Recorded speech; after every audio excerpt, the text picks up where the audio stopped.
The seas still whisper of gods and monsters. It has been far too long since the legends of Age of Mythology have battled.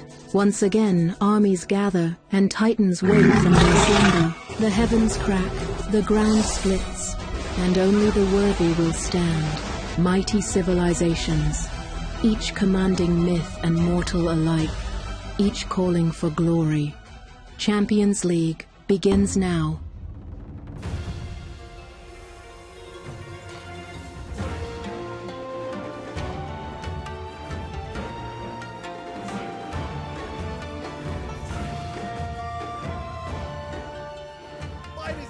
Boys and girls, assorted members of the jury, Day 2 Champions League Season 4. Everyone, well rested, I hope. Not me. We are going to be pushing through in the best we possibly can. Oh my God. We have a massive day yet again. Every single day is a massive day for Champions League. There's no easy days. We are doing the losers bracket round 1 today. So unfortunately, the losers, well, fortunately to some degree, the losers of yesterday have to pull back up on the next day and go again and try and keep their tournament lives alive. We're going to be starting off with Matador versus 3DB, moving in to Kvoth versus Miniyeti, then over to Recon, a surprise for sure for many, versus Grass, and then finishing up the day with a really, really interesting series, Soup and NyanRacingCat. I hope you're all having a fantastic time. All of the good stuff that goes on in the world is wonderful. And yeah, we're gonna be having a good time. The players are all ready. They've already done their drafts. They're getting their shenanigans together to get into their game number one. I'm going to be jumping over to the draft right now, and we are going to be checking out what they're going to be picking.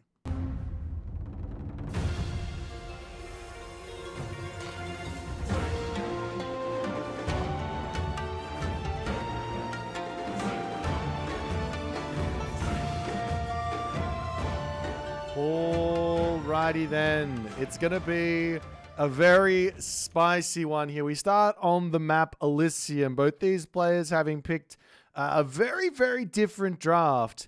However, our first matchup here is going to be Fushi versus Shenong. Our first matchup, Fushi versus Shenong on the map Elysium. A nice, open, aggressive map. Lots of potential for aggression here, but also lots of potential for booming as well, as that is definitely a possibility. Walking through the draft here, we see El Matador grabs himself that ace-picked Tsukiyomi. Does not want 3DB to have that. And I do understand 3DB is one of the best myth unit users out there. And there's a couple of myth units that are really, really strong with Tsukiyomi that he's already proved that he knows how to use at a very high level. So in a way, he's banned that away from 3DB, who then kicks back and actually takes away a big god from El Matador. I think Matador so far has shown he's one of the strongest Aranos players in the pool of players currently playing. There's a couple of people contending for that little medal, that little award, side award. Who's the best of this god? Who's the best of that god, etc. Definitely El Matador has been very, very strong there. But 3DP has a really interesting Aranos style as well with his Promethean sort of tactics. We see the Ra ban. We see the new Wa ban. Obviously, Fushi gets grabbed from El Matador straight away. He's had a lot of success with this. And we've already had him push certain players to very, very late into the game with that Fushi. We'll see if he can actually find a win here today. 3DB then grabs himself that Set and Shenong. Obviously, 3DB, he's a player that likes to find the strategies that he thinks are going to be the most effective. And the thing that he's found with Set and with Ra is that Dar segment idea for slingers, they are really, really strong. Super effective unit, very cheap, very, very powerful unit for Set and Ra. Obviously, Shenong as well is going to be a favorite of B's since the beginning of time. He's loved the Yatsa and a whole bunch of other things that come with that. El Matador then taking two more gods that he feels really comfortable with. The Isis, he's got one of the highest win rates on the ladder with Isis. Definitely proving to everyone who says Isis is not very good at the lower levels. So he goes, well, I'm winning with her. So what's supposed to happen there? And then he grabs that Kronos, which is a really nice sort of counter pick to Tsukiyomi. So taking that away from 3DB in a sense there is very, very smart. B then taking his tried and true Thor. He's probably going to want that for Ghost Lake. He's been super consistent with that pick there. So you can actually play a lot of counter ideas to try and deal with that. And then the Gaia for 3DB, which has also proved that he can play at an incredibly high level. El Matador then taking himself that Susanoo and Poseidon. I like the Poseidon pick. I think this is one of those gods that's flown under the radar. Still really, really strong in the right hands. Susanoo as well. We've seen Matador and Kvoth having some success to some degree, but not quite able to finish that game off. They've been getting good positions, but just not able to kind of finish off the game, so to speak. So we'll see if that's going to be the case here. And then finally, 3DB does take himself that Hades at the very end. He loves the Ares, loves himself some Cyclops. That can be a tough thing to deal with for anyone, especially when you're going up against the B-Man. But ladies and gentlemen, I hope you guys are strapped in for today.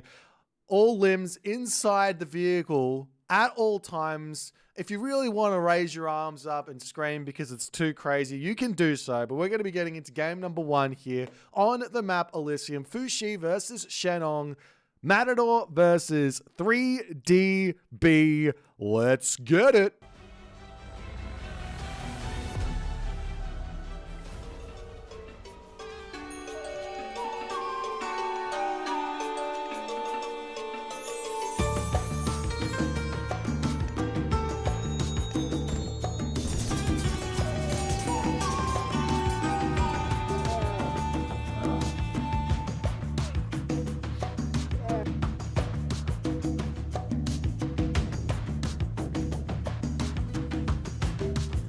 And here we go, ladies and gentlemen, in the right-hand corner of the map, playing as Fushi. His name is El Matador. He's from the NOC team, and he's made a very, very early entry into the losers bracket. He's not going to be used to this. He's got himself a very tough matchup ahead. The first showing here for his opponent in the playoffs. I will also note that this player is also simultaneously competing in an Age of Empires 4 tournament as we speak. He's in an Age of Empires 4 tournament. He is probably the fan favorite here. Myth Unit lovers completely rejoice with this guy. His name is 3DB, and he's going to be playing as Shenong in this game. Well, this is some spiciness here. I'm really, really excited. We've got two incredibly mechanical players here. So Matador, obviously APM through the roof. 3DB has that Age of Empires 4 blood in him, as well as a whole bunch of other stuff. This matchup is going to be really, really fun, I think. So we'll see like how kind of crazy this goes, whether Matador is going to play the defensive idea and try and like trick 3DB into going crazy aggressive into positions that he's not really able to get advantages in, or if it's just going to be a little bit of the, well, you go one town center, I go one town center, I match you, I outplay you, when we see what happens.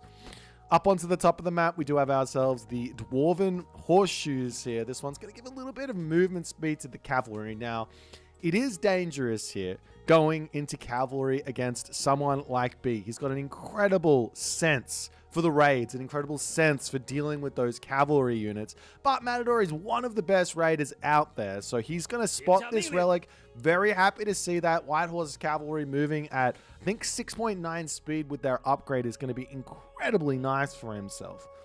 Over onto the right-hand corner of the map, we have Pandora's Box. This one's going to be the Myth Unit favor cost reduction by 15%. Another amazing relic here. Definitely want to keep that one away from 3DB, and especially if you are going to be going through Juan Nu, an amazing god in this matchup to help you out against several things like lightning weapons, Fey Beasts, a lot of really, really cool ideas to kind of play around some of the power spikes of Shenong.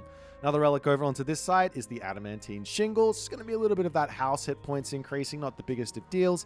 And finally, over on here, this side, we see the Guard's Scepter, making the farms a little bit cheaper. That's nice there for the Shenong. And we are going to be seeing 3DB here deciding for Chi Yo as his god of choice. Meanwhile, 3DB has his eyes set on the Myth Unit relic. And Matador, excuse me, Matador has himself the Dwarven Horseshoes. So both players going to be claiming a very high quality relic to kick this game off, giving themselves big advantages. Now, another thing that's changed here does somewhat play into the 3DB kind of advantage, so to speak. He doesn't like building Kwafu. That cuts into his Myth Unit production. Kwafu have been nerfed. They are still very worthwhile building, but they have been nerfed. So now they're a little bit less valuable, which does raise the stock of the value of the Yatsa, of the Myth Unit production. And Matador on the other side, He is going to be throwing down a military camp. He is going to be getting 2 military camps, actually, immediately here. And in classic 3DB fashion, he hits the second age. He waits. He scouts. He tries to figure out exactly what's coming his way before he commits to a strategy. As the Yatsa over here poking its head in, sees the Dow Swordsman coming through, and the start of this game is off to the races. Yatsa just waiting over onto this side. No immediate Imperial Academy to try and deal with this. These Yatsa going to try and dive in onto some villagers, but will take a lot of damage to do so as the villagers will move forward to grab this hunt here. And Matador says, let me just try and get in here and get some early game damage done. One of the weaknesses is if you're not going to build any buildings early, well, you have to actually defend against something. And that's going to be the fastest of villager kills here. 1 villager down.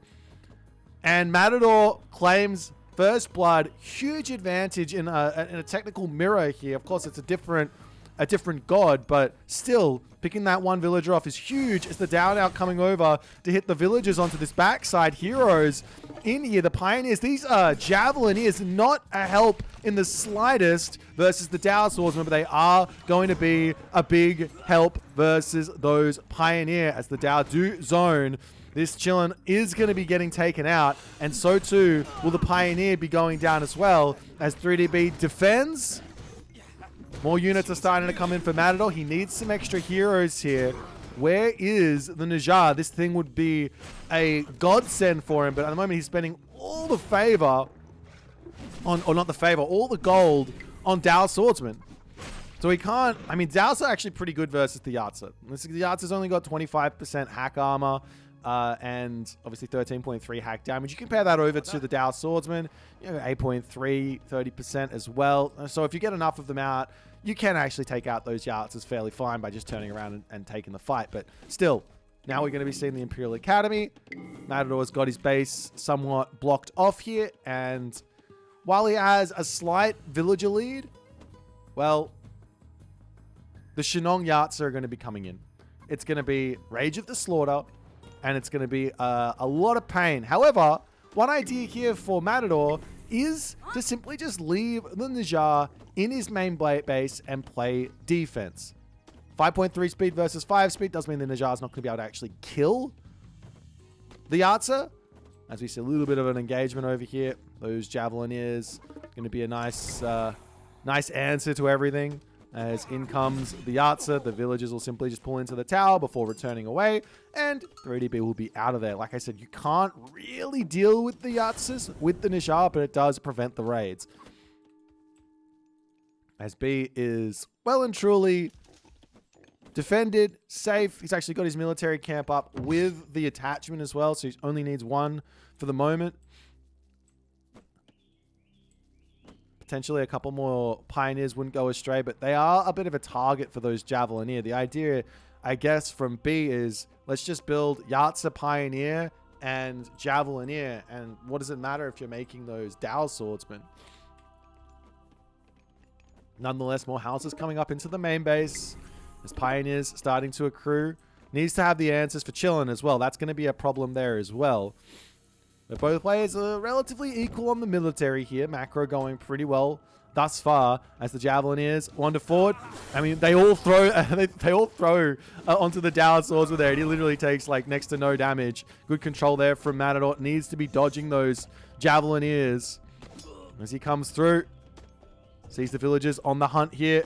Little bits of harass onto those there as he does manage to pick a villager and retreat.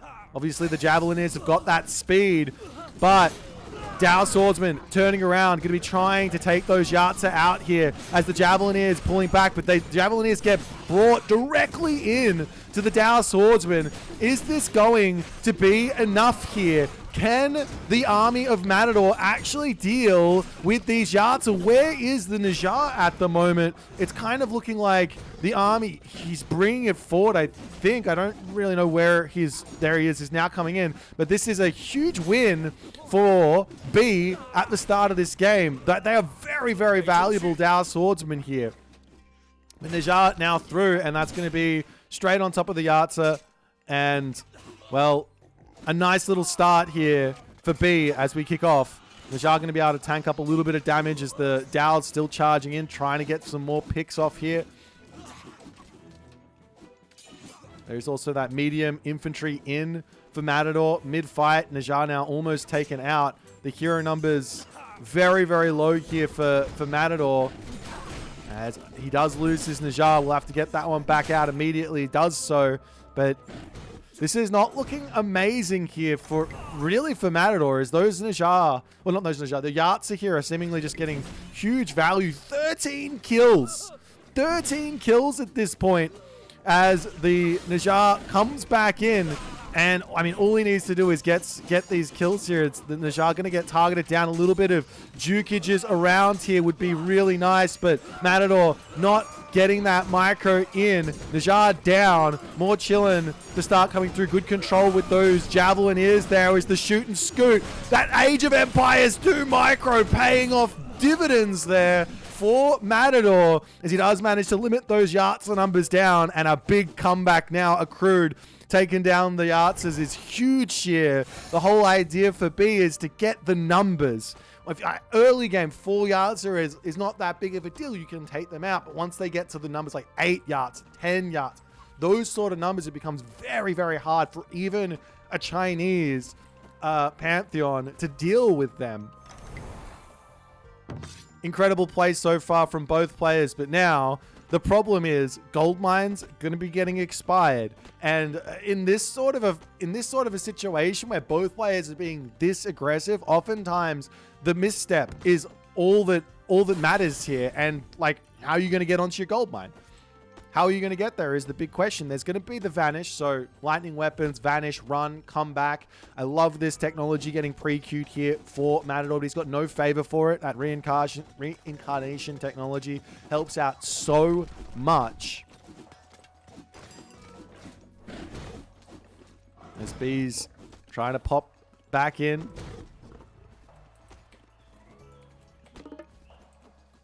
Najjar is making his way back to the front line again with 3 chilling out as well. This is such a big assistant because these guys do 15 damage per special attack there. And if you use them onto those Wuzu Javelin here, you're almost getting true damage. He does throw away a little bit of HP as he charges forward. The Taotier here to get a kill as well. Matador needs to get a couple more heroes in here. I think that's the big thing. Does turn around with the chillin' yet again. Getting even more damage onto these guys. Both players not really wanting to build any fire archers, as now the villagers make their way over onto the second gold mine. Matador is already over here, though he does have, unfortunately, a idle villager that doesn't look like it's not actually idle. No, there he goes. He's fixed it. It wasn't actually idle, so luckily for Matador, he noticed that one there, as he has now pre-queued up Gormang. Now, this is very risky. This is very risky. He's got somewhat of a military advantage here, but B is not thinking next stage. B is going, let's just stay. Let's play mass units. And when Gormang hits, even if you get a bow layup, these Dao Swordsmen are an incredible, difficult thing to take out with just having a bow lay or something like that. I guess you do also have the forest protection, but still, Matador has the resources to go up, but he doesn't have an armory in just yet. He's getting himself his Tai Chi upgrade for those pioneers. Knows he has to really have the answers here for Yahtzee and things like that.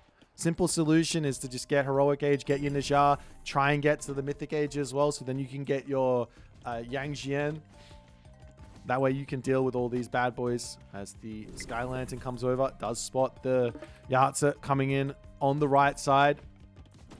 An armory now finally coming down for Matador as he finally realizes he's not actually going to the next age. But B continuing to pump units here. There's a couple of, as a Dao Swordsman doesn't get picked. Almost does though. That's going to get healed up by those Najjar, which is nice. And now the Yahtzee will have to pull back. So now the calm before the storm here. The big question is just basically going to be, can B find himself a 1300-ish advantage, resource advantage to break through what Matador's doing. But Matador here, like, he's in front on military. He's in front on villagers by a bare amount, or at least he's equal on military, I should say. Realistically here, there shouldn't be a way for B to be able to push this. In fact, the just play defense angle here is totally fine. I love this play as well. Pioneers in the front to try and get some snipes onto myth units as they slowly start to move forward. The Chillin going to be leaving here looking for something else. And I believe he's spotted that army coming through with the Sky Lanterns. And where'd the Chillin actually end up running off to? Am I blind? They're back onto this position here as Dow Swordsmen to go after each other. The Chillins get that special attack in. There goes the lightning weapons as the Vanish does get clicked, but unfortunately for Matador, he is going to be losing one Chillin there as he pulls back into his main base. The timing has been hit. Heroic Age still on the way. No, wait. Heroic Age not on the way. He's in the Heroic Age, but he hasn't been able to get up the ballet. He does have this Peach Blossom Spring remaining over here.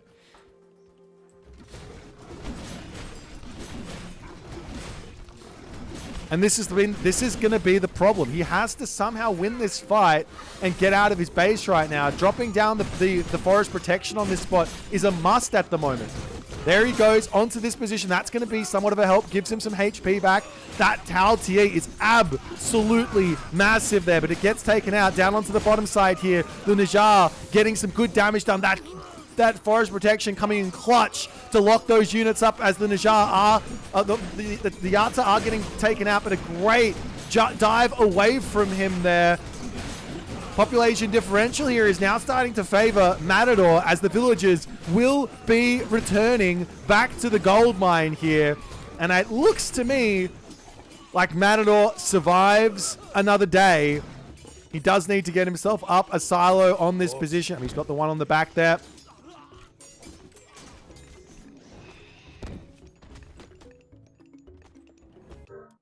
And in that moment, B does realize, even with the assistance of a Heroic Age, he is not going to be able to break through. And Matador survives the rampage here from 3DB.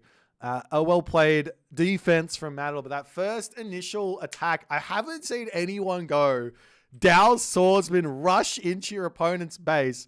It didn't look like it was working. He got one villager pick. Huge. Amazing. But yeah, he didn't really get a huge amount. B was able to push back, was able to do everything. He got himself the Yards out. He was finding advantages, but it was just back and forth, some micro differentials in this game. Tiny little bits of detail there from Matador is literally all that needed to happen for him to find enough of an advantage to stop this push. And B, probably having waited just enough time to go up to rush ult after the Vanish retreat. If he pulled back, let the gold mine get grabbed, get Heroic Age, drop the Fey Beast while making that push, you would have had Heroic Age myth units, that boost there as well. Probably could have gone up to heavy infantry as well. And maybe it feels different because this gold mine is going to expire. So you don't have to go crazy on this one. Go crazy on the next one. Taking a look at the post game here, you see that military resource value. It was favoring B, but technologically speaking, and that forest protection, it's like one HP a second? 3 HP a second, so 1.5 HP a second while fighting of regen, which is not nothing. It's a lot of damage there. And you can see just a little bit of a resource advantage. This does come through from that Peach Blossom Spring as well as the Kwafu as well. But nonetheless, first game here does end up going for El Matador. And let's get back over to the draft.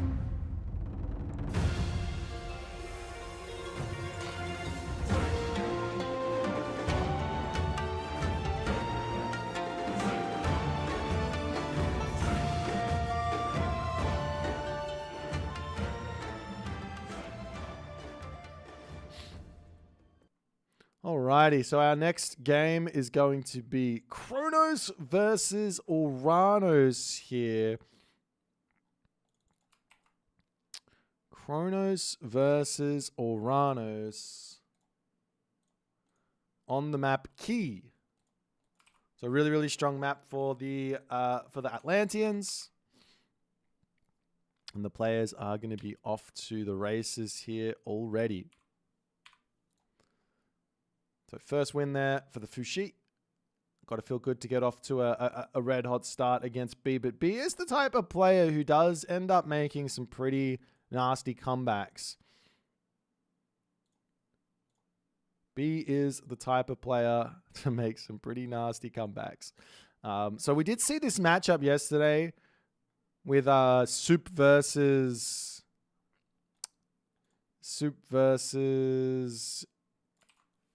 the Mister. And the Mister went for a big fat rush. Big fat rush. And that did manage to take out the Soup star.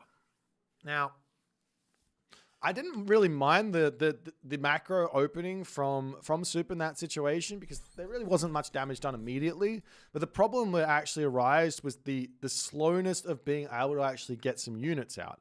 So I think if there's going to be some sort of a macro opening, maybe the idea is to get 2 sky passages out as well, and just sneak them off to the side of the map, and that'll at least give you some time to get your base sorted out nice and early, getting your counter barracks up and all that other good stuff. But I think the more simple, safe way to play this is just advance quick as Uranus as well. There's no real negatives to advancing quick apart from the fact that you lose out on the easy one is you lose out on 60 seconds of gather time because that's how long it takes to get to the classical age for however many extra villages you wanted to go up with. Nonetheless, guys, we're going to go into the map Key here. The players are already in. Let's have a little look-see.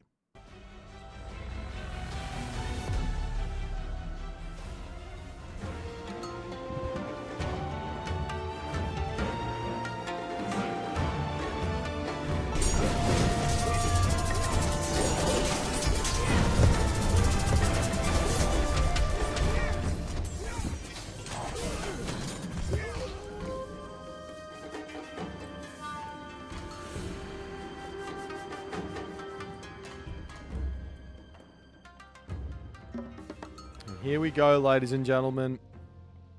In the left-hand corner of the map, we do have ourselves El Matador playing his Kronos here. He does drop himself the very early mana, not going for the rush. B, his first movement with this Oracle and this Oracle and this Oracle on the bottom side of the map here should be to get forward and get this scouting in. You want to find the cows, but you also want to see what's happening in that main base. If that's a forward gold mine and that's going to be all of that stuff, then that's what you want to know. You want to know if there's a mana or if there's not a mana. If there's a mana there, it means it's not going to be a 3-minute advance. It means it's going to be a 3:30 advance or later. Of course, you can click on the gold mine and also figure out exactly how much gold your opponents grab there. If you move in and you see your opponent actually grabbing wood early on, that's another big fat giveaway that it's going to be, well, that's going to be something different from a Kronos rush. Now in the main base here of B, looks like he's playing a very stock standard opening. He's got himself his own mana on the backside, and he is good to go. Let's take a look at the relics and see if anything is going to be a problem here. Thundercloud Shawl. Damage vulnerability to pierce, minus 5%. Vulnerability there. Over here we got that Svadilfari's Sledge, making the fortresses cost 0 favor. Not the most important relic in this matchup, but it is a nice one to have regardless. Dwarven Calipers as well here, making the siege food wood gold cost down 20% is nice. And then finally, Hermes' Wing Sandals. Must pick up relic here for the Kronos player. You cannot be allowing B to have this relic. However, did B notice it? He did see it. So now I'm even more surprised. He doesn't choose to go for Oceanus. He's actually going for Prometheus. Both players are going for Prometheus. This is really, really strange to me because the Oceanus advantage in this matchup is felt really, really big. In a big way, right? Like you have speedy catapultes. They can go up to 5.9 speed with that relic. 5.9 speed hero catapultes with the upgrade. What does that mean for your Terma spamming? Well, it doesn't work. 5 speed Terma versus 5.9 speed catapultes. Are you kidding me? No, it doesn't work. Then you have the Carnivora. Drop that onto a Caraballister or something like that. That's 200 plus resources of value for a very, very low favor costing god power. Plus also the fact there's a Carnivora there afterwards as well, right? Nonetheless, Matador charging in here, bashing away these citizens, getting a little bit of damage done as we are going to be seeing the counter barracks getting brought in as well. Already we have the alluvial clay through. This is stock standard Matador shenanigans here as we have gotten the 3DB Oracle grabbing that hero Hermes' wing sandals. And as alluvial clay comes through, you can just turn around and take the fight now. There's no real problems there. Comes in, bashes the citizens onto this side as well.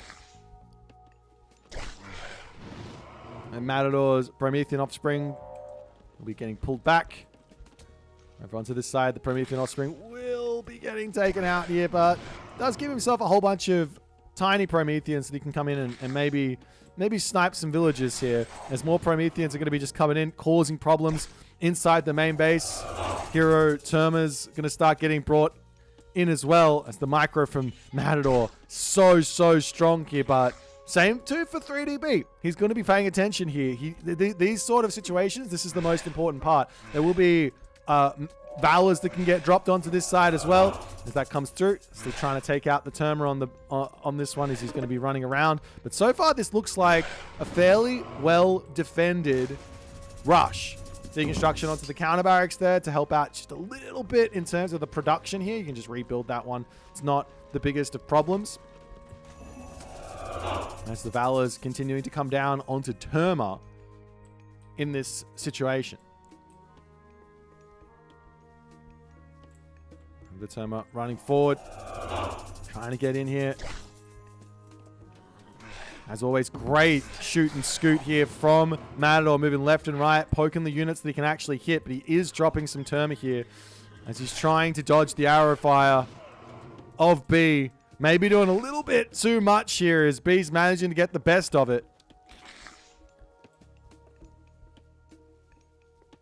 The pressure's just going to continue to come through. It's just going to be all of the Terma. You can see that the oracles, they're in position here to see left side, right side.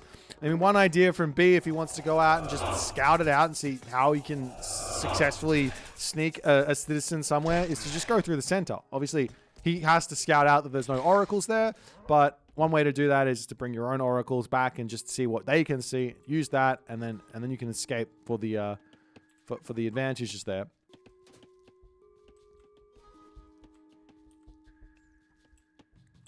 But yes, nothing but Terma seems to be the idea. I mean, alluvial clay Prometheans is going to continue to spam those out. There is only 3 oracles for both players, so there will be a little bit more favor for 3DB in this one, though he is constantly moving this oracle hero around, getting it involved. That's going to cut into his favor reduction a little bit. On top of that all, there's also the Shockwave available for 3DB at any point in this game, which is going to be a crazy advantage for the first fight, or first big fight, I should say. And Matador here, he's doing a great job of like not really engaging and just dodging up stuff here.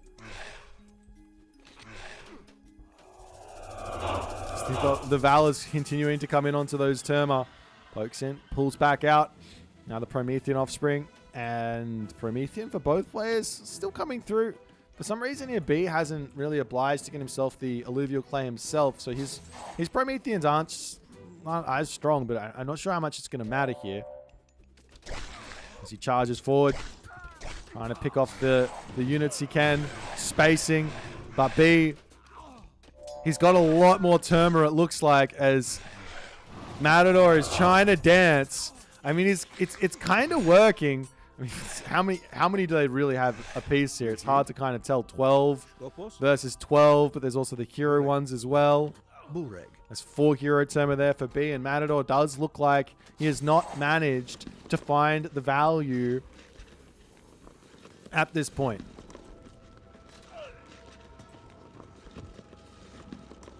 And he will start to bail out on this position, but where do you go once you've fallen behind here? Because in time shifting these counter barracks out of here, that's time lost spamming Terma. And, well, B can just keep on making them. And he's going to be in a really, really good spot to put some pressure on over here.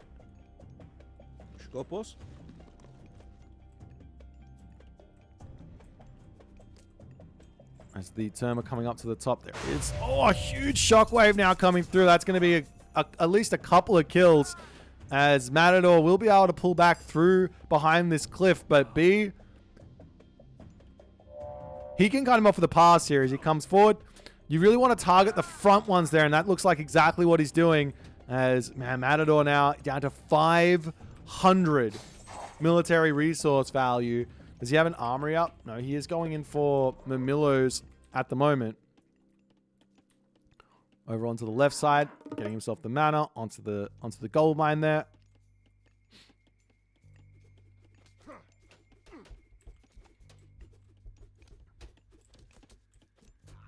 And Matador is just in a lot of trouble. This one counter barracks with 65 HP is continuously getting used as well. So he's actually sending units back to get sniped on the retreat, and B will not be allowing that. Every single one of these kills is just free advantage here. Over onto the left side, Prometheans to come through. As these citizens will pop through the mana and attempt to pull themselves back home.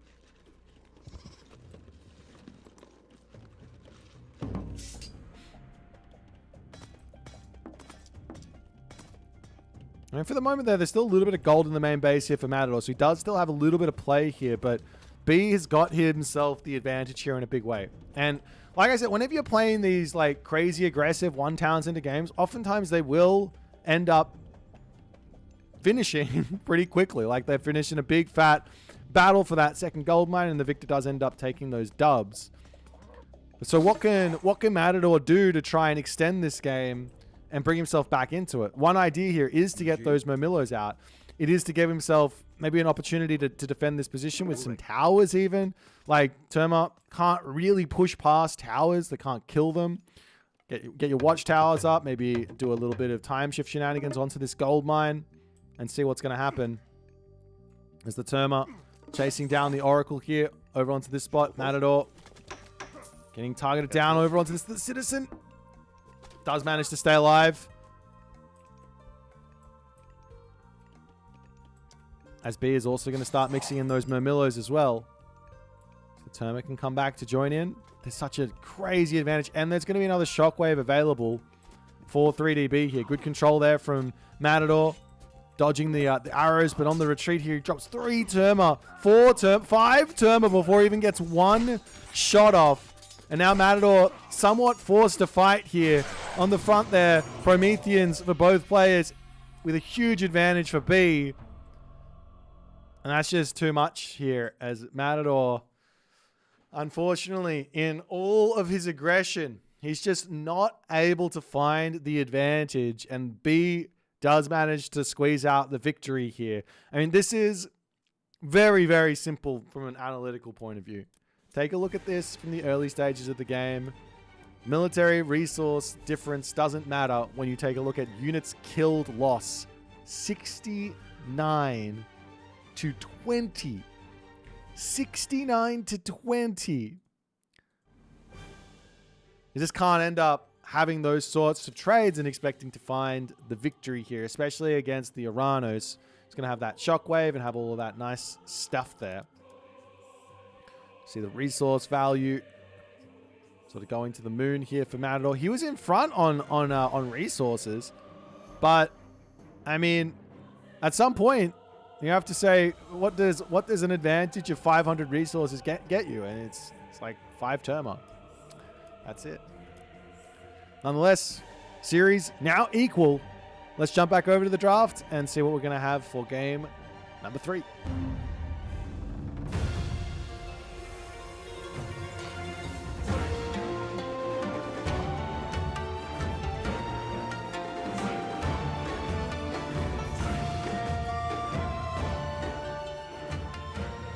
Alrighty, so game number 3 now in, and it's going to be... Everybody understands. We're going in onto the map.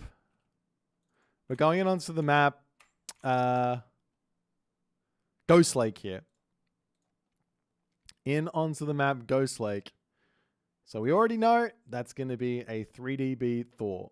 You know it's going to be Thor. He could pick Gaia here. He could pick Set here. He could pick Hades here. They're all fine for this map as well. But then again, Tsukiyomi is good into all of those as well, as we do see that God coming through for Matador. Yeah, unfortunately, we've already had our quota of two mirror matchups for this series. It's not going to continue here, guys. Sooner or later, the players will pick some different gods. This is an interesting one because the Thor has been buffed pretty viciously in the previous patch with the Berserker change, or the Berserk change. We've got a little bit more HP, 10 extra HP to be specific. But can you really go mass Berserk against Samurai potentially? I mean, Tsukiyomi players need to be aware that the Samurai exist. It's a really good unit, especially when your opponent's making those sort of units. But are we going to see that? Is the big question. I don't really know. Tsukiyomi does also have Horse Archers, which are really good versus the Berserks, but the speed advantage can be a little bit tricky. But nonetheless, guys, we are now going to be moving in to game number 3 here. Matador versus B. Tsukiyomi versus Thor on the map Ghost Lake.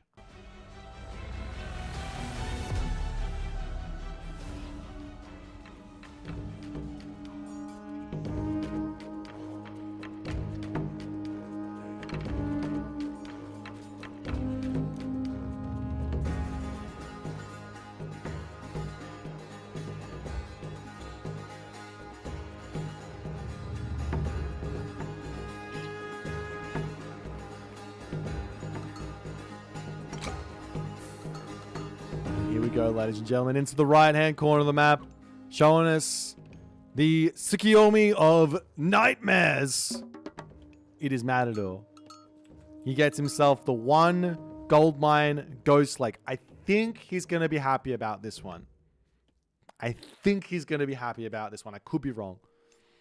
His opponent today, for the 3rd time, it is B. And without the gold mine, that 2nd gold mine, B won't be happy about this one. The whole thing is here for why Thor is such a nice pick on this map is 2 medium gold mines in your main base basically guarantees you, regardless of what's happening, what the game state is, that you can probably get yourself a heroic agent, which then means you don't have to use your second. Well, you don't have to use your dwarven gold mine, which gives you an extra 3,000 gold to play with before you even need to move out. And by then, you can probably even say, well, you're easily going to be full population. You're going to be able to get your flaming weapons all in off and all the other good stuff that comes from that. But we are going to be seeing stock standard early armory upgrades here for B. And the question is really going to be, what sort of a Tsukiyomi are we going to see from Matador? We've seen him be incredibly aggressive with cavalry raids, like making the Naginata Riders, getting himself out the very early Tales of the Nine, and trying to find value with the speedy raiding cavalry. Now, this doesn't exactly work versus Thor because he can just go berserk and make your life incredibly tough. In fact, if you open stable here, you're going to get flooded by berserks. You do need to be very, very aware of that fact. And like, I remember early days playing this specific matchup, or maybe it was against an Odin or something, and I got surprised because I thought, oh, it's just gonna be a whole bunch of raiding cavalry, right? That's what makes sense. And then all of a sudden, I'm making my Sashimono Bannerman Naginata Riders, and I'm just getting dominated by berserks. So you've got to be super careful with what you're going to be opening here. Relics on the map. We have the Dwarven Calipers. Over onto this side with the Siege. Food, wood, gold cost minus 20%. Over on this right-hand corner, there is the Blue Crystal Shard with some boosted economy. Very, very nice for both players there on the wood and gold. 5%. Got that Thundercloud Shawl as well here, which is going to be some Pierce damage vulnerability. Going to be nice for B there, but not really much help for Matador. And finally, the Dwarven Horseshoes. Okay. Has this been spotted? Answer, unfortunately, for Matador, no.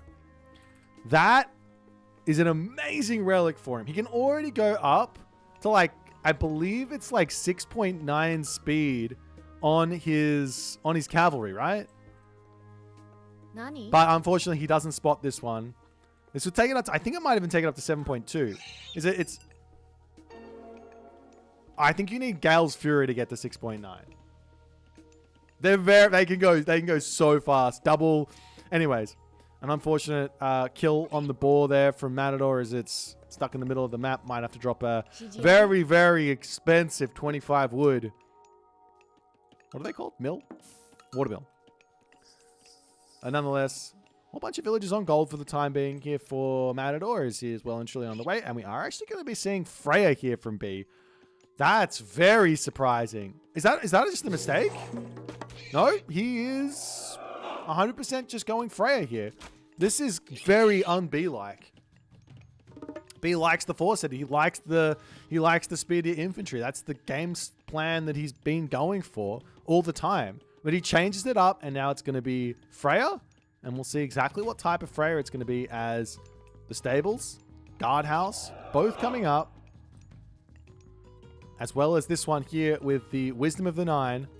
Has B spotted the relic? Neither player have spotted that amazing relic here as the Kitsune just wandering through, checking things out. What are you doing there, Mr. B-Man? I can see you've got yourself some upgrades and you have gone for a bit of a greedy build, but that's fine. As the Naginata Riders will start to mass up here. As he does pull up to the top. Please scout. Please scout it. Please go all the way. Okay, he's not going. Okay, we're just never going to see that area scouted. I'm pretty sure that'll go over to be like at 15 minutes into the game or something. Nonetheless, now look at this speed here. 6.6. Okay, you go up to 6.9 with that relic. That's crazy though. We have got the Great Hall to come through, but a cavalry walk here, that's dangerous. Raiding cavalry don't work. It could just be for Hursa. It could just be for Hursa. Walls coming up. There is going to be a pretty annoying Valkyrie to come through. However, a bushy in position. We've also got the Jurugumor over here as well. Matador needs to have his eyes peeled. Forest fires can come through. Villagers here need to pull back to the tower. Is he going to lose it? He does lose the village. A great control from B. Matador a little bit on the slow side there. But Forest Fire now down. You don't have to worry about it anymore. But that's some brutal, a brutal loss there as the Naginata Riders swinging through here. And I think there's going to be some revenge kills coming in as those Naginata Riders are so quick. Kitsune will have to bail out. Doesn't manage to pick off the villagers there.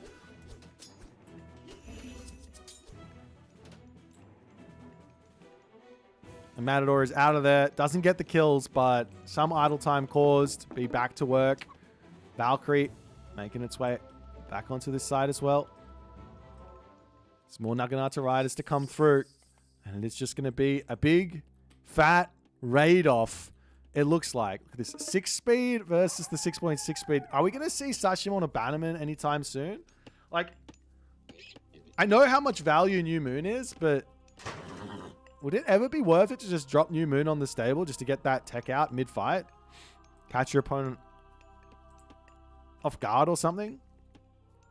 Nonetheless, he's running around onto the top side. Meanwhile, B is going for the other side here. One Juragumo here is such an amazing defense against this sort of a raiding cavalry idea. Naginata Riders will be in here. The Bushi going to be getting targeted down in the main base there as well. The raids are coming in. Matador not paying attention over there as we do see B retreating into his town center. Both Bushi do end up going down. The Juragumo not really in to defend here just yet as B is getting so much value. Returning back over onto the gold mine now. The Sashimono Bannerman still not in for Matador, and man, B is playing this one very nicely here, but Juragumo does pick up one of the raiding cavalry. That will be a dead horse there.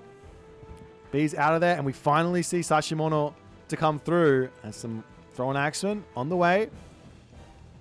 And Matador has to pull back for the time being. We see another stable, a market now coming down for Matador, as potentially getting to the next age is his idea here.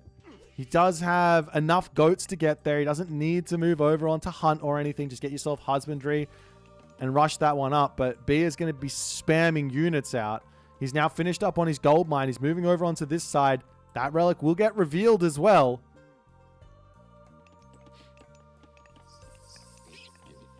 Now Thundering Hooves to come through. It's the Sashimono Bannerman. Naginata Rider Cavalry. Getting healed up here.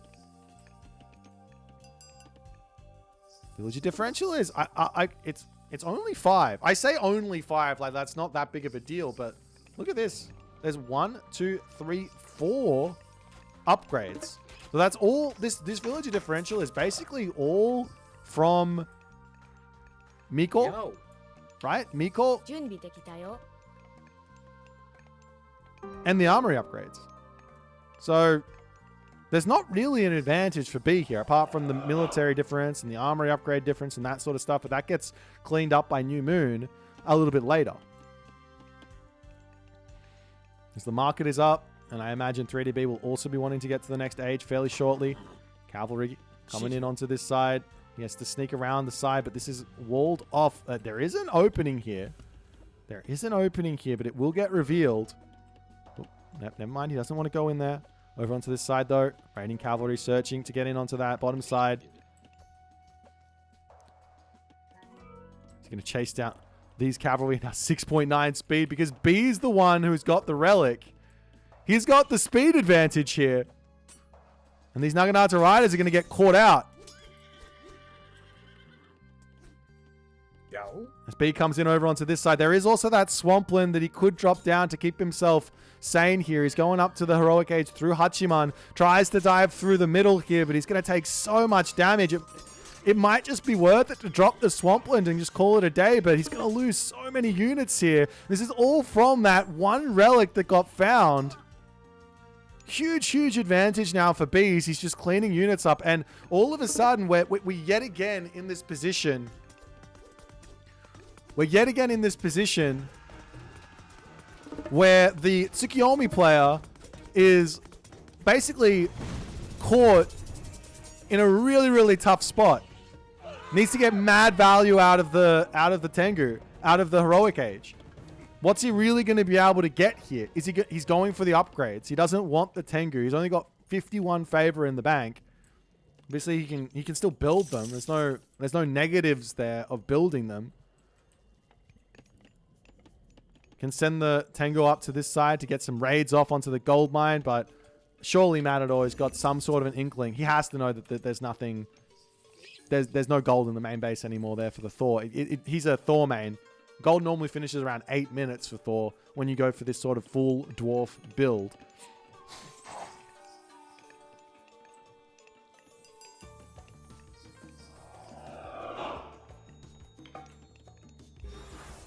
Daimyo coming in as well.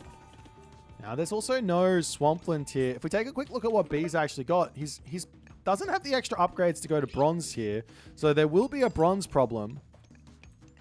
The Tengu can get hunted down by the raiding cavalry as well because they're so quick. Managed to at least pick off one raiding cavalry there. The Tengu can look to actually attack this main position there as well. No problems where that's concerned as the raiding cavalry to come back through. There is that armory upgrade shenanigans to come through onto that one as the units all pulling back, and The villagers have to find somewhat of a safety position here. Jiraguma will get targeted down, but not before at least picking off one raiding cavalry. But here's the problem. You're stuck in this base. He can't get out. B can't get out. He's stuck in here. Wall the rest of this off so he can't escape is probably the best play. He's trying to with the houses up onto this side. Can he actually finish this off or not? Another house to come down. Another house over here. The walls do end up getting finished, but it's not enough as the B army does manage to escape here. Oh, that was tense. That was some quick thinking from Matador. But, man, B took a big risk trying to get into that position there as the units are over onto this side now. Where did the Tengu run off to? Did they die? No, they're over here. The Tengu are in. Going to dive onto that back line there. At least get a little bit of damage in. As the Husker can charge over onto them. There's no upgrades for them. There's only 2 of them. But nonetheless, it's time for a big fight here as the raiding cavalry charging onto that back line of Yumi Horse Archer. B does get a good engage, but Matador gets a better disengage over there as the focus here is going to be first and foremost onto that raiding cavalry line. These thrown axemen don't do anything in this fight with the exception of dealing with... They don't even deal with the Shogun. They don't even deal with the Shogun here. Tengu will get chased down yet again, but good control there from Matador to pull that one back ever so slightly. Shogun down. But he's already gotten himself a decent amount of value here. I don't know exactly how many samurai. He's got 2 there. There might have been a 3rd one getting popped in. Huge value for the Heroic Age God Power, especially with all the damage that he would have got off there as well. Not crazy value like he used to get, though. Still huge value, though.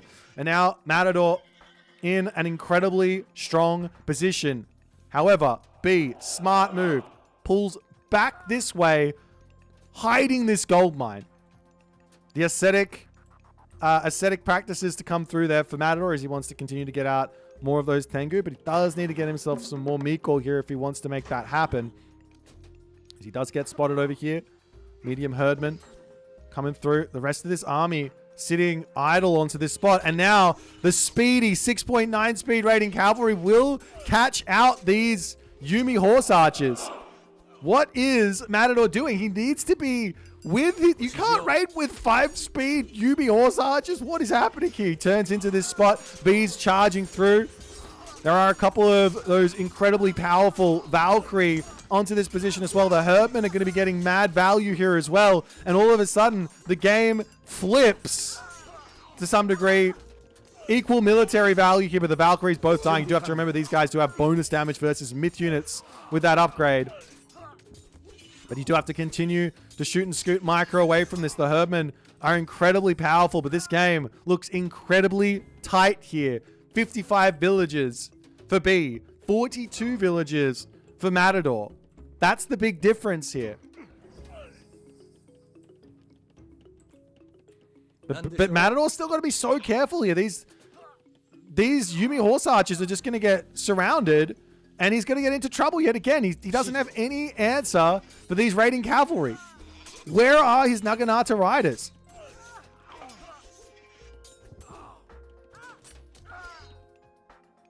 He's trying to shoot and scoot away, but I mean, 6.9 speed is just so much. I mean, Tengu plus Yumi Horse Archer is a really, really nice comp, but you need to have the Tengu in. Let's pull behind the wall finally. Be able to chase down and get a little bit of damage back. There's a raiding cavalry coming in to clean up some of these leftover units. Up onto the top side, however, the villagers are out in the open. As the Tengu joins in, villagers going to attempt to turn around and fight back, but this is not a good trade here for Matador. Even if he kills all the units here, he's so far behind on villagers that he needs to get damage back immediately. Like yesterday, he needs to be on this gold, on this food, getting that value in. All the gold is on the right-hand corner. I don't know why Matador's on the left gold mine here. There's nothing over on this side. This can't be a good decision from him. But the one saving grace is it's now 3.9k to 2.2k. in military resource value. And Matador here just needs to charge over and either keep taking out units or push off the gold. He's got to push off the gold here immediately, get some revenge fire onto the economy of B. B needs to delay. That's all B needs to do. Sneak this gold mine, for example. The Yumi Horse mass is looking very, very strong here as the Tengu to join in, but yet again, Matador somewhat caught out. He can't take these fights. I mean, turning around and getting some shoot and scoot. Now with some Naginata Riders finally to get a little bit of frontline in to allow him to get some more damage. Another Tengu going to be flying in there to join in. Plenty of Valkyrie in though for B to try and deal with that one. But the army of B does get murdered yet again as B will pull back out. But this is also going to be that delay I'm talking about. This economy of B is just going to keep on helping him stay afloat here. Does he have himself the upgrades? He does have himself now bronze shields. But Matador's focus at the moment is still just on trying to take out units here. Just attack, please attack the gold mine. Everyone to this side, but you see a castle coming up. He knows the villagers are there. Valkyrie coming in onto both sides. B attacking from all different angles here. There's no Tengu to frontline here, and Matador caught out yet again. Great engage from B, but Matador pulls back nicely. Going to try and get back into his base, it looks like. Over onto this side, Yumi Horse Archers getting caught out. And where to next? The castle, at the very least, will be up. The shoot and scoot can continue. This one Naginata Rider gets to sort of tank up over here while his Yumi Horse Archers can pick off everything else. The B here looks like he's now caught up on military resource value. And what can Matador do now? Save up for a Swampland, save up for another New Moon, another Shogun, go for more Tengu.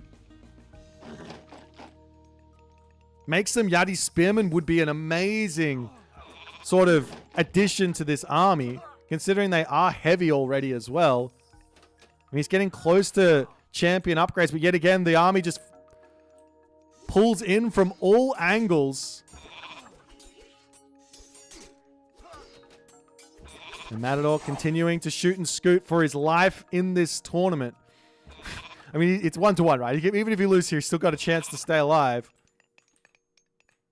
Which is up to the top side here. 150 pop versus 150 pop. It's as equal gets. Couple of raiding cavalry dying going up to the top side as they have a little bit of an inkling that something's going on over here. But with the castle through, can't really do a whole lot here. But this is distraction action. This is allowing B to continue to get value out of his 71 to 43 villager economy. Miko getting targeted down, gets into the shrine there. There are 4 Miko through. Like a Tengu mass, if he can get through like 5 Tengu, this will be enough of a front line for his Yumi Horse Archers to get mad value. But at the moment, it just seems like it's just one. It's always just one of them. He needs a bunch more. He's starting to build them. Comes forward. Going to pick off some more units over here as the Valkyrie's trying to get that healing off. Over onto this side, Naginata Riders will be able to chase down the raiding cavalry here. Somewhat dealing with them all. 2 Naginata Riders versus 4 raiding cavalry won't really be enough. He's coming over onto this spot. The Valkyrie numbers are starting to creep up here yet again. As B gets another amazing engagement onto this army. This 6.9 speed raiding cavalry sort of mass is just carrying B through these fights. The Tengu numbers still a little bit low, able to almost take out the Shield Maiden Valkyrie. Lots and lots of gold in the bank here for Matador. He can buy wood here. Look at that wood situation. Buy wood if he wants to with all that gold to pump more units out.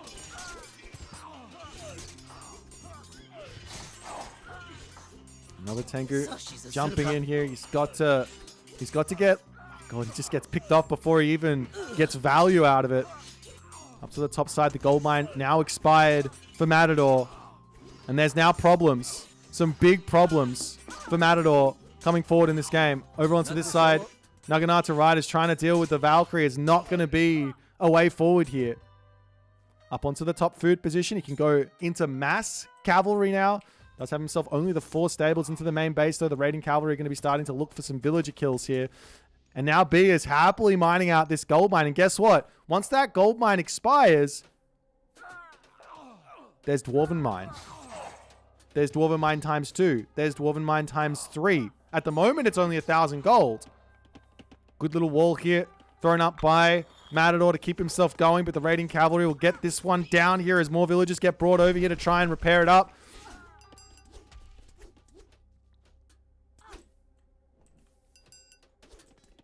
Back into the tower at the very least, as that's going to be a little bit of an assistance here. Yumi Horse Archers will come through and get rid of a couple of those raiding cavalry. Over onto this side, the shrine going to be going down. B up to 175 pop. He's going to be able to get Heroic Age. Without question here, B is going to be able to get Heroic Age. Castle going down as well. I mean, this top position doesn't matter all too much, but all these villagers up here, these raiding cavalry is searching. They was like, is there anything up there? Answer is absolutely there is. What a find here from the raiding cavalry. What an absolute find there. But B's army is, Matador's army is still looking very, very strong.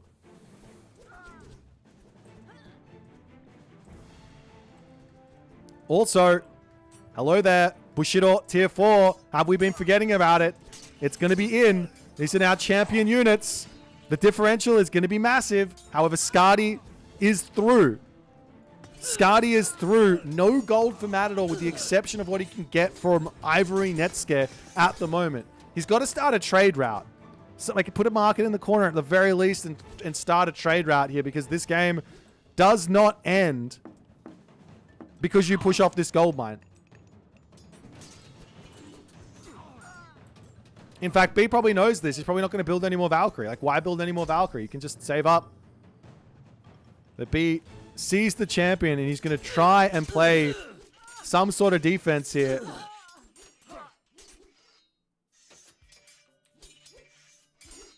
I feel like Matador can take this fight. I feel like he has to. He's got so many Naginata Riders here. Champion Naginata Riders. Move on to this side. The Tengu distracting away. Like I said, this is the only real gold situation that he's got.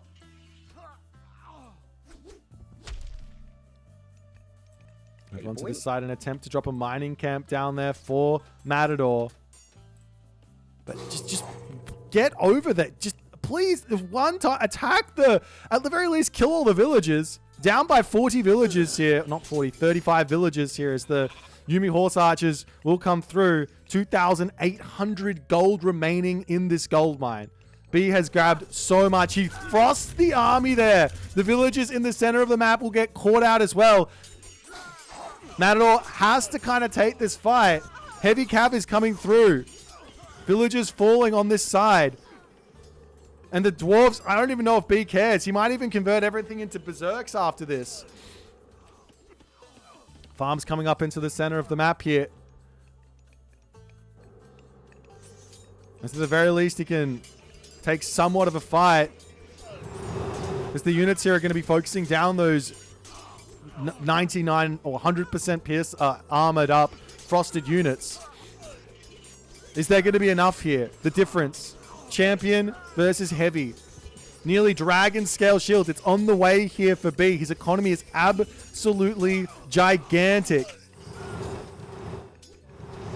Trying to shoot and scoot backwards here up this cliff. There's a great hole blocking off the retreat. More units are coming through here. The army of B does look to be sitting incredibly solid. At this point, another Tengu to come up onto this left side. Getting a little bit of gold in to keep Matador's hopes alive, but all of the Yumi Horse Archers get cleaned up. And Matador has got no gold income. He's got no way to sell resources here either. He doesn't have a trade route. He's got 0 gold income. B's army's gigantic.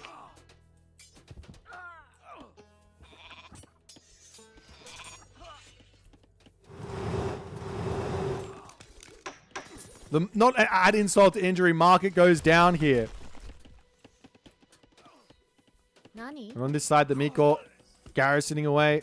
Villagers pulling back.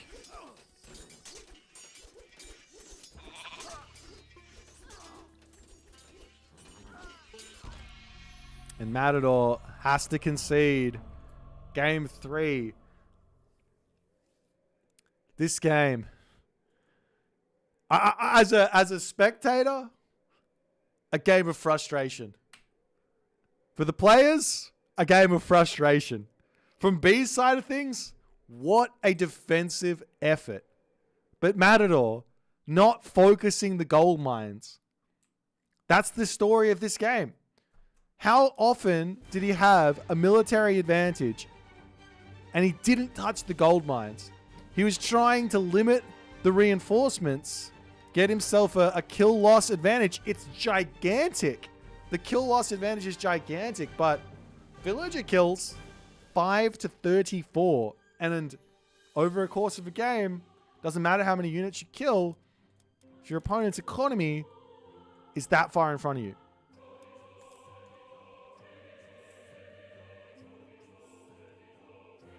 I mean, an amazing defense from B. Matador will have to take a deep breath after that one. He definitely had the advantage here, but he just did not have the right ideas. If he just come over on... Instead of going here for this gold mine, if he came over here and dropped the castle on this spot, grabbed himself his 2 gold mines, put pressure this gold mine, I think this game finishes at like 15 minutes.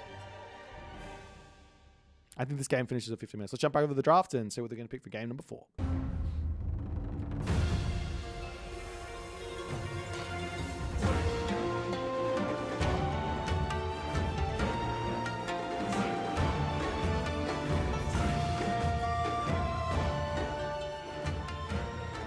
Alrighty.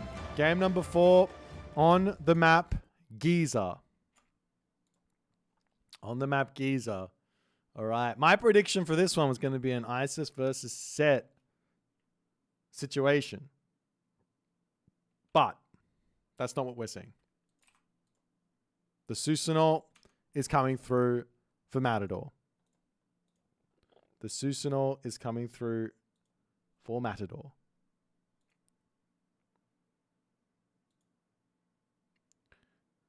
The Set is also coming through for B. Alrighty. B, 1 win from getting through to the next portion here. Does mean he has to play against the winner of... I can't even remember off the top of my head. Excuse me while I can't remember this stuff. Let me see if I can remember. That's not quite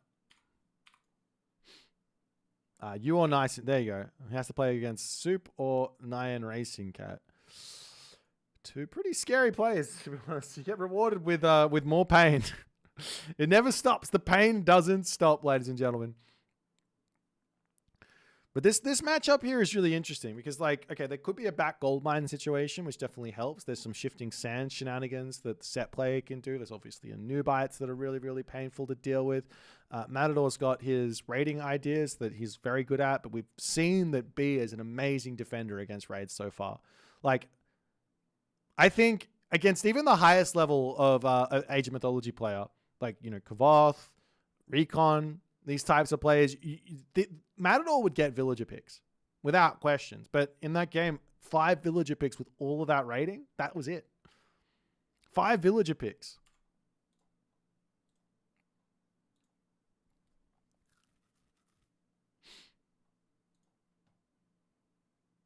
So, Susanoo versus Set. What's the game plan here for Susanoo? I mean, this is a god that El Matador has been very, very happily picking and trying to get value with non-stop. He has not yet been able to actually find a win, but he's been consistently getting into good positions. So we'll see if he's going to be able to try something a little different in this one, or if he's just going to go for the same thing and see if he can crack through. Really does need to be...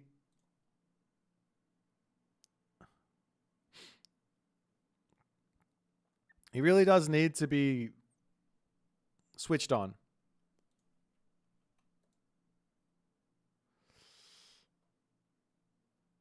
Alrighty.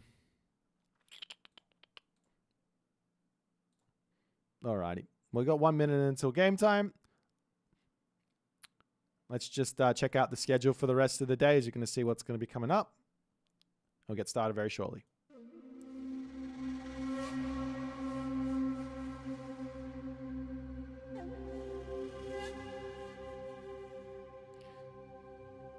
So our next game is going to be Kvoth versus Miniyeti. Following that up, it will be Grass versus Recon. And then we'll have Soup versus NyanRacingCat.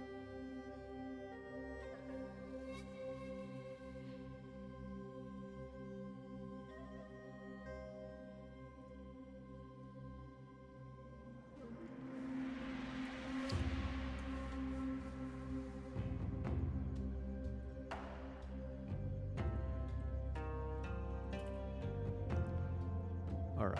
Well,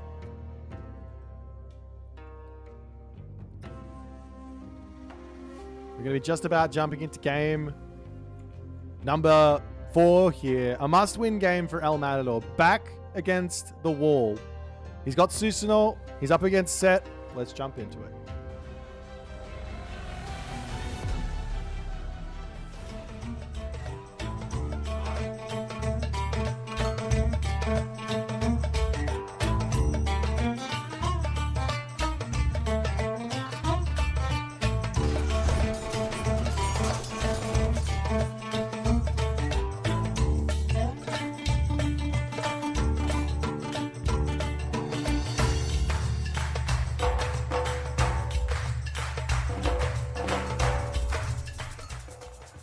All right, guys, in the bottom of the map. Whoop, we haven't done our pause thing. Excuse me while I just fix up the little buffering thing going on there. In the bottom of the map, we do have B on his set. And at the top of the map, Matador. Playing as Susanoo. So,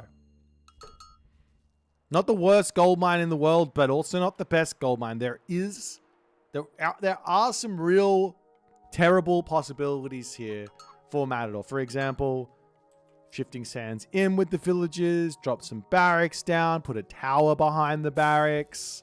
That type of thing is really brutal. I haven't really seen many people doing it. I had like one game against Soup where he went for a shifting sands rush, but didn't follow it up with the tower. Obviously, you need to get yourself 100 wood, but come on, guys, 100. It's 100 wood. Just grab it. It's not even hard. If you want to go for that sort of an idea. And then you can, obviously, 2 barracks, very cheap. An extra tower, very cheap as well.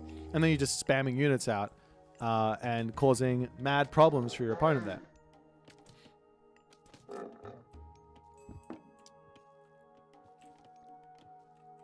Nonetheless, we do have the pickaxe coming through for B. He's just going to be playing in its stock standard opening here, it looks like. And we'll check out the relics. We've got the Tusk of the Iron Boar over here. Does that one get spotted by Matador? Yes, he does see it. So this time he's going to be the recipient of a very nice relic over here. Over onto this side, there is the Ring of the Nibelung. Just going to be an extra bit of gold trickle rate there. On the left-hand corner of the map, there is the Anvil of Hephaestus. Making those armory upgrades a little bit cheaper. And at the top of the map, there is the Sharon's Obol.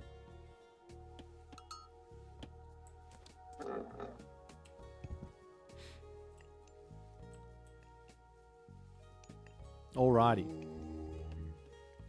I really have no idea what Matador's plan is going to be here. Is he happy to play a classical fight versus the set?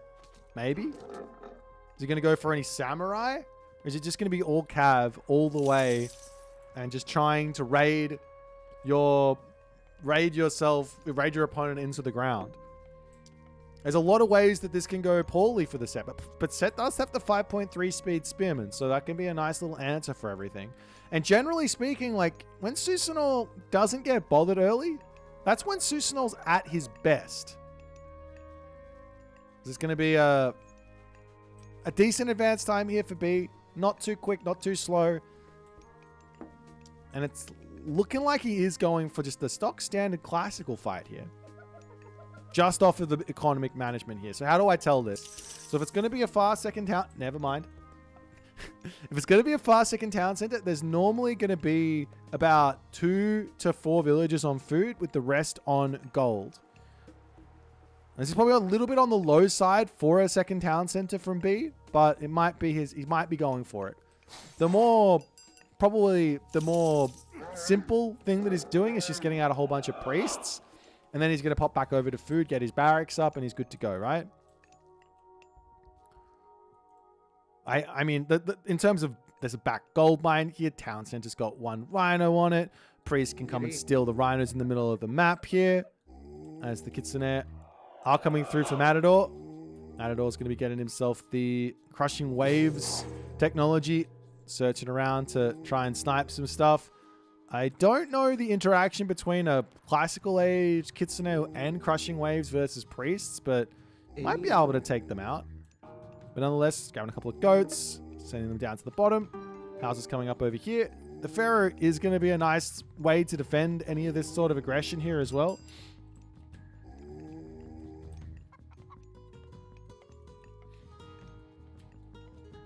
Meanwhile, the Anubite has been spotted for Matador. As Matador has it? I don't even know if he did. Oh, he sees something popping up over there. Guardhouse coming up.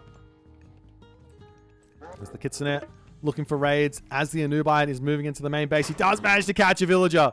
Perfect. Perfect play there from Matador. First blood drawn over onto this side, though. The Anubite causing some problems. Miko is over here to defend. The villagers over on this side will have to be pulled back, but Miko can out-heal that one there.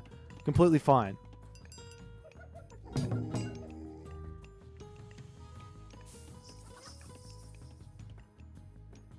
It's the Naginata Riders coming in. Bushi on the way as well. In the main base, we actually aren't seeing anything coming through here from B. He hasn't built a single building. Hasn't given anything away. And an armory gets placed and a market up to the top. Still has plenty of resources in the bank. It's probably going to be some sort of a fast heroic here from B with the Anubites charging around.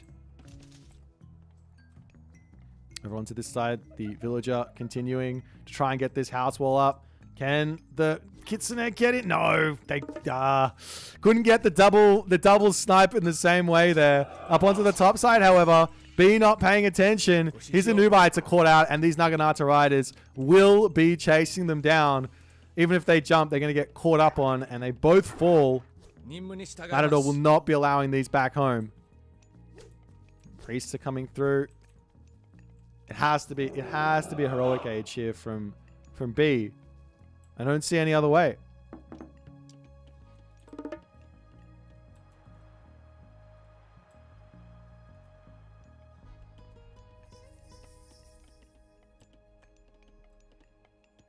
On the other side here for Matador, he's just going to continue to build units. But what sort of a heroic age is the question? There's plenty of priests out.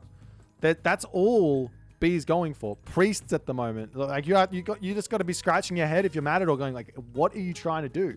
What is your strat? What's the game plan? Obviously trying to play around Swampland if you build only heroes and Swampland has no effect. But at some point you have to build actual units. A marker coming down on the back here now for Matador. Maybe the plan is a Scarab Rush. We saw that already have some effectiveness. And I think it did happen to Matador, right? Trying to remember who got hit with the Scarab Rush. Someone got hit with, it was Mosca did it versus Recon in this matchup.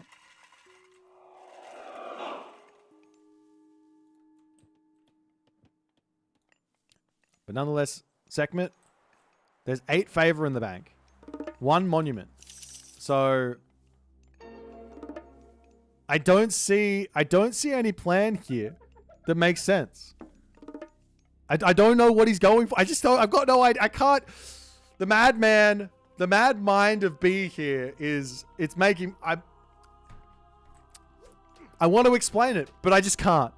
He charges forward. Naginata Riders will be able to take out a whole bunch of animals here. Can pull back and then just heal them back up. It's not a big problem. Picking off a villager as well. All the low HP units getting pulled. Plague of Serpents gets dropped. And Matador gets himself the Bushido. Loses 0 units. Escapes. No problems. Look at the top here as well. The Naginata Rider did manage to pick off a A cheeky little priest there holding that relic, but now the heroic age is in. The Citadel is in. I mean, it could be a fast mythic. When you see the Migdol coming up. But what does that really give you here? Does that give him anything that's really unbeatable? You still have to deal with Swampland. You still have to deal with Thunderburst or even Oni coming through. I'm going to keep on being on that Oni train. I can't stop myself. I mean, with this amount of priests, maybe we don't go Oni. But still, the Thunderburst, the Swampland, even a relatively quick Mythic Age from Matador as well wouldn't go astray here.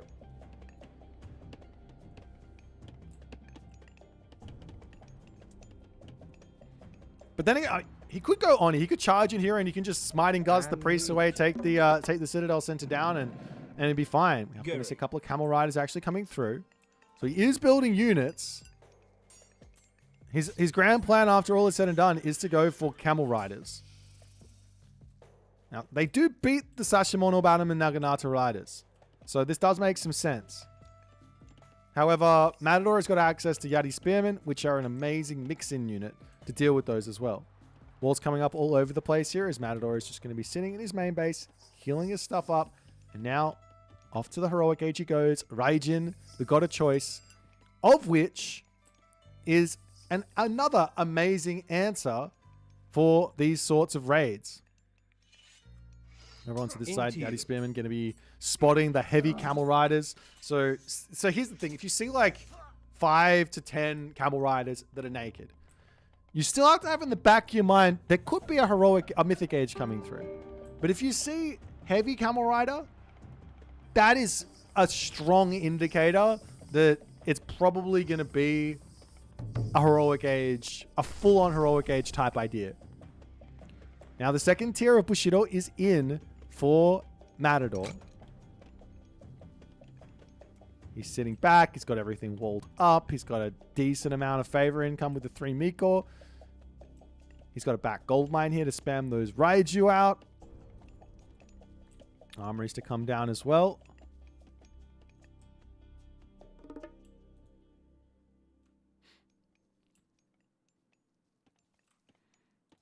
And the entirety of this base here for Matador looking like all he wants to do is be completely... So what is this villager doing? It's a sad day being a Matadorian villager here. However, he's going to make a break for it.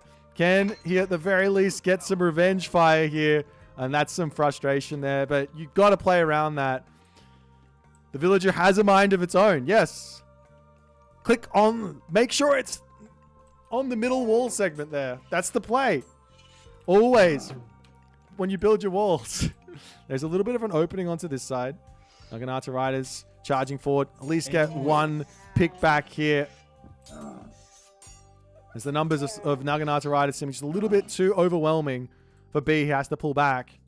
He's got the double Migdol Stronghold up. Into the main base. This Camel Rider searching, but don't think it's going to be able to find a whole lot here. Do already have that upgrade Ivory Netsuke, so the Raiju are going to start paying for themselves in spades.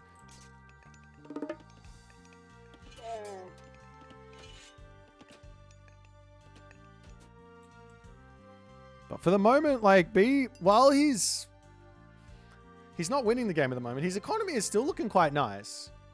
His economy is still looking quite nice. The Naginata Riders catch out a couple more Camel Riders over here. However, they come around onto the back. Now, for the moment here, Matador, he's got the speed advantage. So if he gets caught out, it's not the biggest of deals.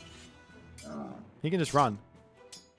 I mean, he's going to have the speed advantage until the Kitsune get picked off.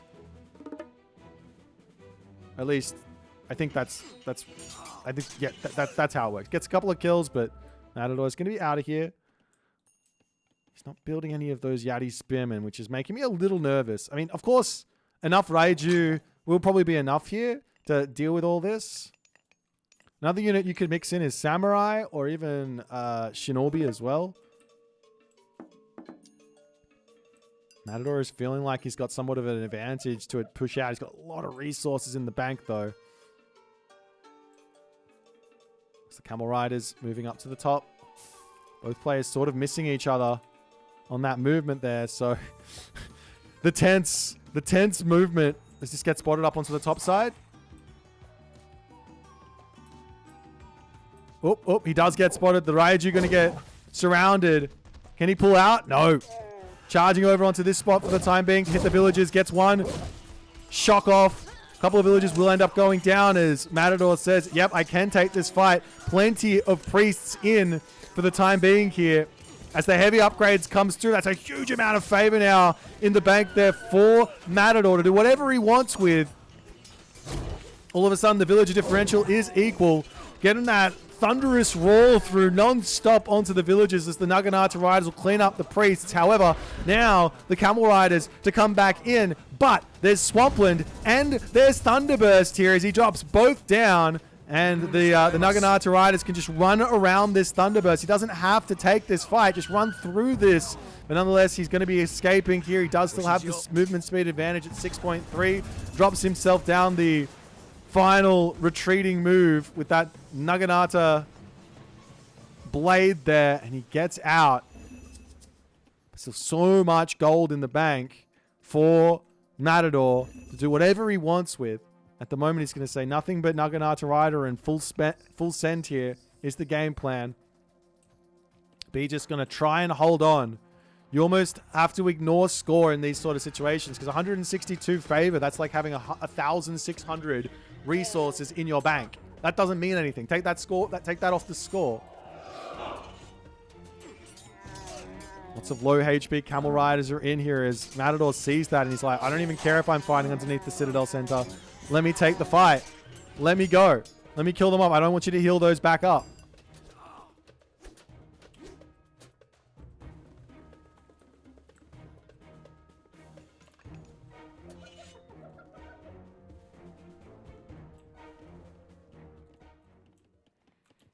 Now we got the bronze armor, bronze weapons, both coming through.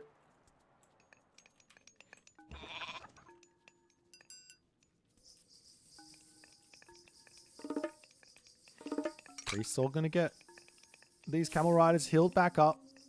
There will be another Swampland to come through momentarily. Charging it onto this position yet again. Up onto the back here. One Raiju to kind of defend to some degree. Or at least push these guys back for the time being. Get a big fat chunk of gold when he uses that special onto everything. Is the Raiju going to get targeted down immediately by the priest there. Kusanagi coming in, sending all of those camel riders flying. But this is not a winning fight anymore for Matador, I don't think. The camel riders are going to start finding that win. With not enough myth units here, you can't break through this.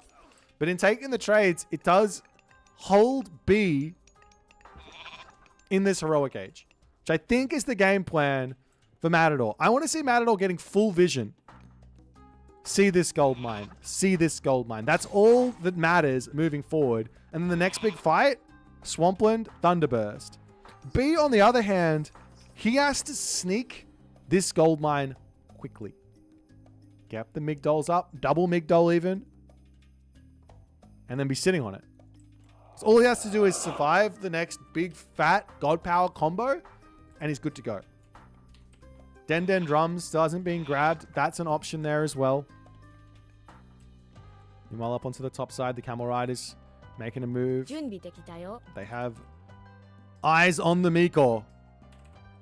But Matador, he will be noticing this most likely. Oop, never mind. He does not. And the Miko gets back into the shrine.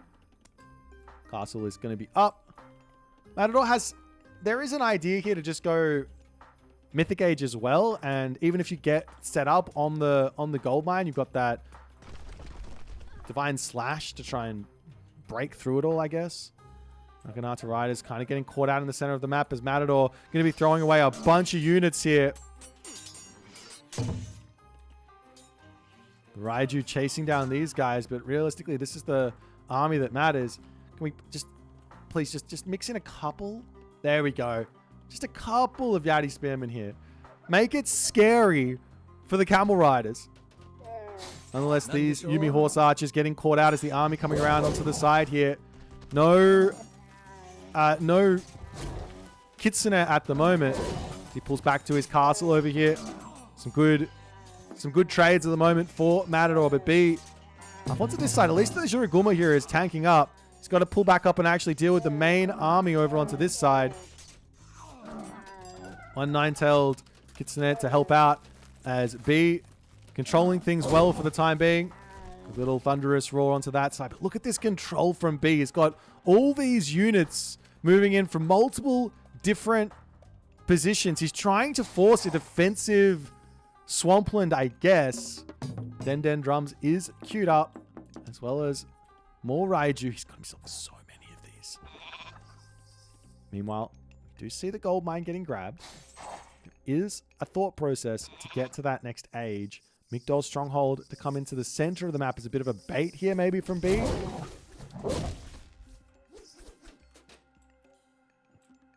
And Matador's main problem in this game is no vision. No vision. That's hurting him. He has to be thinking, I'm on my second gold mine.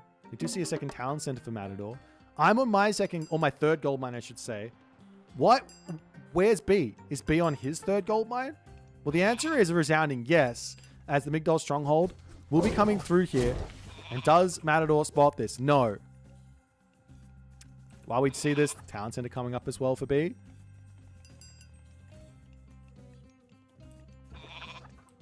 Whoop.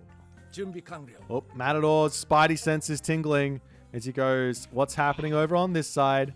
There is the obelisk here from B as it spots this. And we see immediately when the army moves down onto that spot, the villagers getting crashed in on. Swampland does get dropped down. Kusanagi also gets dropped onto this spot as the Raiju to come back in. Huge damage onto this army. Not that many villager kills, but the god power gone. B sees the town center as well. Also, these Yati Spearmen are going to be a huge help moving forward here now. Finally, we see them in.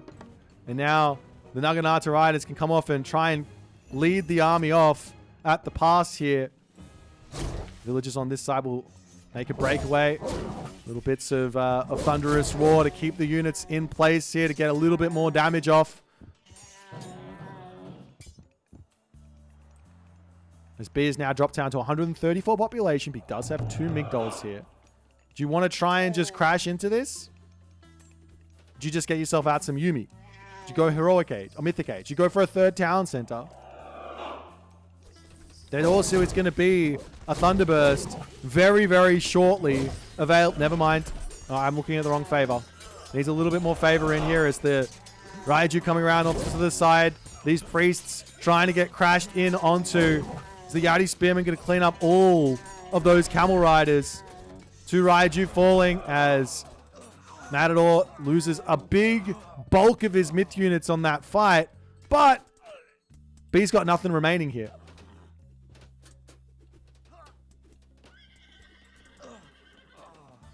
But yet again, he's not been able to actually kill off any villagers. So B is... He's still able to power ahead a little bit. The villagers back out onto the gold mine. There's not much gold in the bank, though. This is the problem. It's such a crazy military differential now for Matador. You do have the Yumi coming in as well. Bunch more of those Miko in queue. Get more of that favor income. He's about to get himself another 1,000 favor stipend here. As the Raiju will be zooming in here. 6 speed. B this time.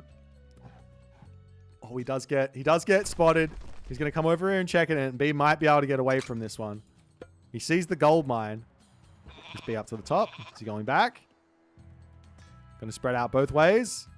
This villager does get spotted. Oh, he spots the villagers on the pullback, and a nice little sack from that laborer there, as these ones will be getting back home here. No problems. Doesn't even lose one. Well, this is one, excuse me. Going into the priest up onto the front here is the Oyumi to try and take down the Migdol in the middle of the map. It'd be a long process, but with champion in and Takamikazuchi on the way and a Kusanagi Swampland Thunderburst combo I think he can afford coming up, this is going to be a very, very tough game for B to bring back here. All the Miko just sitting in the middle, getting that healing in. It's so much value. Just healing up and look at that. You gotta admire it. These Miko are working so hard. Migdol Stronghold will be ending up falling here. And Matador will move in. He's got a God Power coming. Villagers up to the top side. There are already a couple of commoners here just hanging out, grabbing that gold mine. Monument to the Priests will be getting cleaned up here as well. That hurts. As now Matador goes, all right, let's go. Let me in. Villagers are going to get it taken out. And now Migdol Stronghold will slowly be getting sniped down yet again. It's up to the top side. A little bit of a raid onto Matador's villagers. That's not going to matter in the slightest here, I don't think. Like, that, you're just not going to be able to kill this army with pure Camel Rider. You need an answer for those Yati Spearmen here. And now Matador says, you're not allowed to move up and raid me. I'm putting pressure on. Pharaoh gets taken out. Raiju blocking. So many resources in the bank now for B to just get all of his upgrades, whatever he wants here. Migdol Stronghold gonna fall. And ladies and gentlemen, we have ourselves a game number 5 here for our first series. I'm telling you, this is the highest level of Age of Mythology. These guys are playing out of their mind. The level is so close at this stage of the tournament. I can't believe I'm watching Matador B in the first round of the losers bracket. I can't believe that. Incredible play from Matador here. Does manage to squeeze past B in this one. I was scratching my head for the entirety of the early game trying to figure out what B was going for. As he eventually does settle onto the Camel Riders, which I don't think it really gave him the best position in this game, but that's what he wanted to try. But ladies and gentlemen, let's jump over to the draft. We got one more map to watch, one more game, one victor, one player going home. Let's see what it's going to be.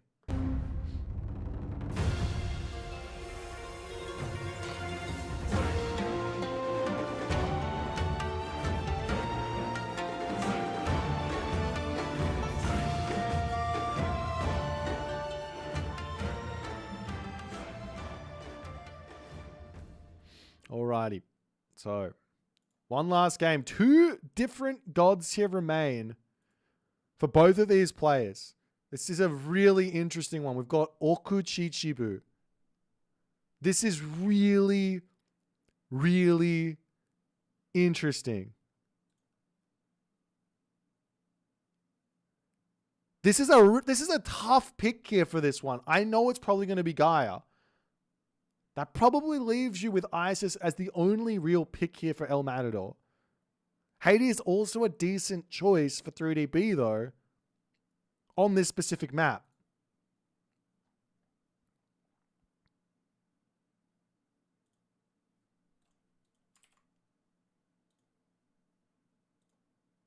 It's going to be an Isis Gaia matchup. This is pure spice. We already know what B wants to do. He might try and shake things up, but also I'm fairly sure Matador is well versed in standard Gaia play. He knows how to play Isis versus standard Gaia. Does he know how to play Isis versus B Gaia? Does he know how to play Isis versus B Gaia?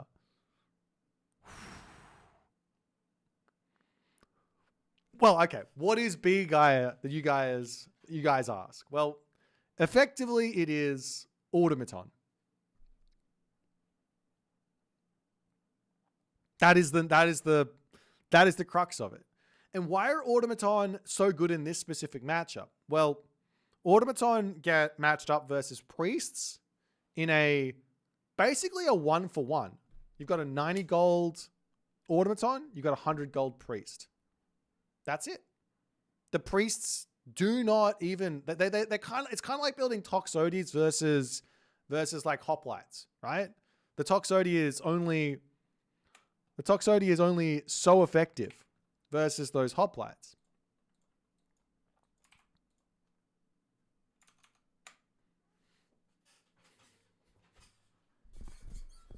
But once you get the mass out, then you can deal with them, right?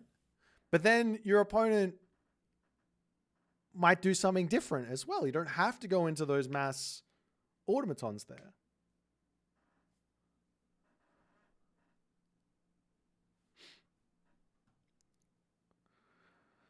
Whew.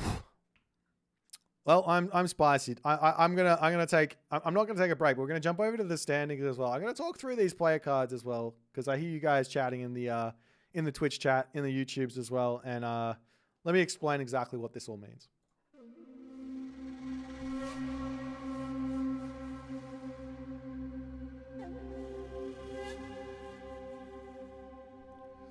Alrighty, so first and foremost, the number you see at the top left of the screen, that is their overall stat. That is the combined number of their stats brought into, well, yeah, you combine it, you divide it by 6. All right, micro. How does micro get decided? Well, micro is effectively just unit control in general and all of that good stuff. Macro, how does that get decided? Effectively, how often a player ends up with a large amount of resources in the bank. Let me bring that one back. How does strategy get brought up? Effectively, strategy is just how effective your strategies are. Everyone has got everyone's got their own different strats. So it's like, how reliant are you on your strategy to end up giving you an advantage in one of these games, right? Experience is literally just how many games you've played in S-tier tournaments for Age of Mythology Retold. APM, well, this is effective APM taken from aomstats.io. So this is their actual effective APM. And then decision making is in-game, making correct decisions to win a game. I think you guys all understand that this is all taken from their play through the group stages, and obviously the players who didn't. Yeah, this has been taken from all of the group stages, and yeah. I will say that the APM stat is probably the one that has the biggest influence on most of these players' overall score. Nonetheless, let's jump back over to the draft.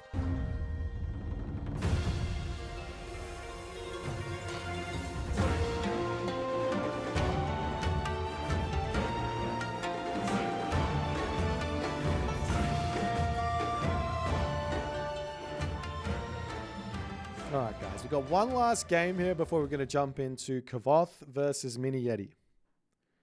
Isis versus Gaia. Okuchichibu, very defensive map. Could potentially be not defensive. This could potentially be not very defensive as well.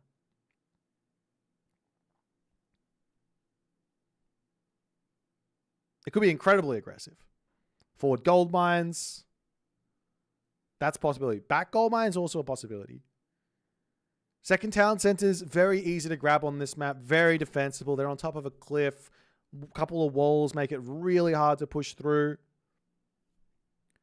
One strategy here for 3DB that I quite like in this specific matchup is going for that second town center.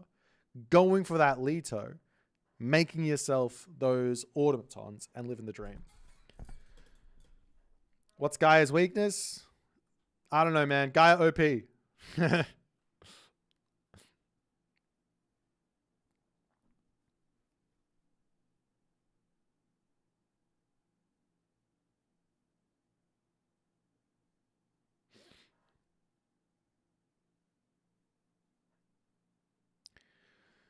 All right.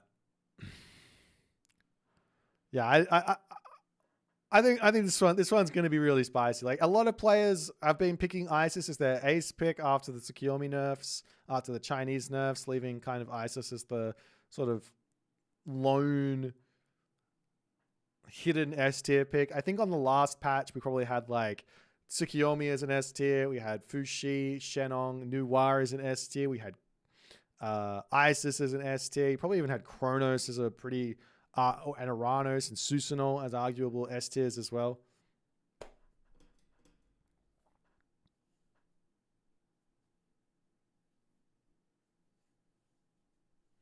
But yeah, this is going to be, I don't know. I don't know what else to say. Apart from this is going to be some spice. Matador's going to have his wits about him. You're playing against B. You probably know how he's playing, though. So have you got what it takes to actually defeat it? And Guy can go the Oceanus route as well. That works. It's strong. It's just a different way to play.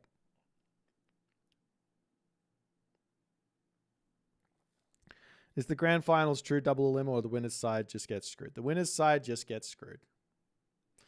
And by get screwed, they only have to play, but they actually don't get screwed. They only have to play one series on the final day. That's their advantage. Whereas the loser has to play, the people coming from the loser's bracket have to play 2 series, and that's best of 7s. There is a little break between the 2 series for the Challengers League, finals as well. But yeah, they get screwed.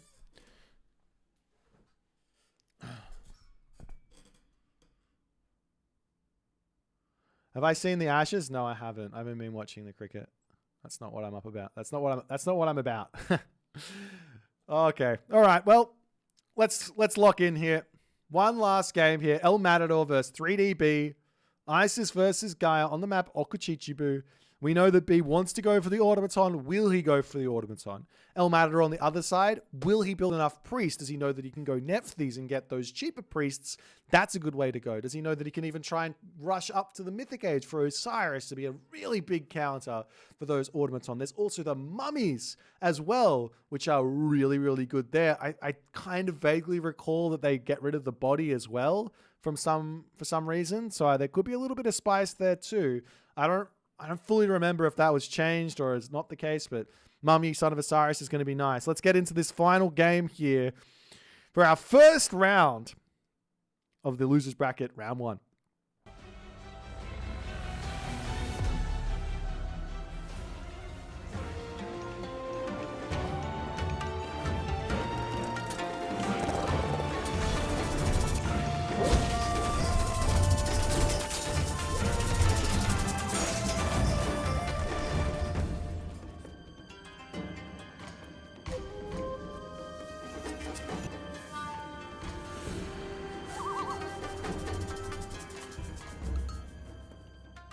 And here we go, ladies and gentlemen. The left-hand corner of the map, playing as Isis, it is El Matador. Gets himself a forward gold mine. Can never be happy seeing that as Isis. You always want that back one if you can help it. However, he does get himself a nice gold mine to the left and some decent food behind this position, as well as an amazing amount of food over here as well. So an amazing second talent center here. This one, not terrible, not good. His opponent, for the 5th game here, both players, 2-2, it's B. He's playing as Gaia. He's got his work cut out for him. And he's not dropped an economic guild. Instead, he is heroizing citizens. Now, this is different. Of course it's different. This is different. What is this about? Well, they do pay themselves off pretty quickly. So it's worth it. By the time you get to the classical age, to heroize them all, that's not really why you want them, because it does slow you down. You're not getting your economic upgrades. That gives you more of a boost than these heroized citizens do on gold and wood. I mean, it's about 10%, I think. Or 1.32 up to 1.45. So something like 10% there. It's about the same as pickaxe and hand axe. So that just affects everything instead of just the heroized citizen. But what it does do is it means that Anubites, well, what value are they going to get? None. You can't really, what are you going to do? My preferred method here is to actually just heroize if my opponent's going to do something rather than predict it, because Matador can just go for a blast here. You can go for an Eclipse. You can go for a stronger economy. You can get his town center up. Completely fine way to go. We haven't seen either of these players really going into a second talent center quick here. This is the first sort of opportunity for that to be the way to go. Now, with inside of this hero citizen idea from B is fast second talent center ideas. Economic guild coming down. And what do I mean by that? Well, you can't stop it. You can't stop the town center going up. It's too easy. They're too strong. They turn, they shank, they win. No problems. Let's check out the relics here. In the center of the map, there is the scales of a Catoblepass, vulnerability to pierce. Doesn't really help a whole lot for the Anubites. Oh, not the Anubites. The automatons. Is there's going to be priests taking them out. But still, everyone's at the right-hand corner. We've got the Hecate's Torch here. God Power Recharge going down by 10% cost is always nice. This guy over here does get himself... Whoa, Scales of Echidna. As if the 90 gold automaton isn't cheap enough already. And there's also one final relic down the bottom, which is the Kui Drum, making those heroes a little bit more effective as they lose HP. However, it's going to be a counter barracks for B.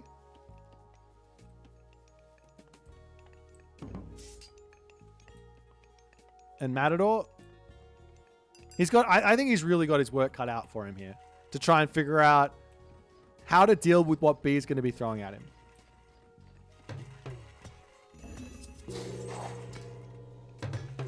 I think he's really got his work cut out for him. The new Boit jumping forward. Going to try and find a automaton to take out. I'm pretty sure the new Boit wins. Oh, does it win the fight? It's kind of close. They're both doing 3x, 60% HP. Actually, we can look at this. 500 hack. 329 hack. I'd have to say this wins. 13.8. 11. Yeah. The new Boit will win that fight. First and foremost, but nonetheless. He's going to be searching around the side, looking for oracles to pick off. They're all, like, kind of all heroic, except for this one here. In the main base here, we do have a barracks coming down for Matador, and he is going for this town center. So,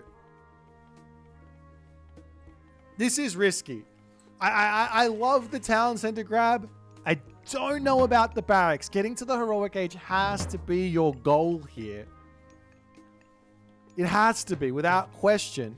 Because the Anubite numbers are gonna creep up, and all you really need is to wall this off, have this gold mine, and be making priests immediately when you hit the heroic age, and you should be able to hold whatever, like, 8-ish minute amount of units are going to charge your way. But nonetheless, I think we might be seeing El Matador sticking it out a little bit in this classical age. N wedge. It's the Anubite. It's a little bit of damage in. Spearman pulls back as the hero Terma. They are out to deny all these cheeky little Anubite raids. Got that Necropolis technology coming through as well. Walls coming up all over the place now for Matador. Wait, does he not know? He doesn't know there's food back here. That hurts. This town center is so nice, but he doesn't know there's food back here. Gonna heal up his units on this side as the walls are coming through into the main base. No attempt to knock on the front door. The Spearman can come over here and cause some problems. So these Terma do have the speed advantage. And he's going to just shoot and scoot backwards for a little bit.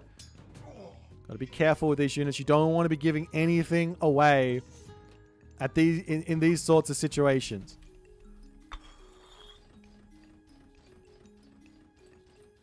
As Matador pulls back up to the top, villagers on the home gold mine will be getting poked away. There is this gold mine over here, as well as a spider lair gets dropped down.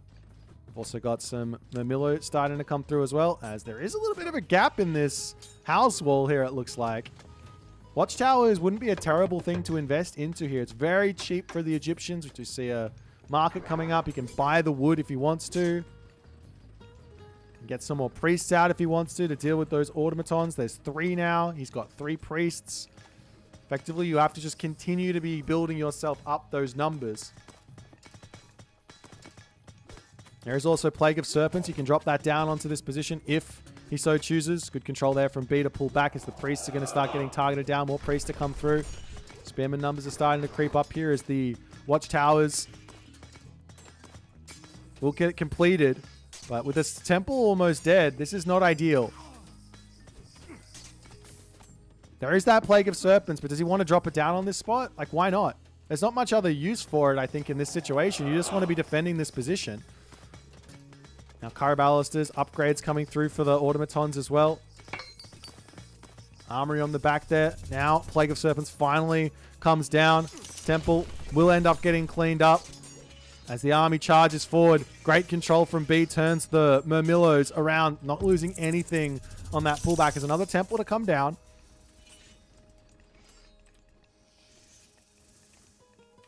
I mean, at this point, there's only 4 automatons here, so overbuilding the priest is not what he wants to do, but there's going to be more coming through. Hephaestus' Revenge is going to change things as well, as all the serpents do get cleaned up. But even if he gets pushed off with this gold mine, not the end of the world. He's got this one up the top. Still not seeing this hunt. Matador. Scouting is so important in these games, but let's pick off that one automaton there. He's going to try and rebuild it back up. Another watchtower coming in onto this spot as the villager gets pulled. Watchtowers are starting to... That damage is starting to creep up over time. I love this little villager repairing shenanigans here as well. Matador's got so many resources in the bank. His macro is slipping. He's not building himself barracks or anything like that here. Pulls forward, trying to take out some more of these automatons as another cheeky little spider egg does get dropped down, and B is just in full send mode here. And Matador doing his best to try and hold on. Bit of the Jackal comes through. Have I been missing these Nubites? They're coming into the main base here. Any amount of damage you can do onto the one town center player is so much value. He comes through. Dives in onto these villagers into the main base. B not paying attention. Does turn around there. Matador does have to get out. We'll pull that one. Units get pulled back over here as well. Just little bits of damage as the Carabalister will get taken down there by the tower. One villager inside of this position, not ideal, but again, he's got all this gold over here, and we do see Nephthys now on the way. Is he going onto the top? He goes into the main town center. Go to the top town center. This game is too spicy for me. The Nubites continuing to just raid into this main base. There's plenty of non-heroized citizens, but they're all very, very safe here. The more units are falling, and Matador does seem to have survived this initial amount of pressure. B knows there's a gold mine over here as well, but he's still just trying to attack down into this position. I'd love to see a second temple coming up. Villagers on this forward hunt as well could start walling this off, grabbing this gold mine too. Over onto this spot. A couple of Hero Murmillos on the chase. Is there channels? No channels in, so the Nubites are safe to run through here. And somehow, some way, it looks like Matador has managed to defend and get heroic age. Game not over just yet for B, though. But Matador is going to be in a very, very good position now. He does dive onto the villagers, does manage to pick off one here. But staying in and actually finishing the job off is not going to be enough. He has to get out of there. Over onto this side, citizens are going to be sneaking through onto that left position there. McDowell Stronghold going up onto this spot. There will start to be some chariot archers, elephants, camel riders, whatever he wants to get mixed through. Not only that, funeral rites to come in. Does not have the favor to immediately grab himself things like Spirit of Mart, Nebti. Some very important upgrades for him. But still, the numbers of automatons, they're not looking that scary. Siege Works coming up onto this side.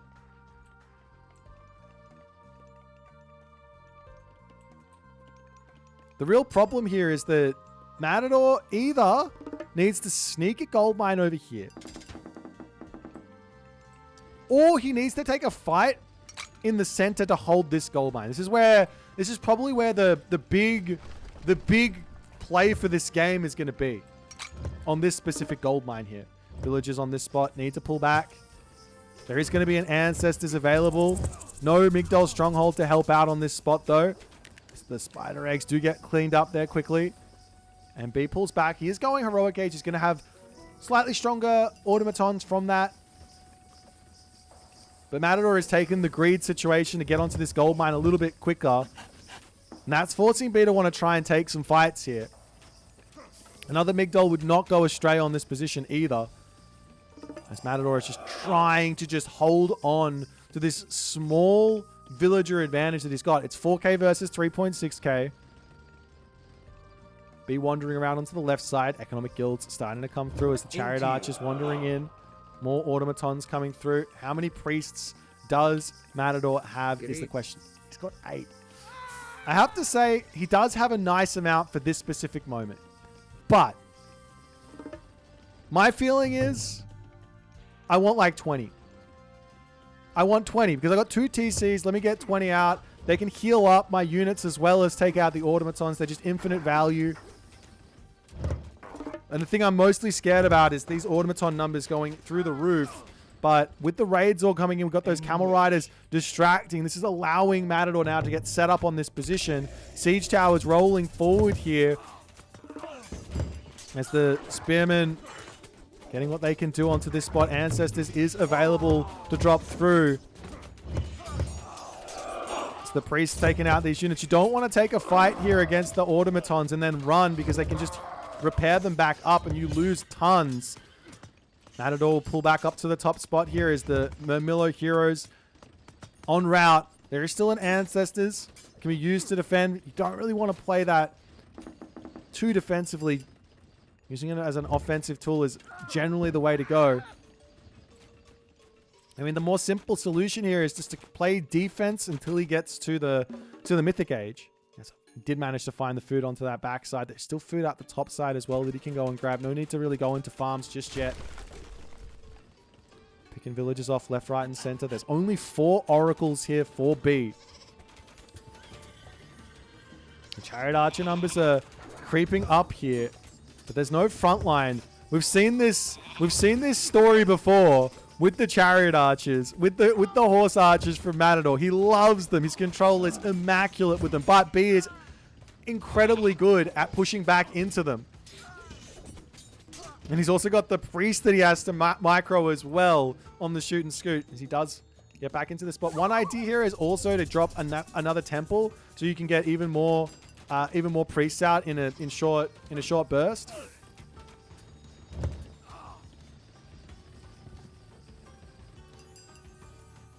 But Matador is still sort of stuck back onto this spot. He gets his gold mine up. The game is still tense. You can't be losing units here, right? I mean, these players are so high level that they're not going to be throwing away an entire army for free. But if that does end up happening, you can lose a game in an instant. Even with a villager advantage and an economic advantage here. And the big important thing is that Matador has to respect this Gaia Lush because these 5.8 speed on that Gaia Lush, that's a lot.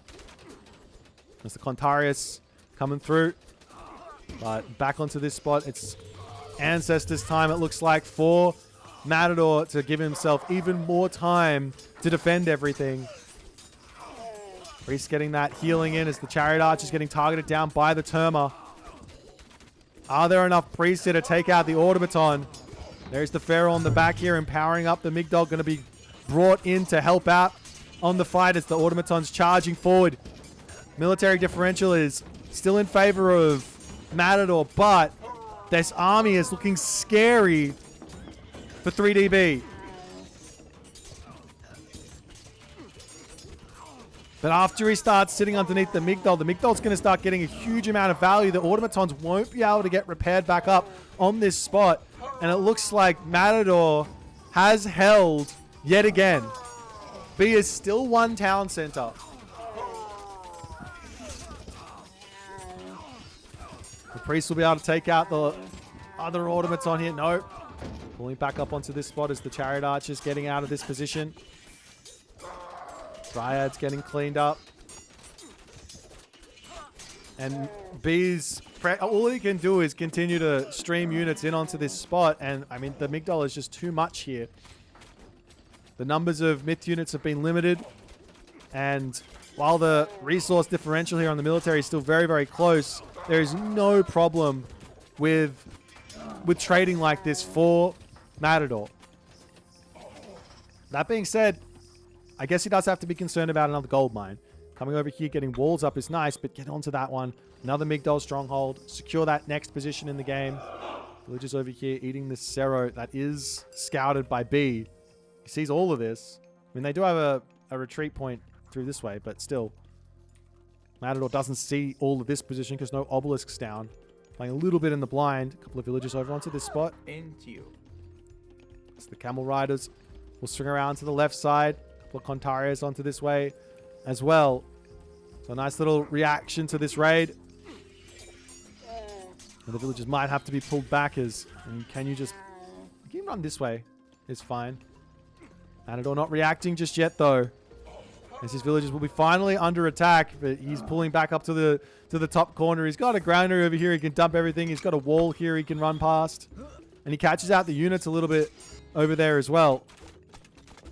Meanwhile, pushing forward. Terma. Heavy Terma going to be a nice answer for all those chariot archers, but Matador's control so very good. That's the Contarius over here going down, and a town center for B finally here. But there's so many siege towers, you can almost just right-click on the settlement and take it out. Migdol up onto this top side with just one villager. It's going to take a long time to get that one up, but I like the initiative. He needs to get some map control in now that he's defended his 2 TC play. Okay, imagine, that's a great shout there. Imagine a bit of a forest, a Gaia forest over here. Markets are now up for Matador as well, as he's like if we're going to go late, that's fine. These towers to roll through and take out the Economic Guild and all the other good stuff.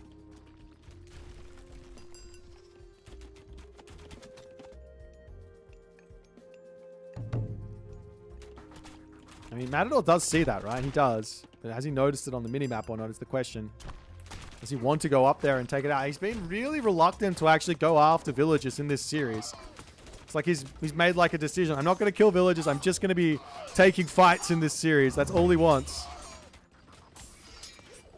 The B's army looking strong. I mean, he's got all the counter units for those chariot archers. And he does manage to get a huge amount of damage done onto them there. As now Matador has to pull back. He's losing this fight in a big way. Camel riders, spearmen, those type of units needed. Elephants. The villager finished up over onto this side as this game is not done just yet, ladies and gentlemen. Yes, there's a big advantage for Matador, but B's not that far behind here. Migdol on the top of the spot with all those Contarius. I mean, you need to get some camel riders out, right? Where's the food situation for Matador? He's got a couple of farms over here. He's got to do a farm transition. He's onto berries onto this spot. Garrisoning into the Migdol stronghold, losing a couple of units as the chariot archers to come up. A ballast coming through for B. B is seeing his opportunity here to make something happen.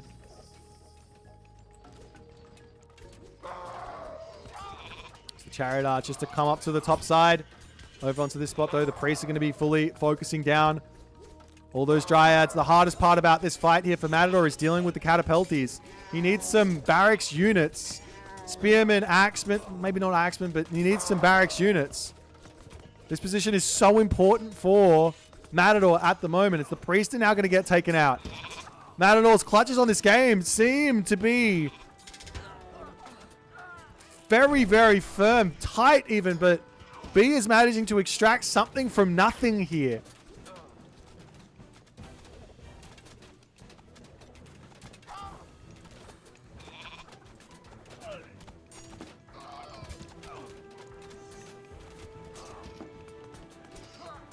Meanwhile, over to this side, Contarius going down. But siege towers, that's a huge amount of value there as well. Matador not having started up like his farms, this is hurting him because he can't deal with what B's got happening here. He's throwing towers down as a desperation attempt to hold on to this position. The villager's getting pulled back to go onto the wood line. Can he buy food? Not really. What's the game plan now for Matador? He's in trouble. Does he have a trade route started? No? I don't think so. Yes, he's got a couple. He's got 8 trade caravans. Does he just give up onto all this position, pull back, and just rely on the trade route to keep him afloat here? Villagers falling on this position. Where's the army for Matador? Where's the army for Matador? Stymphalian Bird. We'll go down there to the Chariot Archers. What army comp here does Matador even make? Full Spearman? Full Spearman seems good. But now B's got full map control. Matador is equal on the villager count, and this game is back into equality while Matador doesn't have any trade. Oh, he doesn't have any trade, doesn't have any gold income, he doesn't have any gold mines. Matador has to get a big fat trade route started. He's going to be stuck in the heroic age. B can grab himself his 3rd town center. He can get this completely set up.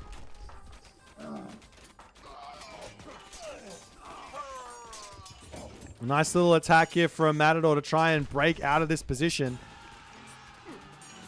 There's this gold mine on the bottom here. There's an attempt to come onto this gold mine here, but now the pallets are coming up all over the place for B to lock this map up.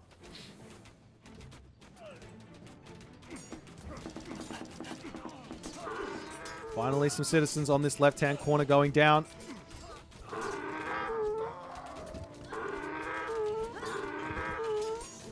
Just trying to prevent the massive destroyers, because this is another very difficult unit to kill at this point, right? You need Spearmen or Axemen to take those out, and there's no real upgrades into that way. He doesn't even have himself the Spearman upgrade there. Matador playing such a good game up until that moment. I mean, you have to play good to the very end. Like, even if you're in a winning spot, a winning position, that's not going to be enough.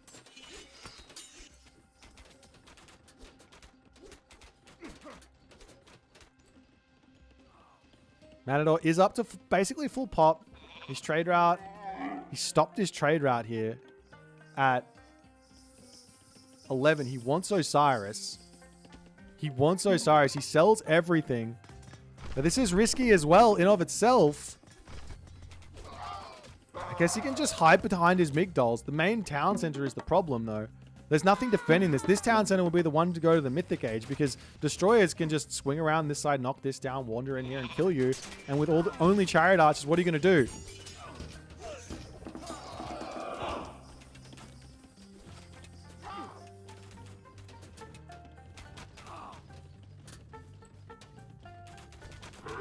Now B is also up to 10 oracles. His favor income is going to be gigantic here. I mean, they're all overlapping a little bit, but still he's got 10 of them. And he's got all of the upgrades for them as well. So they are working overtime in this at this point in the game.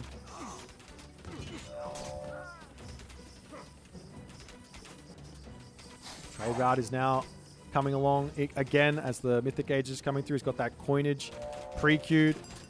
He's got Quarry pre-queued as well. I don't know if that's going to help him with no gold mines, but could send a Pharaoh up here to empower that one. So he wants that to be a Son of Osiris here. And the real question is, ooh, mummies. The real question is, ooh, mummy. Ooh, mummy indeed. 145 favor in the bank. 83 villagers on wood. That's got to be the plan here for Matador. That'll be an answer for all of this. Without question. However, what's an answer to the mummy? Full heroes. But there's also the Son of Osiris to help out. So it's not as simple as that. Matador's doing a great job of delaying here. The citizens are now going to come grab themselves a town center. There's palaces all over the place. B has got complete control of the map, but he's not got any real pushing power here. And following this up as well, 2 siege workshops. You can get yourself some catapults. Knock these palaces down, knock this palace down. Start moving forward. Mummies are coming in. Son of Osiris is through. These myth units won't be that helpful. At least until the Son of Osiris is dealt with. Is there any room for Matador to spend some favor on this position. There's going to be an implode coming, though. Does he have a catapult coming in? No. There's no ability to push. You got the Stymphalian bird swinging around onto the side here. Stymphalian bird goes down. And he sort of planned to surround these guys. I mean, the chariot archers on this spot is so risky to be here. I mean, look at this. 6.3 speed Terma. 7.3 speed Contarius on top of this Gaialush. You don't want to be here. Son of Osiris taking some damage here from that palace. Matador not paying attention. Now the army charges forward. Catapults are queued up now. Gold income from B is through the roof. I mean, an implode is going to be brutal, but so long as he keeps the Son of Osiris safe, Monument on the front is a must. As the army charges forward. Still no real way to get through here. Over onto this side, Stymphalian birds getting taken down. Chariot archers going down over onto this side. The mummies need to get that vomit on top of the actual blob of units, though. More mummies queued up. The catapult slowly take down the palace over here.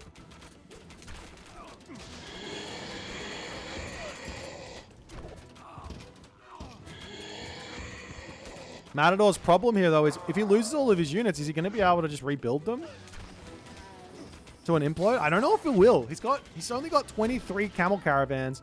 They are giving him 73 gold per trip. But still, this is a difficulty. Ontarius here's everyone just getting heroized as B sees his opportunity for a gigantic push here. You have to know implode is coming. Implode onto the right side as the villagers trying to pull away. Can the Son of Osiris get out of this spot? He does get out of the bind there. Can pull back up to the top spot, keep himself alive. All the chariot archers will get eviscerated here. The mummies need to get pulled back as well. They've got no real value versus the heroes for the moment here. But once he cleans up this army, then obviously the heroes won't be there anymore. He can actually start getting some value from them. But can Matador get himself going? Son of Osiris will be a huge help. Making mercenary cavalry here. That's not gold you have access to. At the very least, you can sell the wood and keep going. Matador's got such a long route to bring himself back in this game. The mummy's charging in here. But look at all the heroes. Like, what are you expecting to do with these mummies at the moment? Gets himself up a Migdol onto this side, so at the very least he can garrison away. The mummies are all going down. 7k military resources to 2.3k, but you do have a Mythic Age God power to help you for the rest of this game.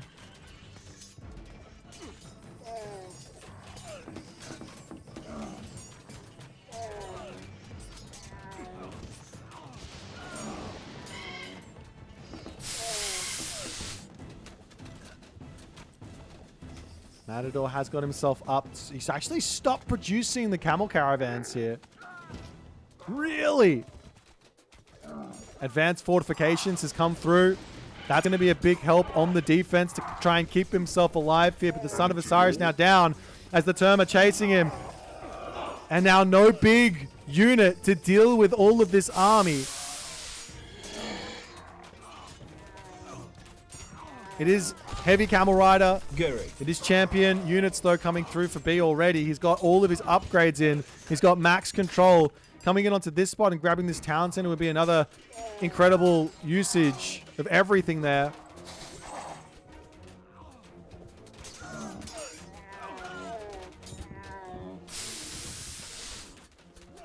And now all the heroes are done. Maybe it's time to get some more units back out. He's only got the 2 monuments though.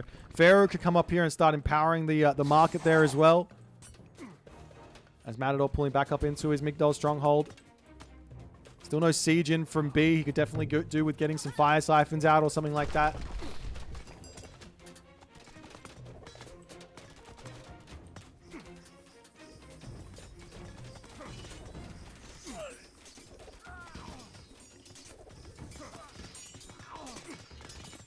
So Migdol's stronghold in this position going to go down. The town center also going to go down.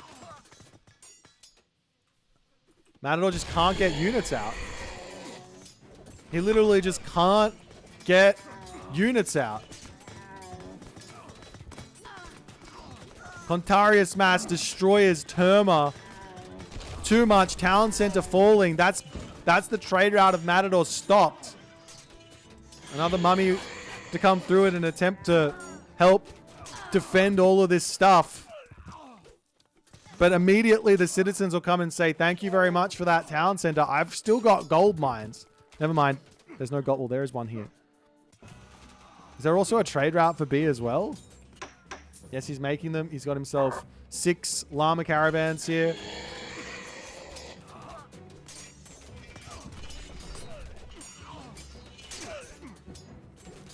I mean, at the very least, some minions are going to come through and assist, but as they spawn in, they do get taken out.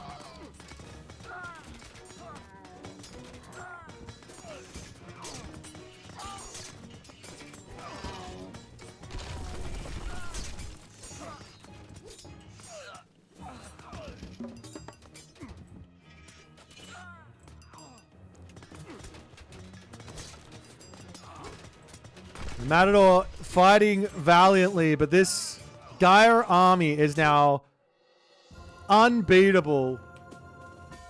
Matador taps out and B does it again.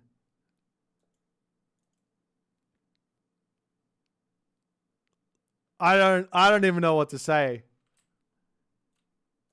I said it mid-game. I said, you've got the advantage, but you can still throw it away by losing your army. Matador tried to push forward.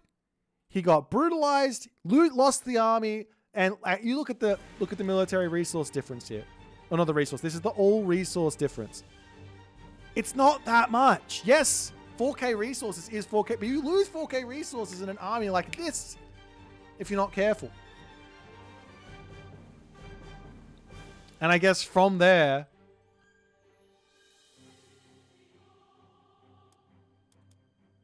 like that's all she wrote. The simple play here from Matador was to just play defensive, get Mythic Age, and do what he did after he was in trouble. He just do that, and he would have been in a great spot, and he would have probably won this game. There's a lot of ifs there. But well played to B. He goes on to the next round. I mean, if you don't like this, I don't know what to say. You don't like Age of Mythology. This has been an insane series. Well played to both players. Better luck next time for Matador. We'll jump back over to the standings. We're going to get prepped for our next series, which is going to be Kvoth versus Miniyeti.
Alrighty then.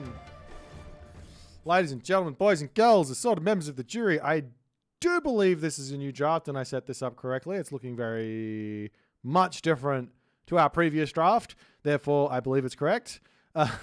We've got ourselves our next series of the day. It's going to be Kvoth versus Miniyeti. We've got the defensive maestro himself in Kvoth versus the cheese lord who is ready to bring some strats to us. Miniyeti is definitely the most interesting player out of the bunch here. You've got basically Miniyeti is basically soup, but he's crazy. That's what it is. So soup is like biggest brain in Age of Mythology, right? But even if you have gigantic brain, part of the problem with that is you put the crazy ideas off to the side because you're like, no, that's just crazy. Why would I do that?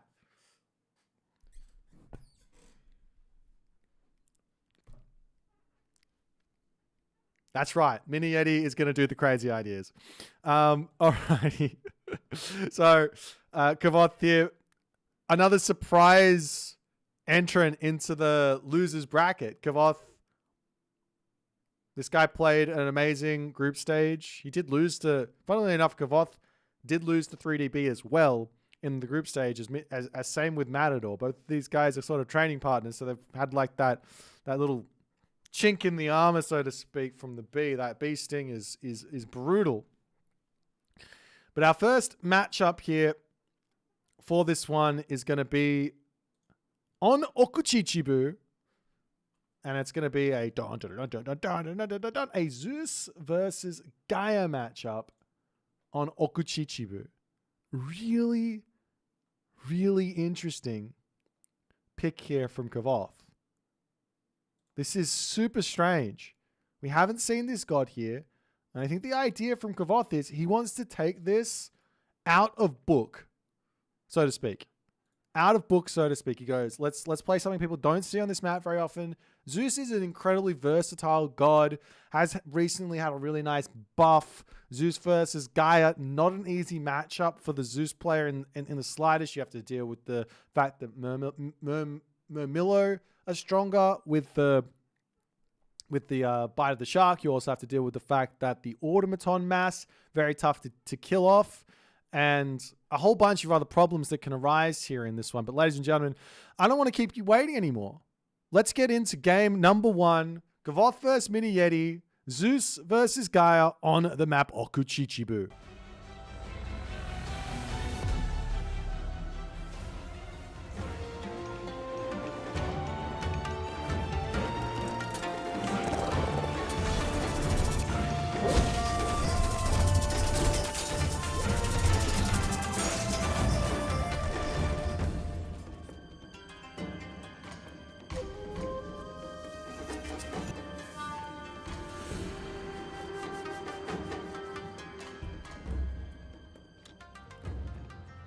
Alrighty then, in the right-hand corner of the map, spawning as the blue Zeus. His name is Kvoth. We've got ourselves a pretty spicy defensive Okuchichibu map. Town center over here with the back gold mine, back hunt. Town center over here, not the best, but does have a nice gold mine in front of it. His opponent today, for the first time in the playoffs, was sent to the losers bracket because he came third in the group stages, but it was a tough group stage, and he did make it known that he is very much there when it comes to the other players in that group. It is Miniyeti.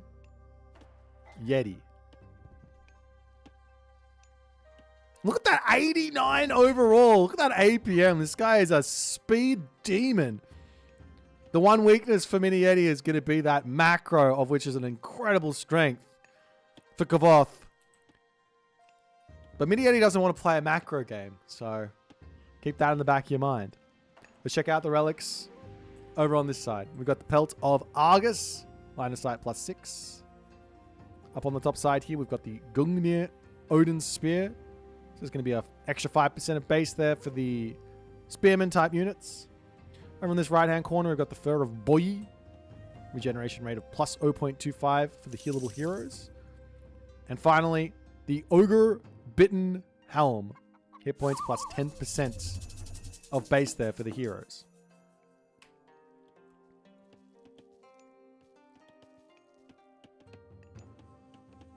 Athena, the god of choice here for Kvoth. No fast advance here from Miniyeti. He's chucking his temple up. Really nice and defensive. I like this usage here. It blocks the gold mining. You don't need that many villages on the gold anyways in the classical age. Defends everything. He's got some beautiful Gaia forests here protecting everything up. And there's not going to be any way to really punish this this position. Look at how beautiful this is. He's also on this side as well, so no, nothing can really get in here. And it's going to be an Oceanus. I should say, while I say basically Miniyeti is soup if soup was crazy, Miniyeti does have a standard game in his bag. He's got a bag, guys. He's got a bag. He'll go left, he'll go right. Doesn't matter. But he does have a standard game here. He might decide to play 2 TC in this situation. He's actually delayed the pickaxe, delayed the other thing. Did he get upgrade any extra citizens? No. I'm confused as to exactly what his early gamers look like. Maybe he was going for relics or something. Comes over here, picks up that Ogre Bitten Helm. Always nice. As Kvoth has hit the classical age already. He has got himself his upgrade from the temple here. And he's going to be ready to start looking for some early harassment. As the Minotaur wanders forward, you do have to remember there's going to be a Caladria. So while the Zeus can get pressure done and reheal, so too can the Miniyeti, Caladria, and everything else. Got ourselves up onto the top here. A little cheeky barracks coming through. Really attacking the citizen. Not the best idea. It does go after the Caladria over there as the Heracles going to be making its way over here. It's double military barracks for the moment here for Miniyeti. Such a defensive base here. It looks beautiful at the moment. As he tries to take this spot out, but there's going to be some Murmillos to come through here as he walks forward. Targeting down the Caladria. Great control from Miniyeti, dodging everything. In the main base here for Kvoth. I could be wrong, but it's looking like it's going to be a talent center. He hasn't really gone for much more after this. Here are Murmillos starting to come through.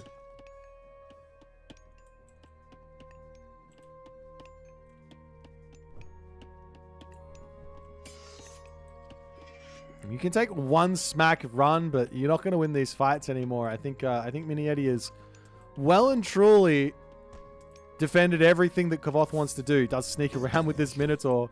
It's a little bit of a headbutt off, but still no kills. Just little bits of harassment. And slowly but surely, the resources are coming up for the town center. 4 villagers are going to make their way over here.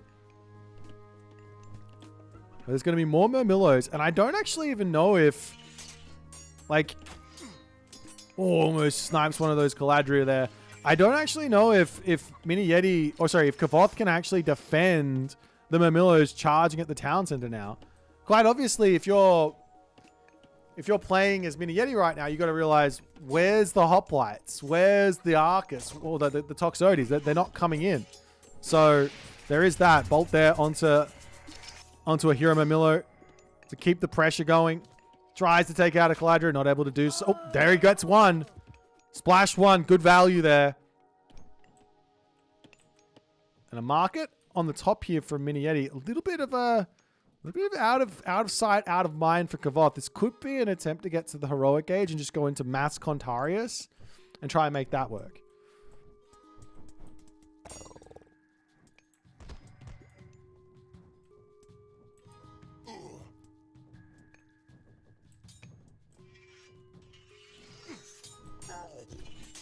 So Caladria wander forward, getting that healing in.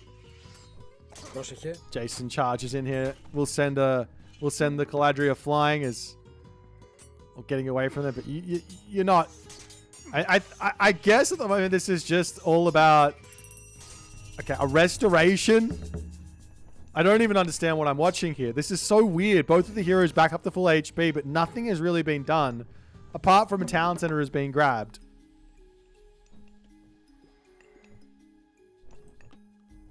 Okay, Kvoth gets himself his town center. Hooray. But then what? Miniyeti has min-built units. He's got himself a whole bunch of Hero Mamilo now. Gonna run around the map, start harassing. I have to assume this is not going to be any more Mamilos getting built. I have to assume Miniyeti is going Heroic Age here.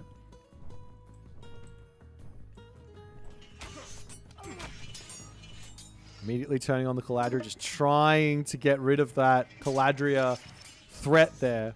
There's no way for him to really win this fight until they get cleaned up. I mean, with this low numbers. When the numbers get higher, then it doesn't really matter that much. But still, Caladria spots the town center. Obviously, that's the case there. And all of a sudden, the resources start to balloon, and Miniyeti is going to be on the way to the Heroic Age. Now, here's the problem with Miniyeti's strat on the surface.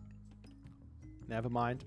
He's not doing what I think. He's doing someone else. I thought he was going to go Thea into Mass Contarius and just look to raid Kvoth into the ground. But it's looking like he's just going for Mass Murmillo and an all-in. Kvoth here is expecting... I'm expecting the Thea. And he's building a whole bunch of hoplites, which don't really counter what Miniyeti's doing here.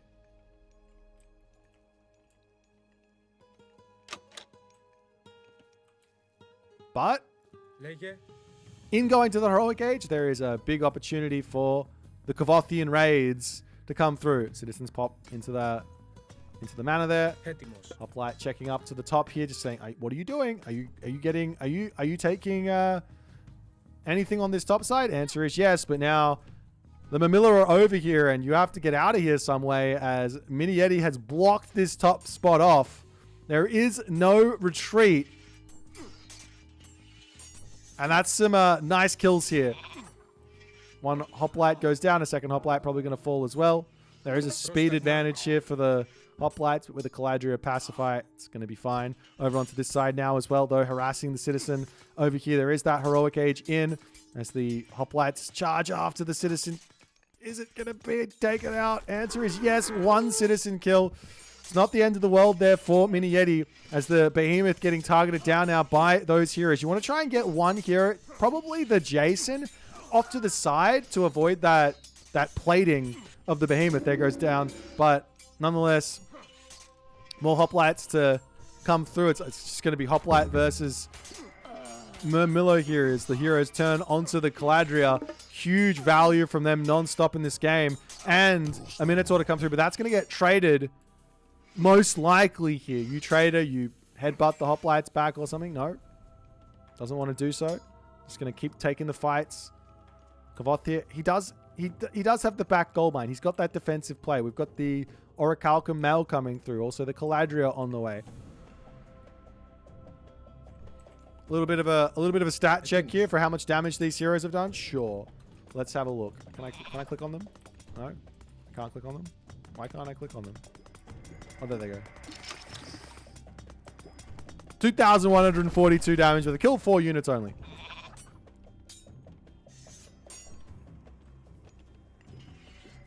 Meanwhile, Mamilo's sneaking around off to the side here.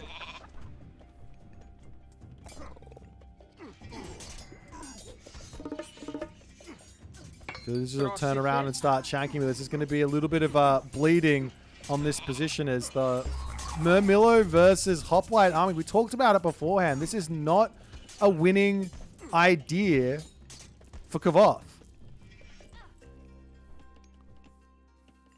Getting Heroic Age and making Hypaspis? Now, that makes some sense.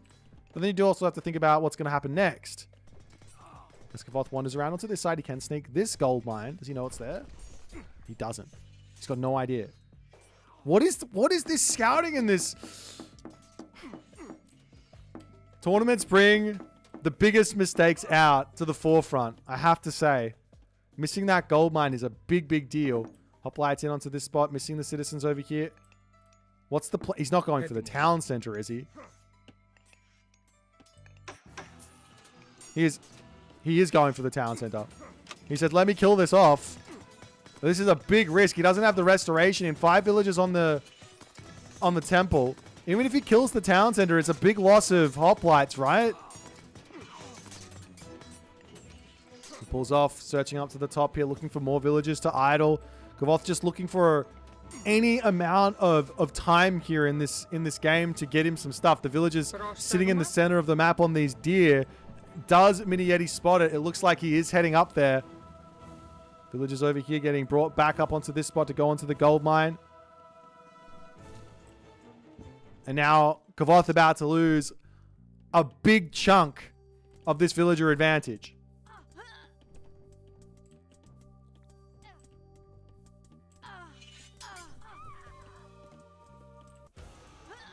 Watchtowers are up. There's still going to be a villager advantage after all is said and done, but the military differential is the big problem. These villagers have come up onto this spot. Clear off the carnivora wall, maybe some towers behind it. Over here, the Murmillo are going to be breaking through that wall again, trying to get onto that back position as the hoplites try and prevent the retreat from having any success here. But like, look at the difference in stats. 49% hack armor to 40%. Then there's the extra DPS, 10 to 9.6, and you've got to add on the bonus damage that comes from that that bite of the shark technology.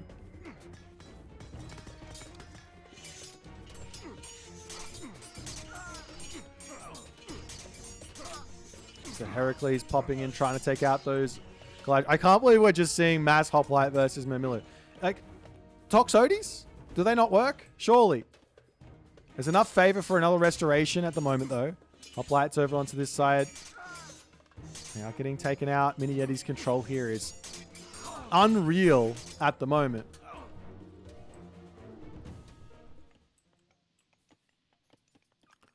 Yeah, Toxotes were buffed, Keto. Come on, man. Get with the times. These things were buffed. They're really, really good now. And people are just still playing on like 3 patches ago. What's happening? Farms coming up onto this town center as well is not an ideal thing, but he needs to get the food income.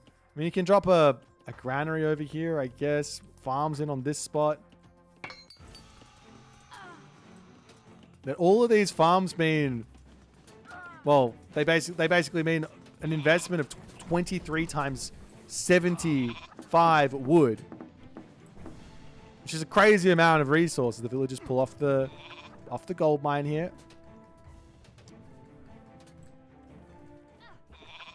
Hoplite raid coming in yet again, trying to slow down the economy of this Gaia. Does catch out. This is a big raid now. And like I say, if you're 2 TC versus 1 TC, any villagers you kill are felt twice as hard. Kvoth sneaking into the center of the map to grab this, but there's already 2 Murmillo on this spot. Not going to be working out for him here. It's a couple more kills. Pulls back. Not paying attention onto this side, though, as the citizens, or the villagers, excuse me, a whole bunch of them are going to go down. Where do you run? Up over onto this side? Up onto this side, it looks like. Citizens in the center of the map there as well can get targeted down. There's still a villager advantage for Kvoth as Miniyeti is trying to keep it close. But the military difference is the problem, right? This is going to be forever the problem for Kvoth. He's got somewhat of a speed advantage. Do we see the channels? There is channels. So when the Murmillo are on top of this, they do have an advantage here. Villagers over here getting pushed off yet again as Kvoth needs food.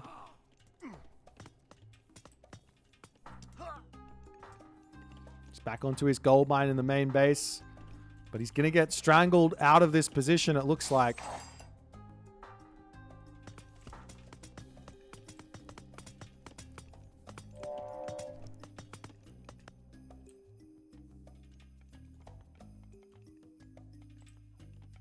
And now we see the walls over here for Miniyeti as he's going to be locking up the map. I love that little idea. More military camps.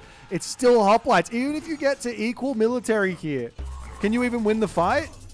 Carnivora gets dropped over onto this side. Bolt comes down onto that one. There is enough favor for a restoration, but I guess you win the fight with a restoration is the idea.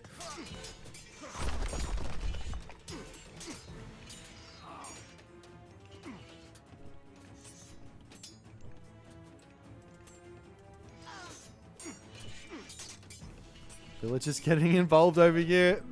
Does manage to get them back to safety. These units on this side have to be careful. So the villagers are getting the wood chopped up. He does see a gold mine onto this spot. With the tower over here, that's a nice little help onto the town center, but he needs that gold mine secured somehow. 300 gold left. Still a huge advantage for Miniyeti, but he still doesn't even have himself heavy infantry. That's gonna make it even more difficult for Kvoth.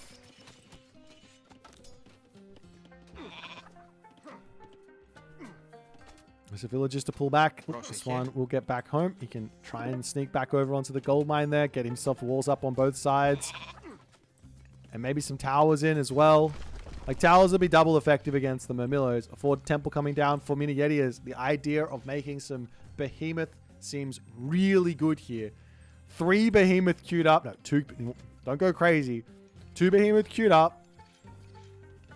I think they take like 20 seconds to train. So 40 seconds later and he's going to be able to have a really big fight on his hands to take out this town and clean up those farms. Kvoth has to take this fight. He's got the towers. He's got the restoration as well. More hoplites coming around onto the back here as the restoration to come through. 1 Behemoth making its way over here as the heroes immediately start targeting that down.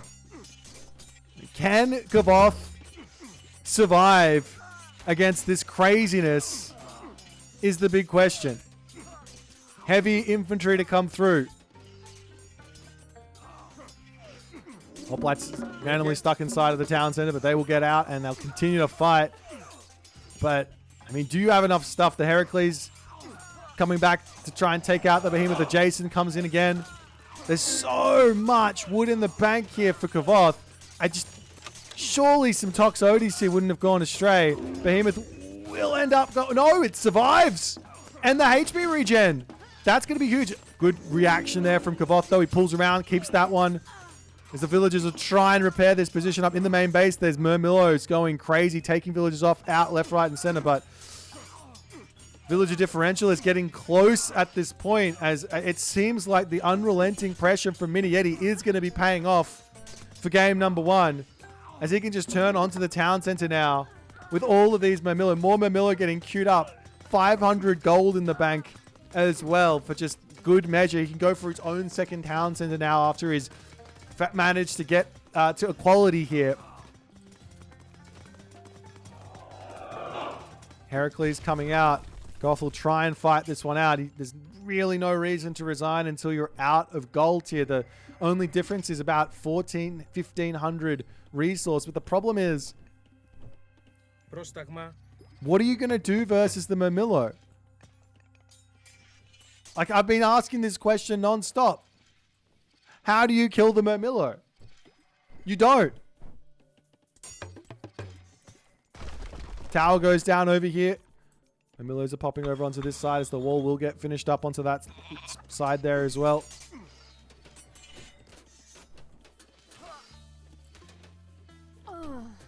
Nice snipe on the Caladria.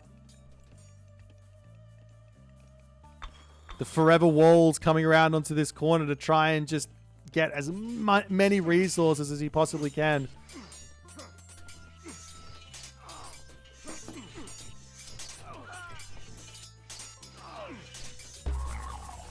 Carnivore drop down as Miniyeti says, I can probably just charge in onto this spot.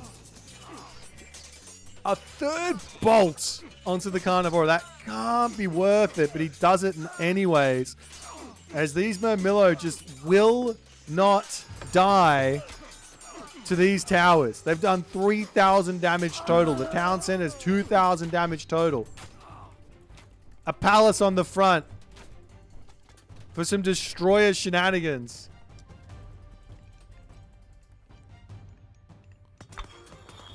The ultimate counter to these types of raids is a wall and a tower. One wall by itself might not be really enough. Of course, you can garrison the villages. The hoplites come over here to defend, but that's going to mean that this main base is going to start losing infrastructure.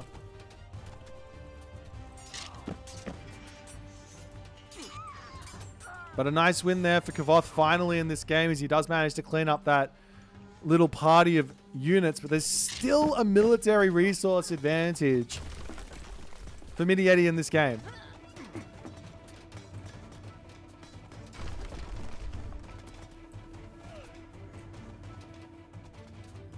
Horns of Consecration to come through. The Fanatics. I don't even think he needs that. Does this help speed up anything but the... No. I think he just needs the Destroyers. I don't think that Kvoth can hold this at all. Like, he can't win the fight. The Destroyers just kill the buildings. And we finally see, in 22 minutes, Kvoth gives up on his hoplites and says, all right, I'll build some Toxotes. 23% Pierce Armor. The Toxotes have to be the defensive unit here in this sort of a situation, but...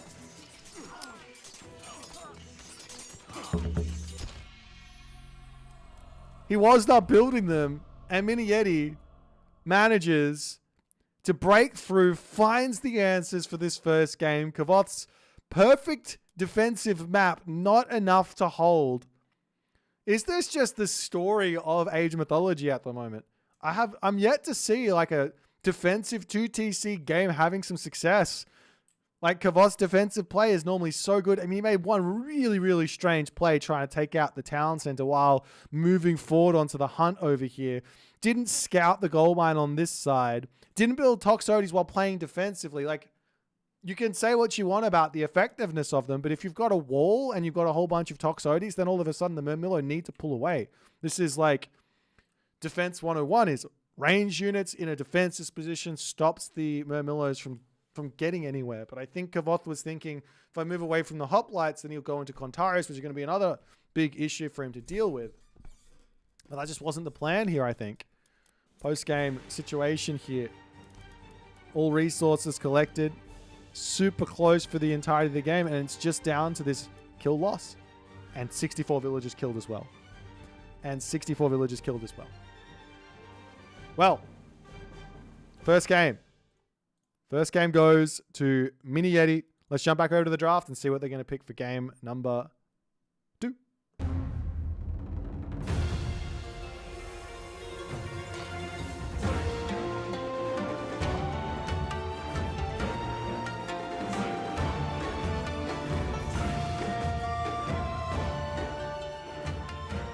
Alrighty, game number 2 here. Well, the first win for Miniyeti has to be a surprise to most. Kvoth being the winner of the recent S-tier tournament, he's expecting to make a deep run in this tournament, but he's already in the loser bracket. Goes to show that the level can increase dramatically over a short period of time. Amaterasu as the god pick here versus Isis for Miniyeti.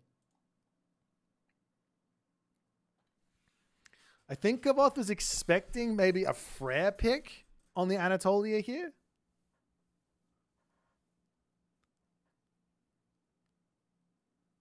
I think he was expecting a Frere pick, is my guess. But Isis, I mean, this is another option. It's completely valid. You have to be prepared. You have to be practiced. You can't just jump in and just be like, oh, I'm going to play Isis now and it's going to work. No, you have to be ready. Good build order, good strategy, good all-around game plan. Most players are preparing for like Isis versus Zeus. That's obviously not what's happening here. It's Isis versus Amaterasu. So I don't know if Miniyeti is going to be prepared for. Kvoth, on the other hand, I don't think he would prepare for Amaterasu versus Isis either. He's preparing for Zeus, Hades, Frere, Kronos, maybe. Those are the gods that you probably expect to see on this Anatolia at the moment. But a bit of a surprise pick from Miniyeti. The thing is, though, Miniyeti does know that Kvoth picked Amaterasu on this map before. He knows that this is something that's going to be coming. Of course, it could have been Susanoo, could have been Skiomi, could have been Uranos, could have been Ra. All these gods are definitely pickable on Anatolia. Well, I'm already blown away by the level here, guys. These games have been absolutely stonking. Absolutely stonking. We'll see if they're going to continue, though. Kvoth does have basically all the Japanese gods. That's very true. It's very, very true. We're going to be jumping into game number 2 here on Anatolia, Amaterasu, ISIS, and all the other good stuff that comes from this. Hope you guys are enjoying, man. If you're not, you know, tell someone who you don't like to come and hang out and watch. You know, I think that's a good way to look at it. Okay, let's jump into this next game.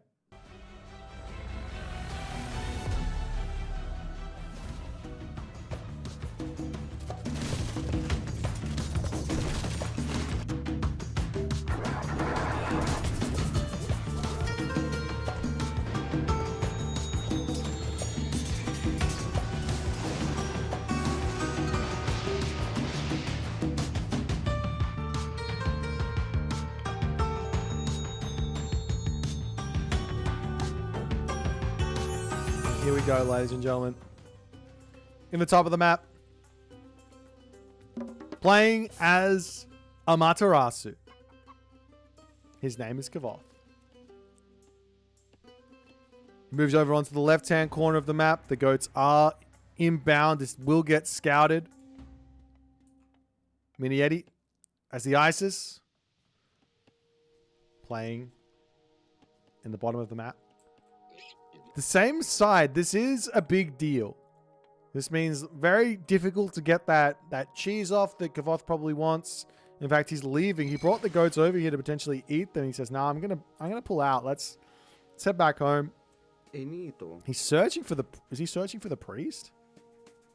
He is. That priest is just hanging out on this spot, and the villager is gonna get very, very angry, very shanky, and the kitsune as well is gonna get that double attack in, and that is going to be a first blood for Kvoth. This is the second time on Anatolia he's had a very nice early game advantage. This shuts down the obelisk in the center of the map. The villager will move back over here and grab the goats. House is all up around on this dock for now.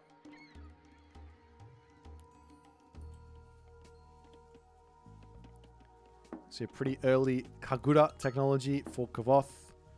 As he might be looking for a huge amount of favor here.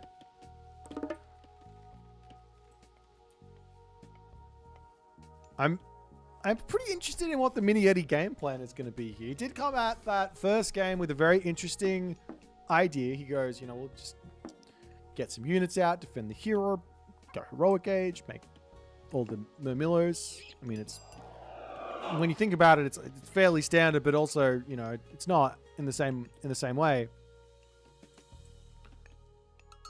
But moving on, like, what do you do with ISIS that's like that? Is there some sort of a cheese? Sphinx? Build a couple of Sphinx, run into your opponent's base, click Eclipse, and just have a field day. Could be a really nice way to go. 2-3 monuments going up into the classical age, or even get them nice and early. You know, seeing a dock over onto this side, but Kitsune harassing. Takes a long time for this one to actually kill off a villager. There was a villager in position here. He could shank it down, and he's going after it here. And that will be a dead villager, but the dock will go up. So a nice little win here yet again from Kvoth. Wait, what is he doing? What is happening here? How? The bear is in. The bear assists as he comes over and slaps that villager down. He can enjoy a nice, healthy bit of dinner on that spot. But another dock down onto the bottom here for Miniyeti. Losing a villager in these sorts of situations, it's almost feeling like it's just standard here. Because that Kitsune is so incredibly valuable. I guess the way to play around it is you drop the dock, you put the wall down immediately, so the Kitsune can't really get involved unless he's already there. So one priest kill, one villager kill, and one Miniyeti with all his docks up, ready to go. So he can get his fishing ships, he can go to the next age, he's getting his temple up very, very late. Lots and lots of wood in the bank as well, though. For Kvoth, he finishes his temple. He's ready to advance. Just needs a little bit more resources. You can go for a whole bunch of docks on this bottom side. Oop, as he does wander forward for a very aggressive dock on this spot. Bast is going to be the god of choice.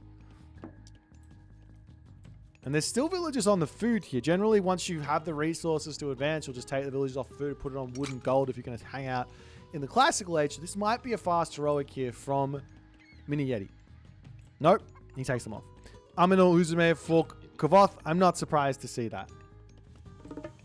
I am not surprised to see that.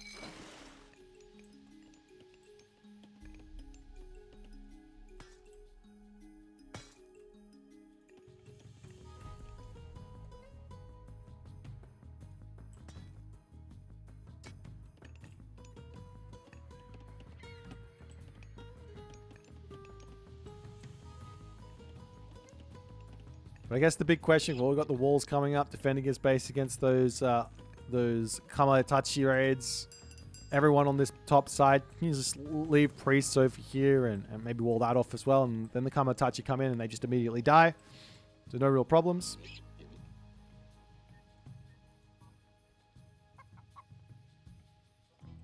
But after all is said and done, I think Kvoth is just behind on the fishing ships with his... Oh, he's equal. Equal on the fishing ships. Both players going to be getting their per scene in.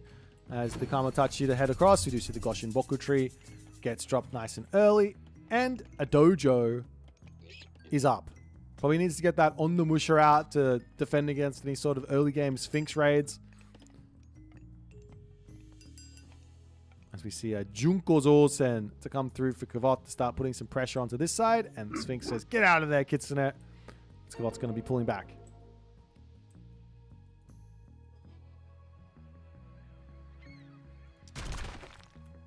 Immediately a ramming galley on the way as a second Junko Zosen to come through. It's a bit peculiar. The fishing ships or garrison, that's going to be an easy way to defend this because the dock's getting that pierce damage done. And the ramming galley will be pulling back. One other idea is to put a priest over here and heal up your ships, or a Miko over onto this side to heal up the ships as well.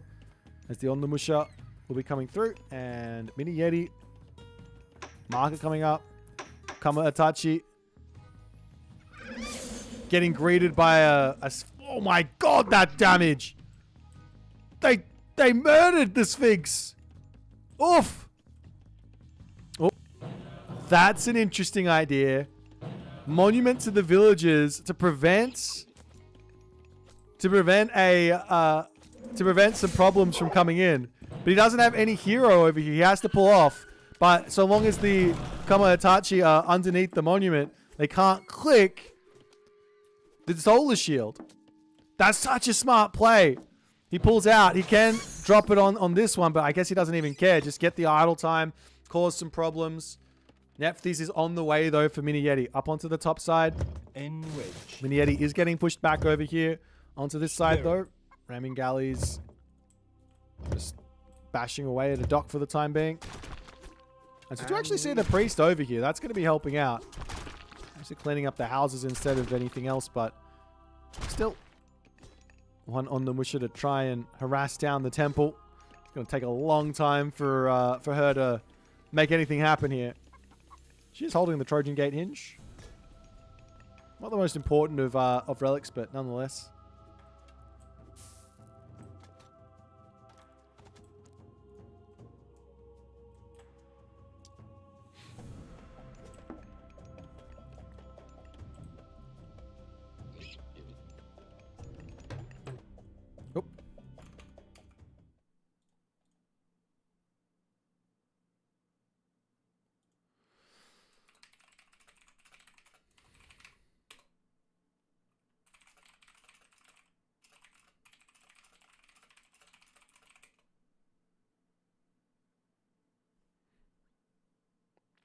I missed that. I missed them pinging me there. Unfortunately, I don't know where admin is, but...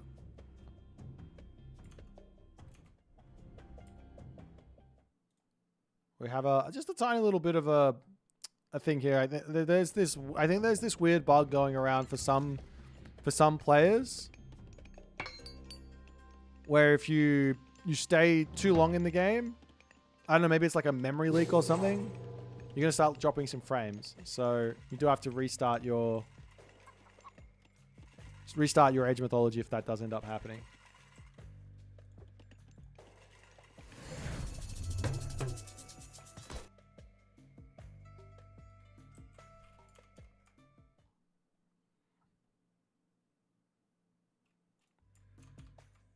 Okay, I think we just have to wait for them to, because we're 5 minutes behind. And apologies, I was focusing on the game too much.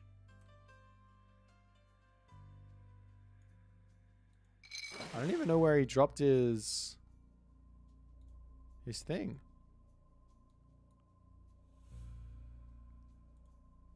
Sort of wish if I clicked on the god power, it'd take me to where it is, but is there a blue dot somewhere on the map with a solar shield on it? ご命令よ。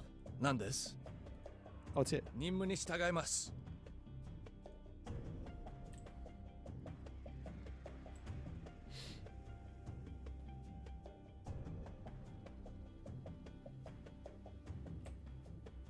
Yeah, so if there's ever any technical difficulties, they can pause in game. Don't think there's a way to save manually. If there was, I could say save and then out and then go back in, but I don't know if that's possible.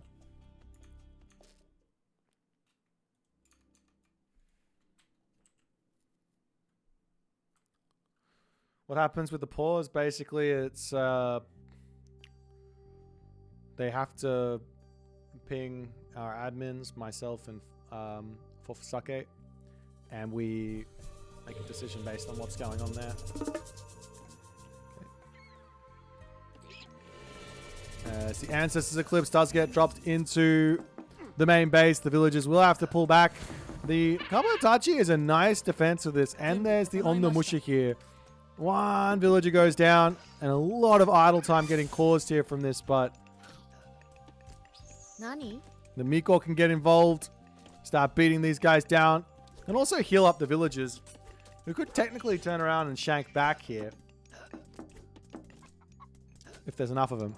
And he does do that over onto this side, no problems. As the Ancestors Eclipse now done in the center of the map, however, will be coming a Migdol stronghold. Meanwhile, also Scorpion Man on the way. As Kvoth is going to pull over with that on the Musha. Turns around. Miko doesn't want to be losing that one. Garrisons is very smart there as the villagers will pop into the town center. Make it move back. Both players now into the heroic age, as we are going to be seeing the Raijin for Kvoth. But how do you break through this middle situation? There's a monument, double Migdol stronghold.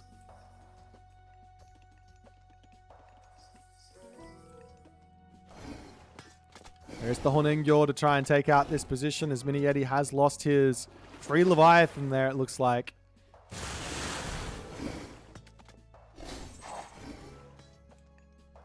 But the most important thing right now for Kvoth is securing a gold mine. He's trying to push out and grab this one. We see a whole bunch of chariot archers.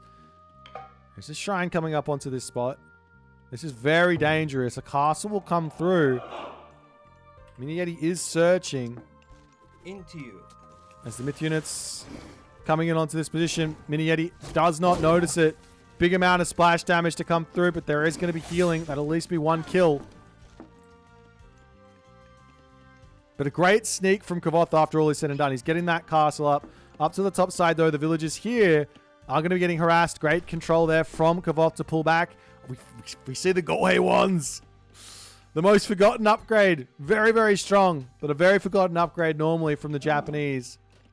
The one thing that Kvoth needs to be basically the comp here for beating what Miniyeti's building is going to be these Raiju, Shinobi, and Yati's Spearmen.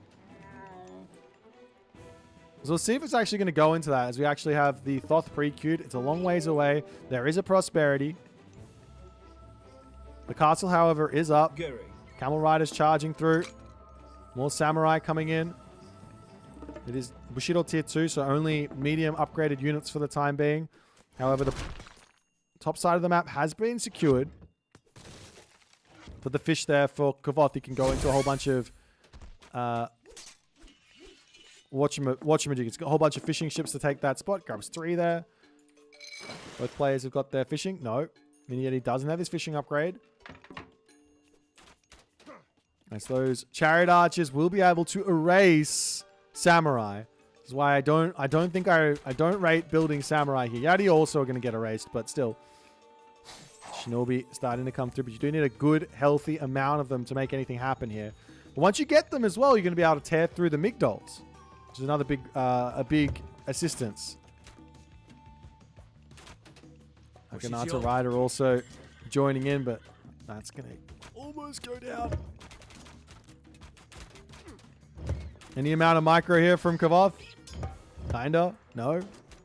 Lots of low HP units here as the Miko could turn around and actually heal those up. But here's the thing. The Oyumi here might not buy enough time. Or might not push hard enough to actually break through this spot.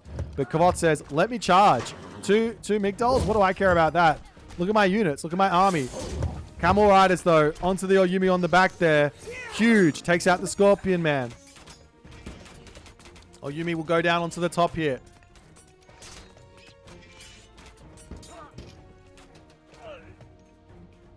You see a random Honengyo over here as the ship's going to go down. And Kvoth not quite able to break through here just yet. But he has a lot of resources in the bank. He might be thinking Mythic Age himself. But which god do you go? Do you go Takamikazuchi? Do you go Okuninushi? Okuninushi seems really, really useful in this situation. But so too does Takamikazuchi. Though, are you ever going to be able to get off that divine slash? Maybe not.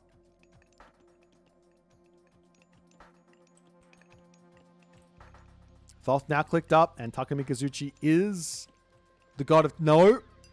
Okuninushi is the god of choice. Like, okay, so Oyumi are going to be a really difficult unit to actually deal with for Egyptian. You have Elephant are going to be basically the only thing that can break through that. And with the fact that he's lost all of his fish, that's going to be a bit of an issue there. Villagers on this position now getting sniped down as... Do you see a nice little raid over onto this spot to take out the Monument to the Soldiers? Nice little move. It immediately gets popped back up as the Shinobi will have to pull out of here. Dropping down that Thunderburst is a must here. But I mean, he's just gonna garrison. Even though you got the usage, he's got a garrison. He does cut off the villagers. Absolutely huge. He cuts off the villagers. They're not gonna get into the Migdol here. The Oyumi are back in. There will be a big fat meteor, though, coming for Kvoth on this position, though. Gives himself the Divine Shield there to try and keep it all going as the Shinobi chasing down those Chariot Archers here. Miniyeti needs to micro beautifully to keep himself going as the Migdol stronghold falls. But the army of Kvoth does seem to be fading here. Does he have enough stuff to spam is the question. Of course, he will have another Thunderburst to drop down a little later with his upgrade. But there's going to be a meteor that can be dropped onto this castle. Gold in the main base. It's got 1,900 left. 2k left. I want to see those Yati Spearmen. Meanwhile, charging up to the top. There's no meteor just yet. We do have the meteor now coming down. It's targeted onto the villagers. It does hit those as they're going to try and pull out of this position. There's going to be the second Goshin Boku tree. There's going to be access to Onmuraki. And he is going for them. He is going for them. He's got 2 TC as well, mind you. But he does need to get the upgrade first. These aren't that good without the upgrade. Double, like when you have one on Meraki and the upgrade, it's like having 2 of them. So there's no reason to go for these until you have the upgrade. Also, Divine Prefecture, another amazing technology to help you go. It's in the town. He's already got it. He's already got Divine Prefecture, I think. So everything is working overtime. As the Thunderburst gets dropped down onto this spot. Kvoth charging forward here. 2 town centers with Divine Prefecture is sort of like having 4 town centers in a way. Not quite 4, but anyways, the Umibozu to come in, slapping. He won its villagers. Okay, we have to do this. That's what it looks like to be. You're not even looking at the villager. And now the wretches coming through, and there is just so much value here for Kvoth on this position. The villagers get pushed off with the gold mine, and I think Miniyeti, with zero gold remaining, well, he's got a little bit in the main base, but he's going to be losing the Migdol stronghold. He does finally decide, okay, I better queue up Restless Army. Over onto this side. The wretches spawning onto the villagers. I mean, they kind of are like little nibblers. They're doing 4 damage and attack, 4.4 DPS, but it's more than enough there as Miniyeti taps out. Kvoth strikes back. 1-1 now. And she does manage to take this game 2 with some very, very nice Amaterasu play. I mean, he's just doing a whole bunch of stuff. Didn't even notice it. Like, got the town center up, got Mythic Age at a competitive time. Very similar to what Miniyeti was doing. Sniping the Monuments of the Soldiers, though. I mean, sniping the Monuments of the Soldiers when there's 2 Migdols there. Not that important, to be honest. But nonetheless, he does it. He gets the big damage done, and he manages to convert the win here. Well, ladies and gentlemen, let's jump back over to the draft, see what they're going to pick for game number 3. I'm sure we're in for a lot more crazy stuff.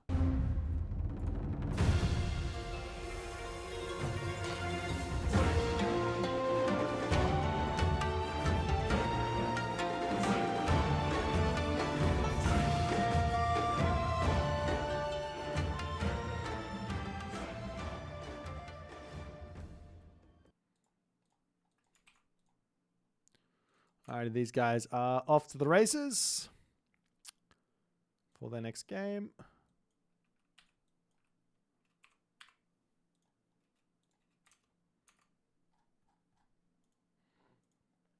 And we'll have a little look-see at this.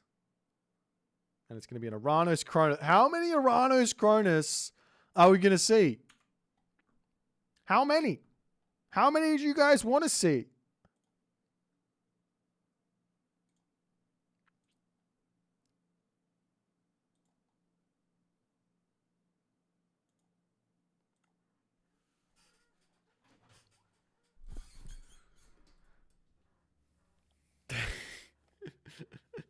I didn't tell you guys what map it is. What map is it? Mirage. It's Mirage. That's really interesting. Aranos on Mirage.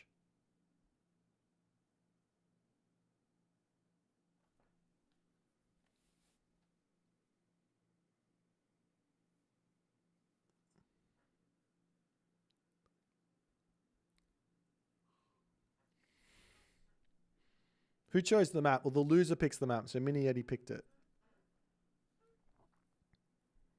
You pick Aranos on Mirage. That's really wild. Of course, you have to be playing around a whole bunch of stuff here. I'm sure that Miniyeti is cooking up something with Chronos on this map. Without question, he's cooking something up here. Whether it be a time-shifted dock, whether it be no fish Chronos rush into the dock while you're advancing, that's nice.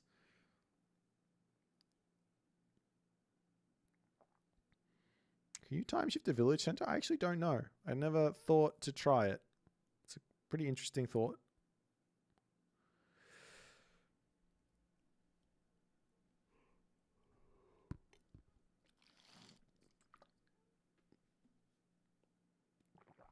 All right. I've got no idea. I'm gonna put my hands up and just be like, Kvoth, you better scout, my friend. Simple way to play this. Send the first couple of oracles straight forward into the main base of Miniyeti and do it. That you don't have. This is not Legacy Ragnaroks. Like, the game kind of is coded pretty nicely. You just hit the thing and it just does it. You can put the dock anywhere on the map. Kronos on Anatolia, if you put a dock on the right side of the water, you can time shift it to the left side of the water. No problems. It's been that way for ages, yeah. Like a long, long time.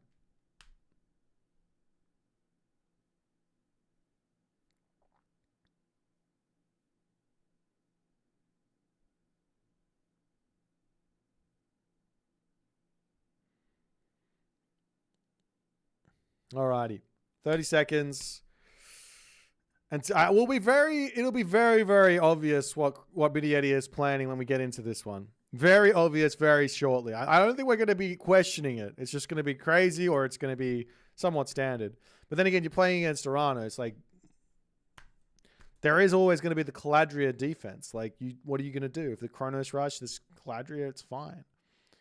Anyways, let me stop rambling. Let's get into game number, what are we? Game number 3 here on the map Mirage.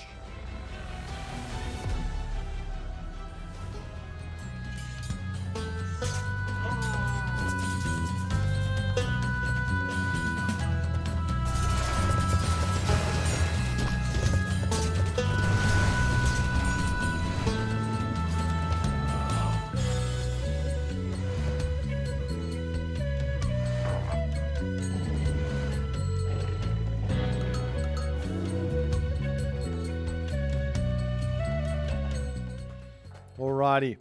On the left side of the map. Playing as Uranos. It is Kvoth.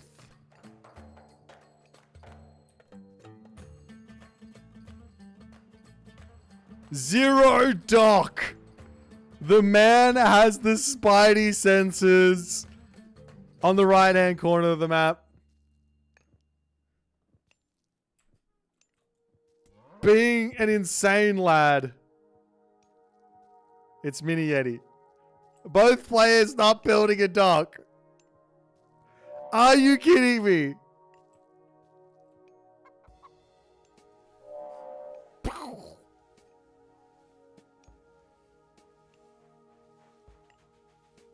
I love it. I'm in love with this.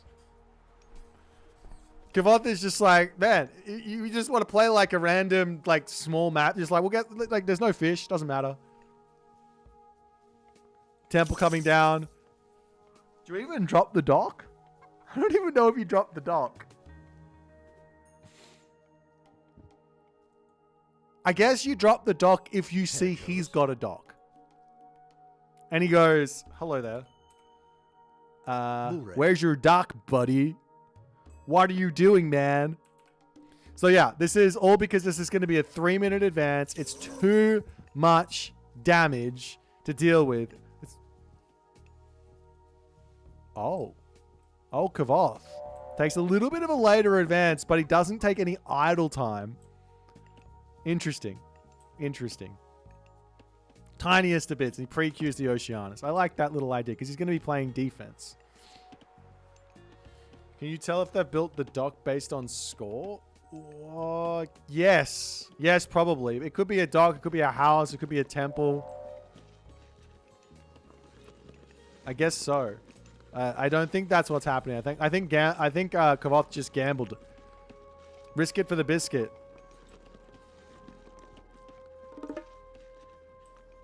Dropping the mana on the back. The temple will be in. The Caladria will be through to defend. The temple gets deconstructed. Is it down in time, though? I mean, if it's not, the Caladria just spawns, right? I think he did time it perfectly. Okay. I don't know how it works. I can't remember. Anyways, temple coming up. That's going to be a Caladria there. And a counter barracks immediately coming through. That's a counter barracks to come onto this side. The Carnivora gets dropped down onto this spot. The Hero Oracle to come through. I don't think this is really going to be enough here to take this spot out, but it's going to be straight into Terma spam. And Miniyeti gets himself the Ford Gold Mine, I must say. So that's nice. What's this citizen doing? Hello there. On to Ford. Get the heal. A little bit of shanking. Runs away into the tower. Hero Terma on the back here to start poking away. So that's gonna, like, you can't take these sorts of fights, right? Because the Caladria just heals everything up. The tower falling is going to be brutal. Good control on this spot. We still have the Murmillo, the Valor there to come through, but Citizen almost taken out here as he's getting pushed off of this position. It's just the one counter barracks at the moment here for Kvoth. As the Caladria gets taken out. That's not ideal. There's already the oracles onto the bottom side. There's oracles over onto this side. We do see a Citizen making a sneak over onto this right corner. He could go really far and sneak as far as possible, but realistically, he just needs a little bit of time here to get himself going. As a Sky Passage gets dropped in the main base, does this get spotted by Miniyeti? Yes, it does. And Miniyeti is going to immediately start scouting for this.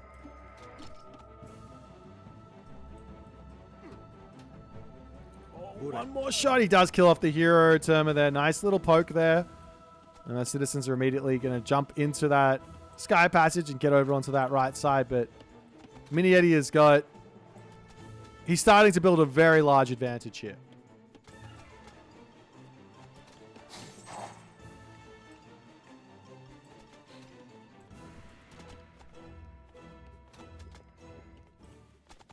Charges forward. Picks off one more. Oracles over onto this side. Trying to scout out all of this.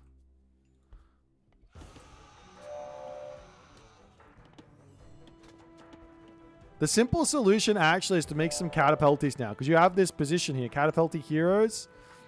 That's going to be way scarier than anything else. But great snipes here from Kvoth. Gets two. And then the Caladria tanks up the return fire. As the Prometheans up here search. They miss the gold mine. Shockwave onto this spot. Trying to poke the units before pulling back after the shockwave there.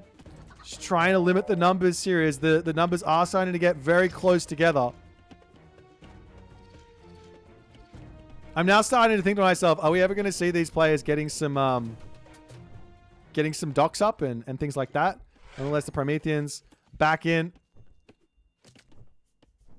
It's only the one Hero Terma here, so it's not much.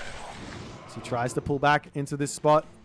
Another counter barracks off onto the back position there as this Promethean does spot it. So he has been spotted. There's a deconstruction that can get dropped onto that, but you just rebuild it way too quickly. Kvoth not paying attention onto this top spot. Pulls back. Garrisons through. Let's get those Terma in, and that's going to be a dead Promethean offspring there. Citizens over here starting to go down. Kvoth has his Caladria in position to defend. And it looks like Kvoth has managed to survive the cheese for now. Now the advantage goes into the wayside of the Oranos player. Without question. Terma coming over here. We get little bits of snipes off. Carnivora comes down. I'd also love to see one Citizen make its way over here. Because why not at this point? Then you can leave this position, throw another Sky Passage in, and you're going to be completely fine. A dock now up for Miniyeti as he's going to try and get somewhat of a boom happening. I'm sure on the other side for Kvoth, that'll start happening too. Hero Oracle here will get taken out as the Carnivora. Huge amount of value for him here. It's now the medium upgrade to come in as well is going to be a huge help.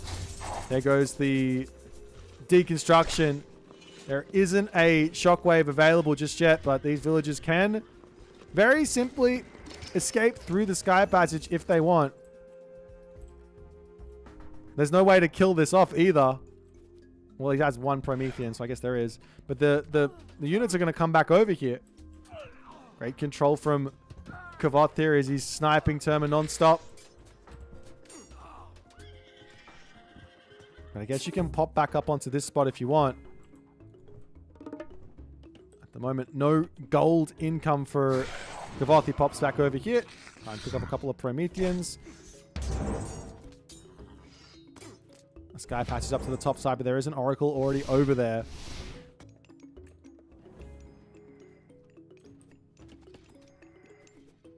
That's the Caladria. It's just going to heal everyone back up over onto this backside. Oh, and I love that. Nice play from Miniyeti. He checks the gold mine, even though Kvoth isn't there. He goes, what are you doing up here? Let me just make sure that nothing's going on.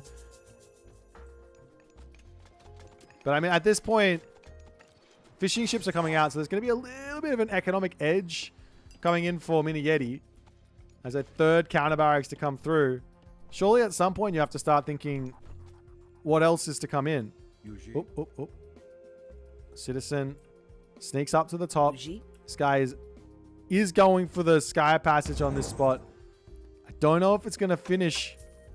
The Terma do spot it. Do they have enough? 15 seconds, 10 seconds there. There is a shockwave available. If he wants to drop it, he will finish the sky passage off. He gets it up, but the citizen falls. He can pop back over there and deal with those Terma. HUSKSUPPE.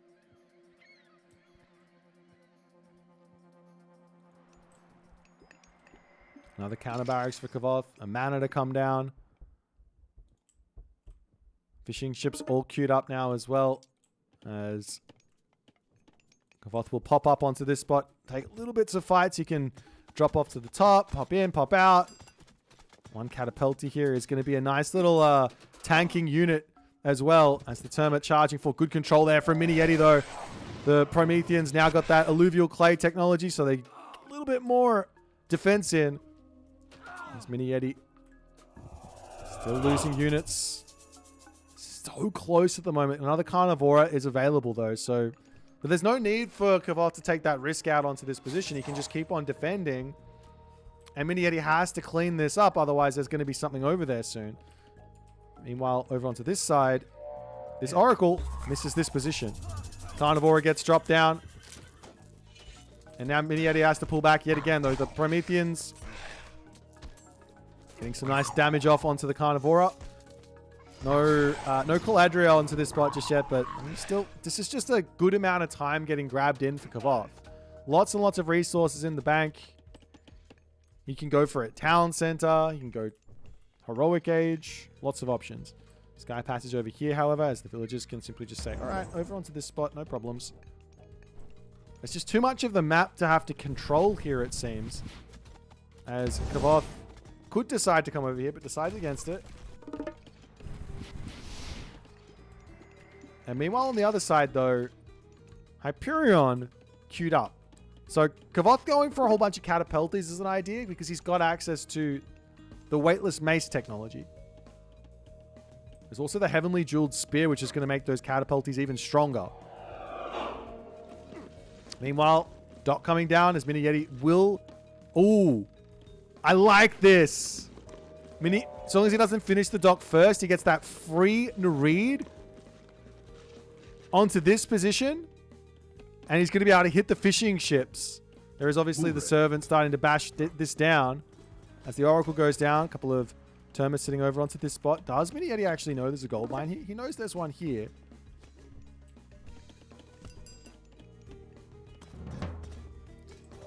There's Siege Bream on the way. You have to deal with an Nereid. That's the... I mean, you have your own one to come through when you hit the next age, but Kvoth is sitting classical age here as long as he possibly can, it looks like. Gold mine on this spot will be expiring. Citizens on this side need to find a new home as the wood has been raided away. Hero catapultis to come through as well. And now Kvoth sees that heroic age and he has to be like, okay, what next? What next?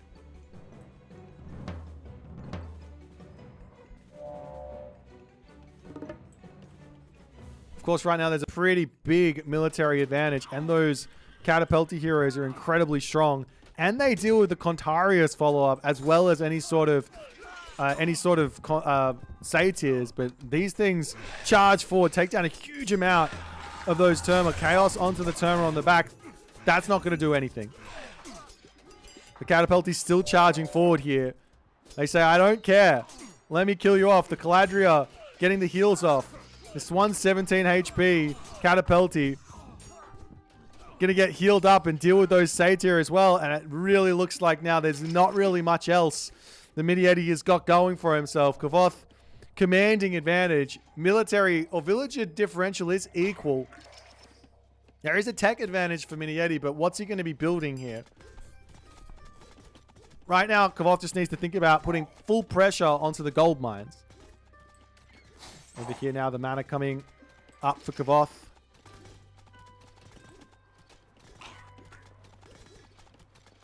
How fast are these? They're 5.8 speed. When you have the upgrade, plus when you have the Uranus upgrade and you have the Oceanus upgrade, 5.8 speed with the hero catapulties.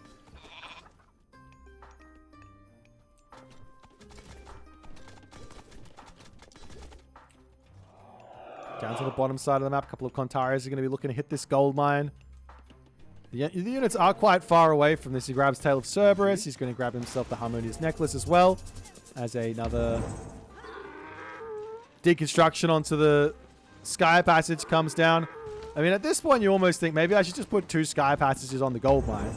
Gets away, only loses a couple of citizens as the hero catapulties to come back and say, get out of here. They actually move at the same speed as those Kontarias. So he does pick off one. That kill is going to be nice. Going to give a little bit of the economic advantage over onto the other side. Over here, the Bareems have dealt with whatever's going on. Was it? Yes, he did get that read over onto the fish, but no problems there. Kontari's chasing down those Terma. The Terma are effectively useless, though, is the big problem. They don't really do anything else in this matchup apart from deal with, like, Arcus, I guess. And it's going to be a whole bunch of Mamillo coming through. So the tech switch here from Miniyeti is going to be really nice. But there's an interesting idea here for Kvoth, which is Heroic Age through Thea into Stymphalian Bird, which means all of a sudden you need to make some ranged units, which does give some value back over onto those Terma. And he can also get himself the speedy Terma with that Poseidon secret technology.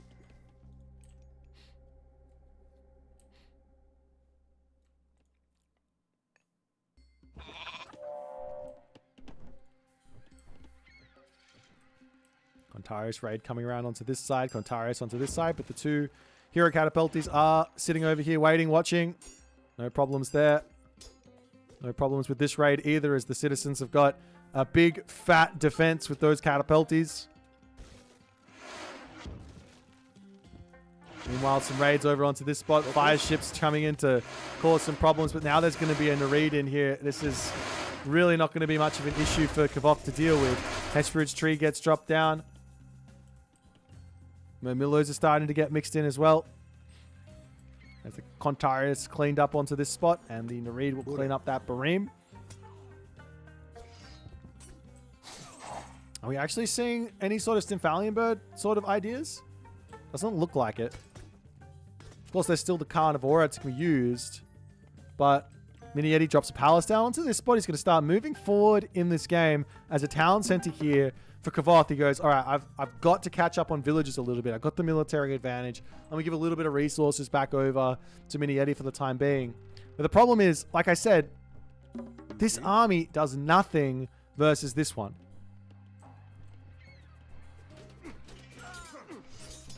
As I say that, though, seems like Miniyeti needs to pull back here. There is also the Carnivora that can be dropped and help out here as well.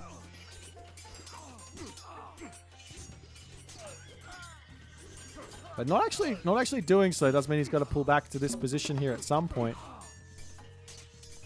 Not a terrible trade for Kvoth, but fine for Miniyeti as the Kontarius around onto this side yet again. A palace coming up over here. These citizens can make a move from the Sky Passage up here, up to this side, no problems.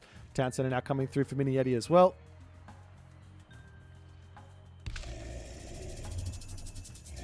Spirit's tree on the way, and are we going to see that where is the Stymphalian Bird? Hang on over here. Thought the idea would be to swing around here and start actually attacking the fishing ships. That was some main idea on Mirage for Gaia. Obviously works for the Uranus as well.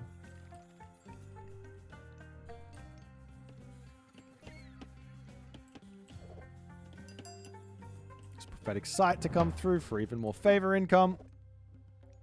Ontario's just getting sent left, right, and center.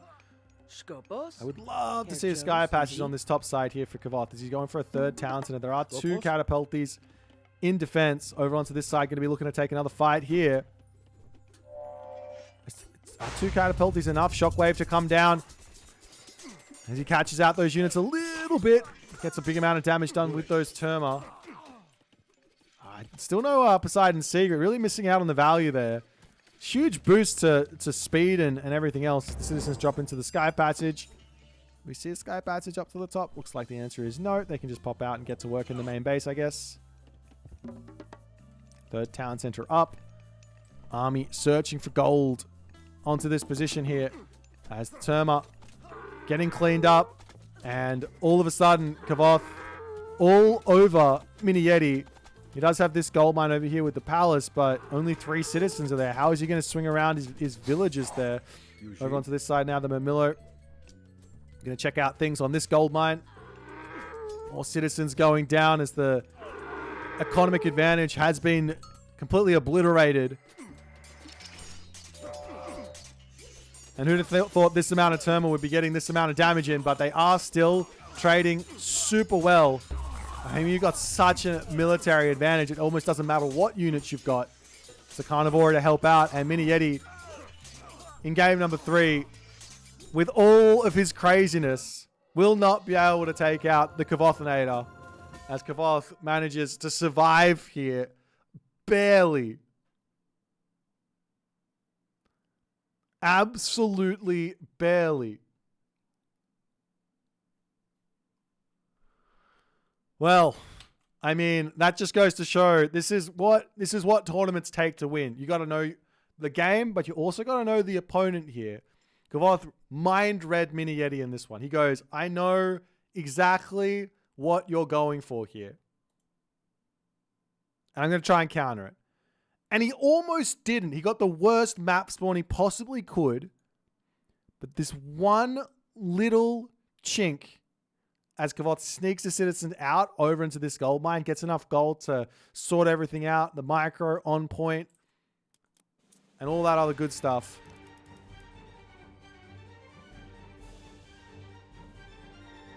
And even with all the economy in the world, it's just not enough versus that Shockwave Carnivore shenanigans there. Also, Caladrias with that HP coming in. Nonetheless, let's move back over to the draft. Move into game number... What is it? Game number 4. Kvoth up 2-1 now. He's got victory in sight. Let's see if he can claim it, or if Miniyeti will strike back.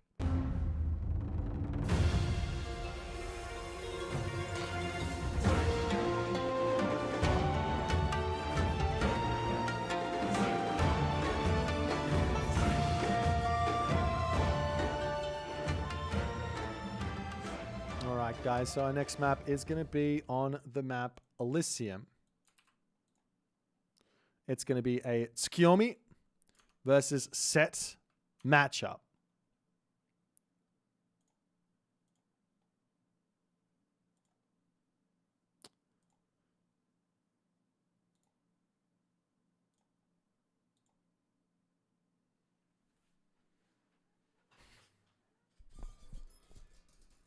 Whoa. Well, this is some spice, guys. We've seen... I think we actually saw this matchup, right? Oh, no. It was Susanoo versus Set. Susanoo versus Set. So slightly different. Elysium is as well. This is not that good of a map for Set. However...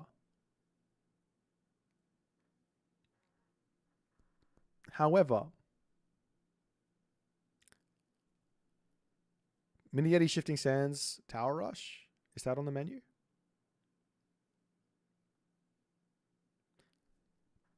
Forward Temple, Villager Rush, Tower, Barracks, Shenanigans. Is that on the menu?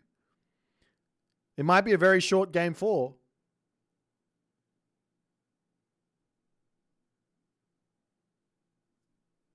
We did see Miniyeti already. No, not Miniyeti. Who did it? Who did the Scarab move? It was Mosca, right? Mosca did the Scarab move versus Recon.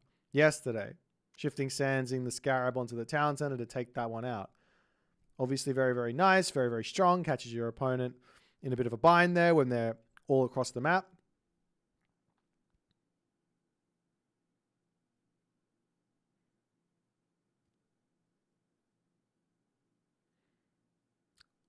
What would you guys do? What would your strat be? Are we just going fast heroic with the Tsukiyomi? Four Miko fast heroic, spam out the Tengu? Like, Tengu got a favor increase, so just add an extra Miko in, and then you're going to be able to get the same amount of Tengu out.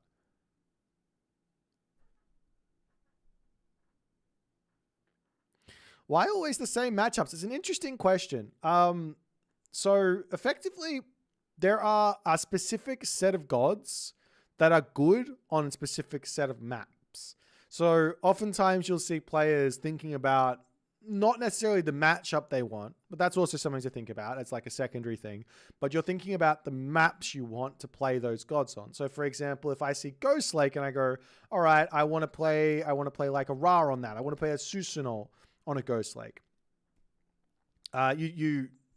You'll pick that god on that map a lot of the time, and then your opponent does the same thing, and they go, well, I've got 6 gods to pick from. I want to pick a Freyr on a Ghost Lake. I want to pick a Shenong on a Ghost Lake, and then you're going to see a whole bunch of like Susanoo versus Shenong games or something like that.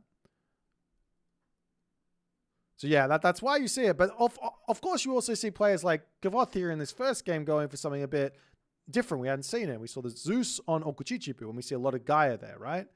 Or a lot of Egyptian there, or whatever. So that's the sort of theory, I guess, behind all of the picking. It's not random. Having some random matchups would be very interesting, but it's not random. So yeah, that's the thing. Let's check out the schedule because we see who's going to be coming up next. We've got another minute to wait, so have a little look-see over here.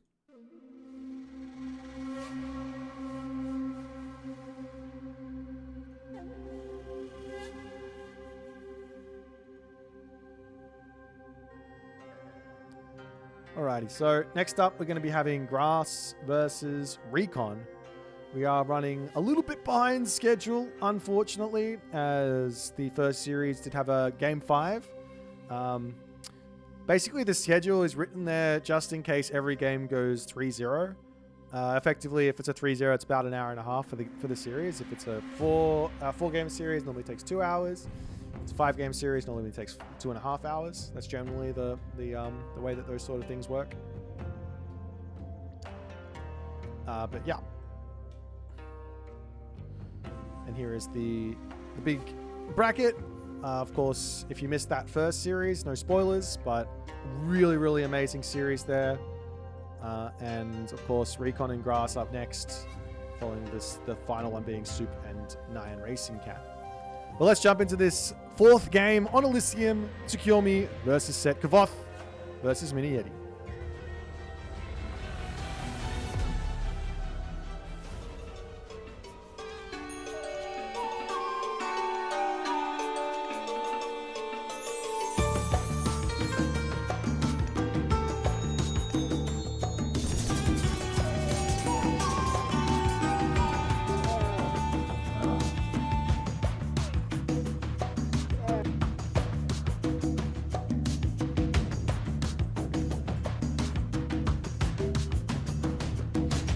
Alrighty, in the bottom side of the map, playing as Tsukiyomi, it is Kvoth. In the top of the map, playing as Set, it is Miniyeti.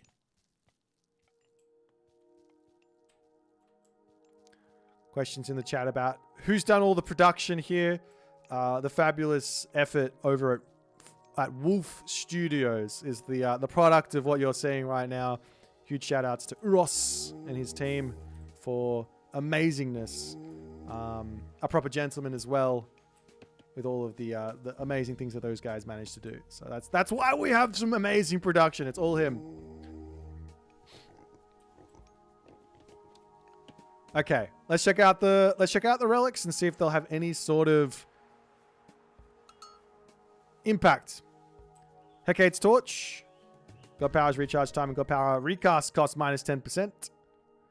Over to this side, we have the Pandora's Box. Myth unit favor cost minus 15%. Big relic here, actually. Big relic here. Over on this one, got that System of Bast. Villager food wood gold cost minus 15%. And finally, on the bottom of the map, the Dar's Scepter. I just want to point something out here. I could be wrong, but a certain someone has already pre-queued a certain something. Do you want to know what else he hasn't done? Does that look like a pickaxe is being grabbed to you? No. It's not. Do you know what that means? Tower Rush is on the menu, boys and girls. The Tower Rush is on the menu, and this is a fast advance from Miniyeti. He's already chopping wood as well as the Kvoth Kitsune coming in to check things out. He gets himself 150 wood for some reason. And now he just walks across the map. It's no shifting sands. Does he see the gold mine? He absolutely sees the gold mine. He sees everything. He walks across the map and he is ready to go. In wedge. Let's look into the eyes of a villager on a mission here. It almost looks like he's riding the thing. Okay, all right. Well, whoa. Jeepers creepers. It's a tough job being a gold mining villager here. Well, the Pharaoh's on the front. The villagers grabbing some gold. A forward barracks to come up first and foremost, such that he can get some defensive units in. Kvoth does advance quickly. He knows something is awry. A guardhouse immediately as the Juragumo to come forward and get involved, but that's going to go down. Do you see a mining camp getting placed? Can he get away from this one? Did he overstay? 23 HP in a dream. He does manage to stay out of that position. The guardhouse will be up. One mining... Hello, what is that mining camp? I don't understand. He needs the gold for a tower as the new moon does get dropped. Is this going to be enough to defend this position? Miniyeti just pulls back. Wall segments coming up onto this spot. Defending everything perfectly. Kvoth is prepared for this cheese.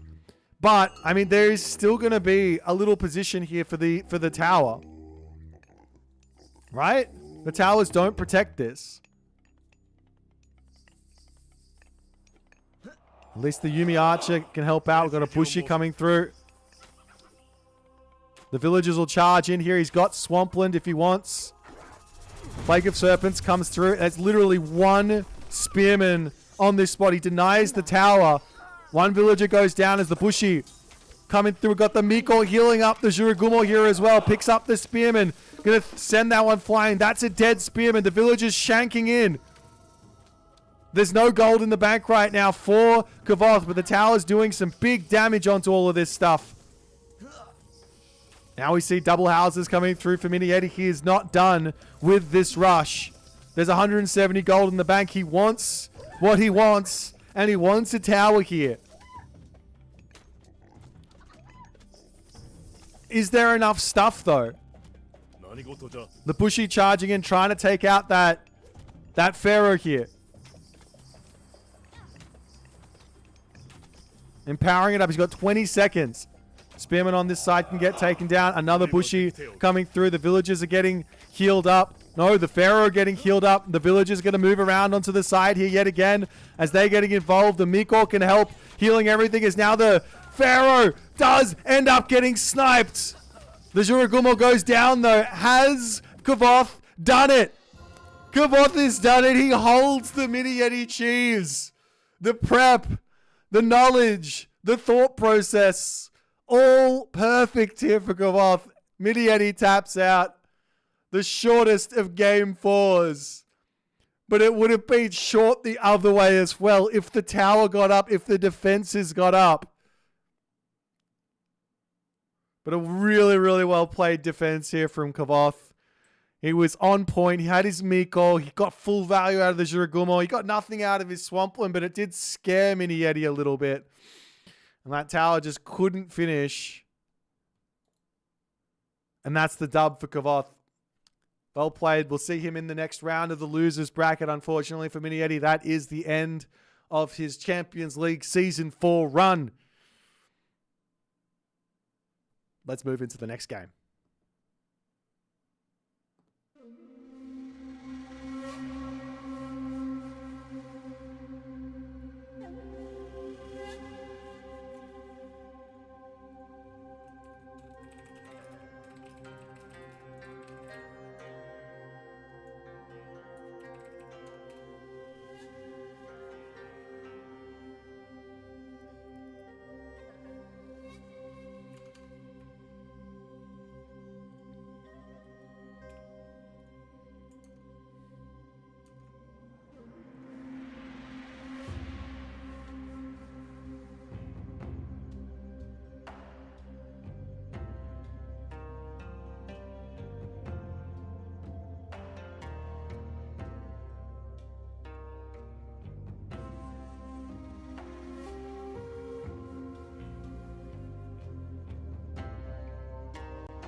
Ladies and gentlemen, boys and girls, the next game is upon us. We've got ourselves a draft. We've got our players ready to get rolling here. There is the Shenong. God, I can't click on it. Shenong for our first game versus Ra on the map Giza.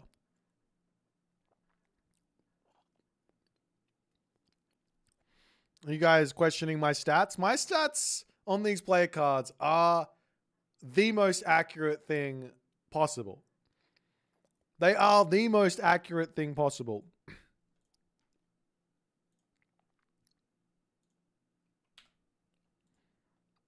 Why has Nyan got 50 experience, you guys ask? Well, this is his first tournament.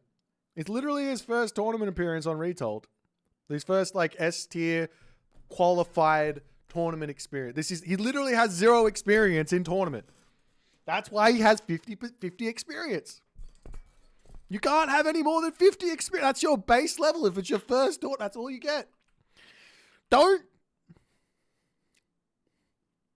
think these aren't scientific thingamajiggies, all right? Don't think so. Right? There's a lot of stuff going on here.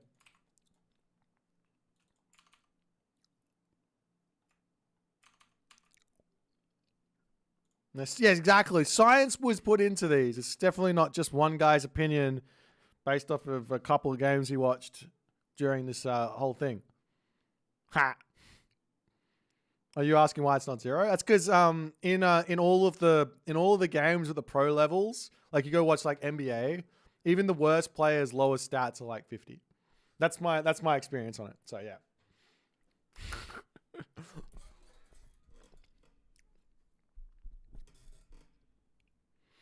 5 DLC gods versus 1. Well, Grass doesn't like the DLC gods. He's the OG. He loves the non-DLC gods. Do I watch the NBA? Yes. Go Lakers. Who do I think is going to win the whole tournament? Gee, that's a difficult question. It's more, who do I think is going to topple the Mister? That's got to be the question to ask.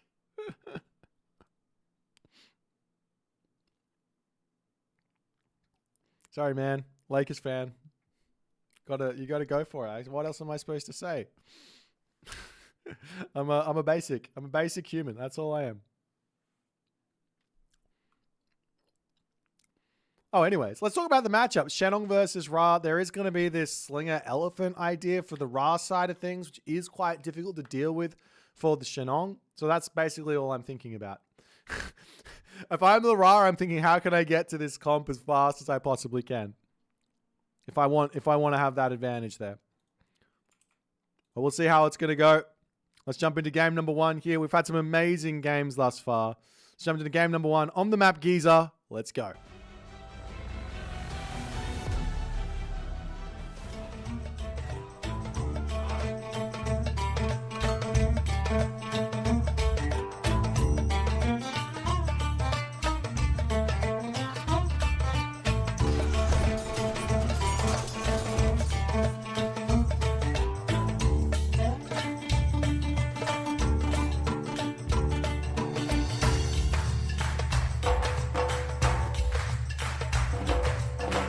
Here we go, ladies and gentlemen. First game, losers bracket, round 1 in the left-hand corner of the map. Somehow, probably the first time in his entire Retold career, Recon was taken out in his first game. He's spawning in the left-hand corner of the map, and he's going to be playing some Shenong. In the right-hand corner of the map, playing as Ra, often coming in top 4, top 5 in these tournaments. His name is Grass. We've seen some incredibly high-level play from Grass in his own games from the group stage. He did take Tunison to 5 games. Everyone got obliterated by the Mister, so it's not exactly fair to judge him based on that. But he also demolished, who was the last player in that group? Chasing the Sun. He also demolished Chasing the Sun. It was a big threat to take that third place in that Group A. Recon, on the other hand, I mean, he just was not looking himself in his first game against Mosca. Like, Mosca was playing, to be honest, Mosca was playing out of his mind. So maybe Recon was looking himself, just Mosca has leveled up. That could have been what happened, but my take is Recon was not looking himself in that first game, in that first series. So now he has to lock in. He has to win. If he loses, he's out. But he does have himself a difficult challenge here. He's on the map Giza. It's a aggressive Giza. All the gold mines forward here. If I'm Grass, I'm even thinking maybe going classical fight here. Bast, classical fight, a ton of Sphinx, a little bit of Eclipse shenanigans. If the Shenong player wants to play a nice defensive game, we don't care. We're going to come in with our Sphinx, knock down those earth walls, and just smash through it all, because where are you going to get that gold from after I've broken your walls down?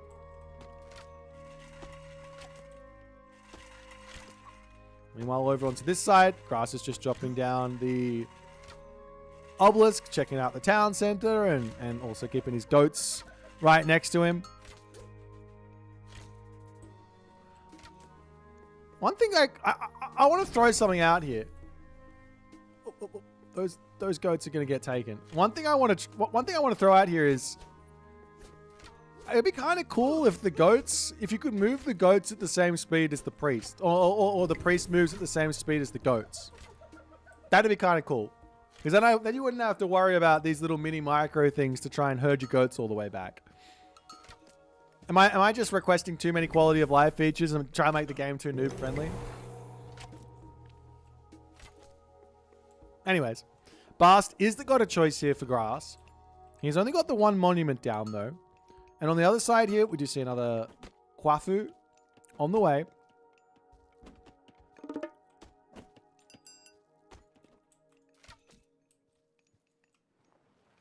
As this priest is getting awfully close to dying.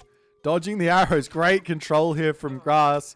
It's like, let me just get back. Let me get the... Oh god, is he going to get... He does garrison as the goats get stolen back. The Recon's got to move them back. He takes them in. And off to the races the Sphinx goes. But 4 pioneers looking for some very early pressure here as the villagers trying to get this barracks up too slow. Dropping this one down over onto this position there as the villagers will have to pull back. Almost losing a villager there as he does manage to get away from this. But really big amounts of problems now into the main base here for Grass. Low HP villagers here getting healed up by the priest. Another priest gets brought in, but that's going to start getting targeted down. Idle villagers everywhere here as the pressure from Recon starts off immensely here. Spearman going to start popping out. He's got to kind of pop them into the... Grass is housed! Houses coming up onto the bottom side. The priest trying to heal up over onto this position as more pioneers coming through. A little bit of health on the way back here as he's going to pull back his villagers onto this side for more houses. Keep everyone working as best as possible. The Kvoth will be making their way over here to get the town center as the Sphinx is searching around here as well. There is an option for an Eclipse push as the Cheong onto the back line there causing some problems. But now the Spearmen are out and that's going to be some pain there. Sphinx is still hanging out onto this position. An Eclipse onto those Kvoth would be gigantic. But at the very least, these pioneers are going to be going down to the Spearmen.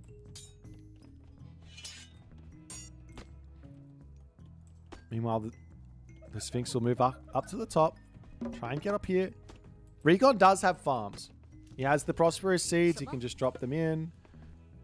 But obviously, the Spearmen coming to the top here can sort of shank down the town center and things like that. But equally, like I said, I think Grass can just stay one town center here. Like, why not? He's moving up to grab... No, he's going for a town center himself. Like, I think he's got a one town center all-in idea at the moment. Without question, he's got a one town center all-in idea. That's on this position. Over here. Drop down 2 monuments. Master Sphinx with Spearman and Slinger. With the town center now for Grass. Will be up the way. So Grass opts for the macro game.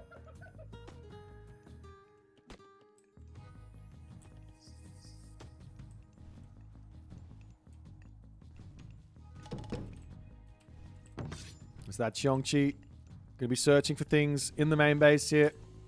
What can he find is the big question. Over here, an obelisk going to be falling for Grass as the town center will finish up here. No earth wall down, actually, for Recon. It's a little bit interesting. He's not actually going for that second gold mine at all here. He's playing very defensive. Has he spotted this position? Yes, he sees the town center, so he knows what's up. But doesn't want to go for any sort of risk here. Like, he could drop the earth wall on this spot to go over here. He could drop the earth wall sort of on this spot here to lock off this gold mine and start grabbing that without any real risk. For the moment, Recon just going to get himself a handful of units together.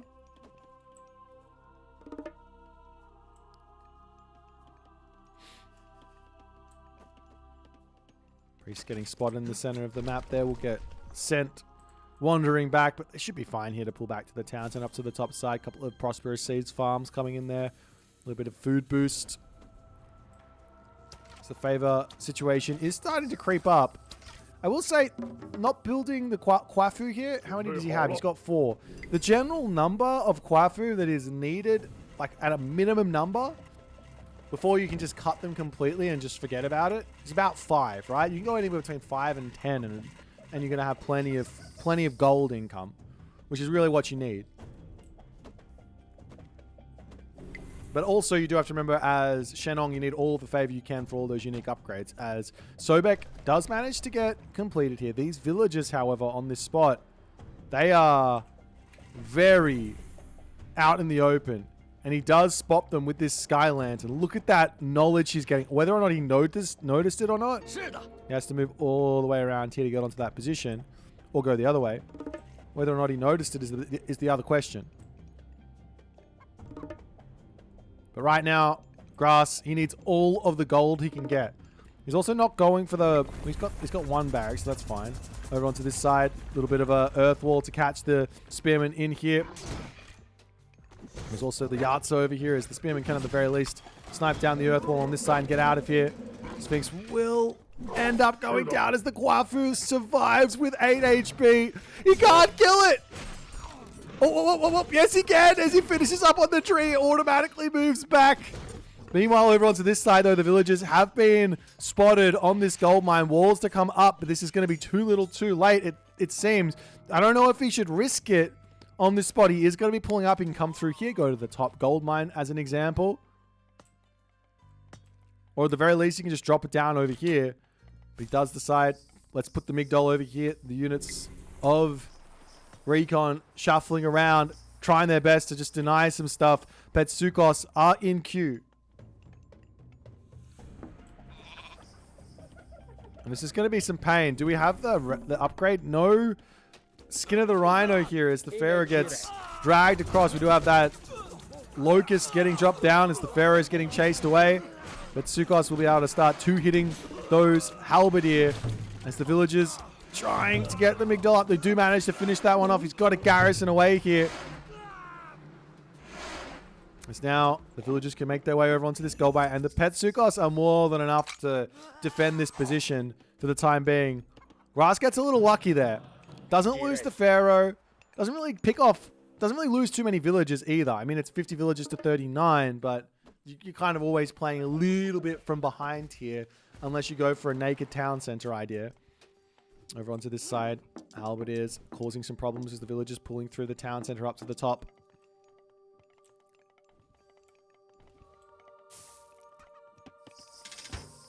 Siege works coming up for Grass as well, so he can start thinking about doing that stuff. Be a bit of a push through onto something. And it's going to be Chariot Archer, it's going to be Camel Rider.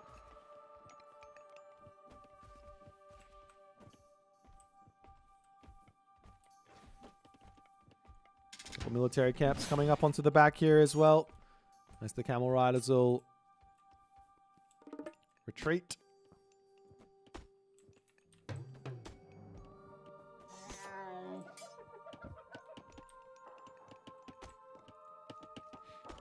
And Rush Shot on the way. So Recon has managed to get everything happening here. We do have this one Pitsukos to get targeted down. Does this guy die to this? I haven't seen anyone trying this before. This is an incredible spend of the resources here of those halberdiers, especially because it's two. The Pitsukos 2 hits the halberdiers. But at the moment there, Pitsukos kind of getting caught out of position, it looks like, as the Pioneers are very much ready to go after this.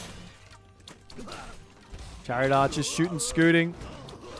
No rock here to hot pick up the Pitsukos, as the Chariot Archers need to clean the Pioneers first and foremost. Does start picking them off quickly there. There's a lot of Pioneers, though, to try and deal with the Pitsukos. There will be that Fey Beasts getting dropped down onto the Chariot Archers. You can't just run. They're dead if you do that. Run for the Migdol, fine. But that leaves the Pitsukos sitting there like sitting ducks. And all of a sudden, Recon has a insane advantage cooking at this point. Taltier eating those villages. He's up to 2. He's up to 3. How can he be at 3 stacks and only 2 kills, you might ask? I have no idea. Please explain.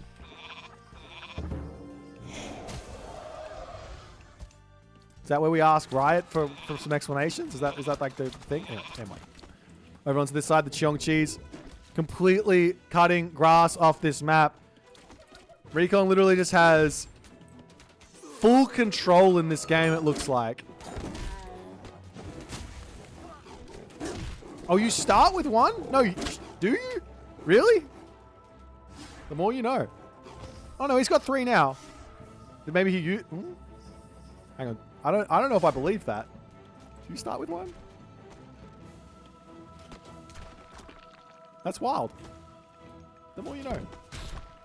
Siege works to come down. I think it might have just been late to update the kill. That's my take on the whole thing. I'm gonna lock that one in. I want to believe it.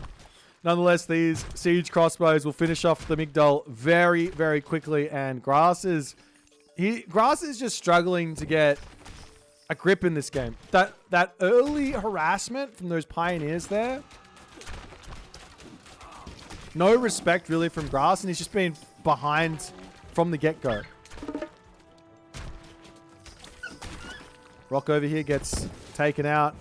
The Myth units charging around onto the backside. You got the Baihu, you got the Taltier, you got the Cheongchi. 1 Pharaoh and a Dream here, but look at this. The Taltier drop. Wait, just shoot this 3 times. No, picks off the Pharaoh. Eats another villager. And Grass in that moment realizes, I got no production. I'm going to tap out. Recon takes a very dominating 1-0 lead in this best of 5 series here. Grass, you're in the big leagues, my boy. Gotta get that defense sorted early. Houses, nice and quick. Lock that gold mine up. Cannot be taking that much pressure from 4 Pioneers. Unfortunately, he just can't bring it back after all that pressure. And Recon just runs off with it. Really nice play here. This is the Recon I know. In control from the start to the end. And just all over Grass with those Myth unit raids, with the army control. Really nice play. We'll move back over to the draft and see what's going to happen for game number 2.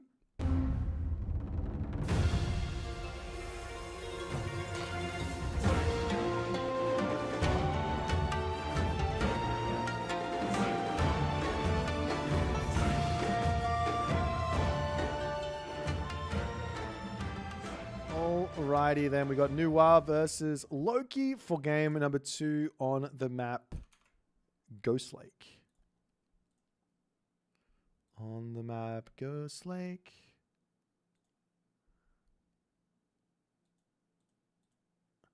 It's kind of wild how late Recon picked these Chinese, but I think he picked them this late to just take gods away from Grass. But then again, it's just really the Chronos.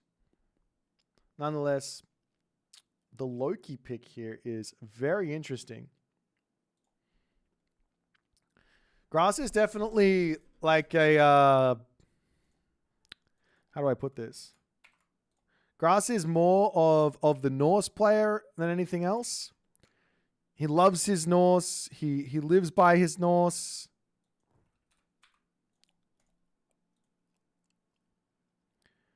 And I do think that, you know, Loki has gotten stronger.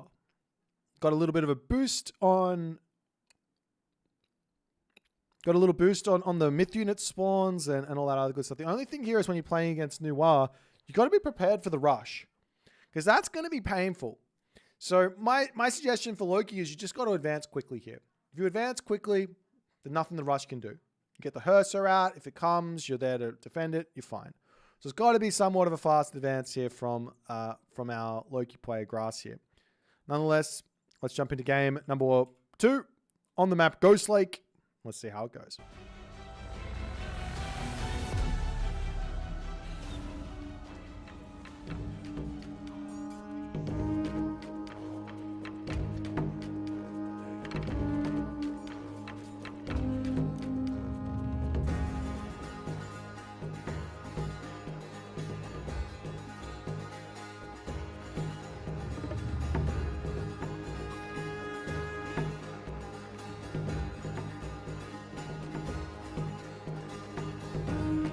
Alrighty, guys. On the right-hand corner of the map, we have our main man, Recon, spawning in as the Blue Noir.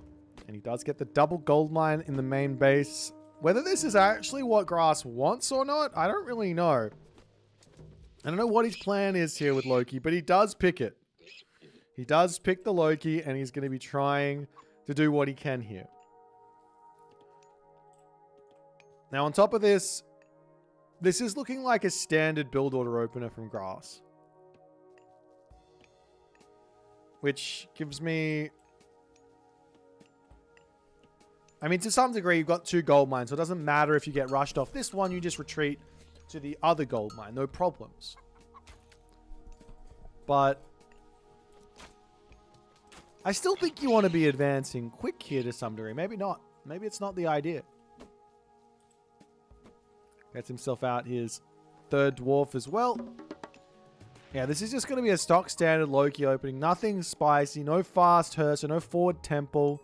There's a random house getting dropped over onto this spot to, I don't know, secure the gold mine. It is a 2 large gold mine, a player, Ghost Lake though. So there's literally 18,000 gold a player on this map, which... For both of these players, if you go into a very heavy Kvoth play as Recon for the Noir, what ends up happening? Well, you chew through your gold really quickly.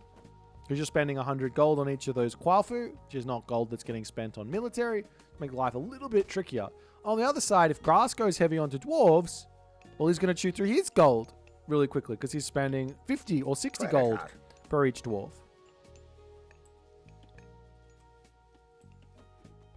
As the Berserk just says, I'm quick. I don't care. Let me charge in here. He's going to be dropping the spy down. We actually see Recon. This is interesting. Not going for that Kvoth hero. I'm a little surprised on this.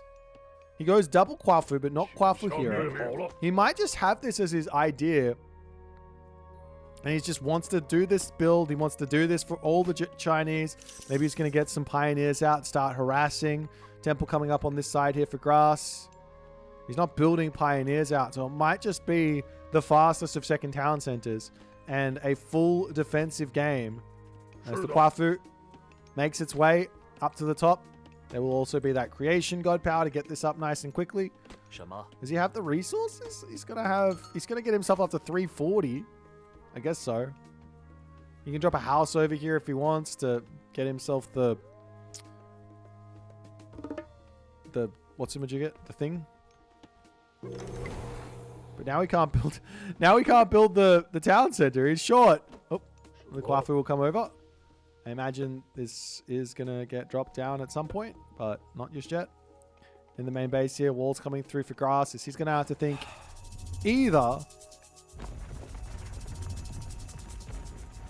Either we go full all-in-ish, and he does go through 4 city, or he has to go into a town center himself. And the problem is this town center is garbage. This town center is not bad here, though. This is a really nice town center, actually. This is the one that Grass should probably take if he's going to. This town center is not good either. Grab this one. You got 2 gold mines behind. You got the food. You got the food. It's nice. You can angle in to attack the main town center, not caring so much about this. Because if you can clean this position up, then obviously you're locking off this gold mine. And then you can think about swinging around over here. Meanwhile, Grass is moving up to the top side. Not sure exactly what he's looking for at this moment, but a longhouse to come down. And I think this is... I mean, he could be looking for this town center. Does he not see the button? He does. I'm a bit surprised. He might be going for this. He might be pumping units. It could just be forward building and then going for it. Relics on the map. There's Fur of Boit, giving those heroes some regen. There's also a system of bars, making villages cheaper. Relics that have been picked up. That's it. Oh, there's relics at the top as well. Archimedes Ledger, making the units build a bit quicker. And on this side, there is the Staff of Dionysus there as well, helping out a bit with that as the Berserk comes through, fighting off a giant. It's never going to be in your favor there, Berserk. This guy is a very, very strong villager. He's got a lot of HP and a lot of damage, but he is very pricey. A forward market as well. Hello. Okay. Could be thinking about a heroic gauge behind all of this. As the armies to bash through this earth wall, we will see a machine workshop getting dropped right next to the town center as these villagers are trying to get as much food as they can. Let's see. How much is he paying attention? Ah, he doesn't drop them off.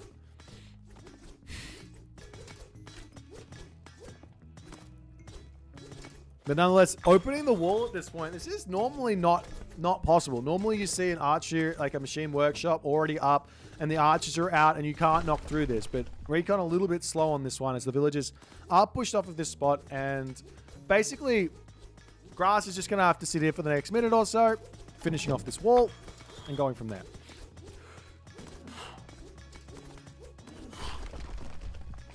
There's always sneezes. They always come in twos. All right, and now we've got the military camp coming up. All the buildings in to defend this position as well.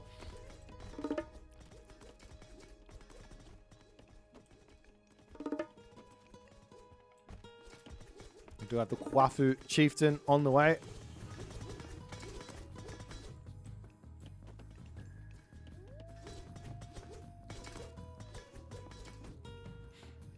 So raiding cavalry will make their way in onto this spot, looking to take out something. Can he kill off the villager? Yes, he can. That's a nice little snipe there for Grass. I mean, it's tiny, considering the villager differential already, but every little bit of damage matters here. Especially because he has to spend so much time knocking this wall down. But behind this, it's going to be a heroic age. The question is it going to be Njord or Bragi?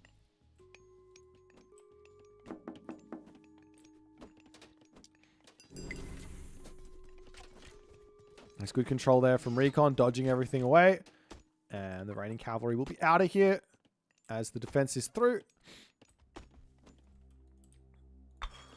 And this earth wall is almost down.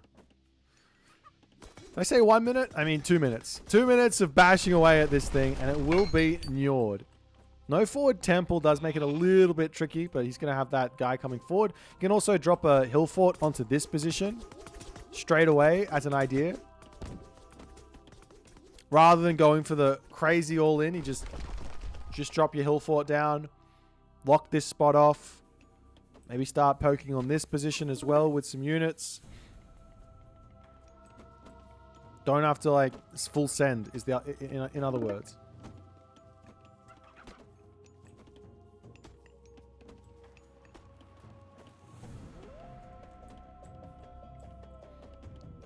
Another house coming through for Grass. I mean, it's tense. It's very tense being in this position as the 2 TC player. You don't have many resources. You do have a lot of gold. But basically, he just has to sit back, try and get as many units as he possibly can out, and then be pushing out of his base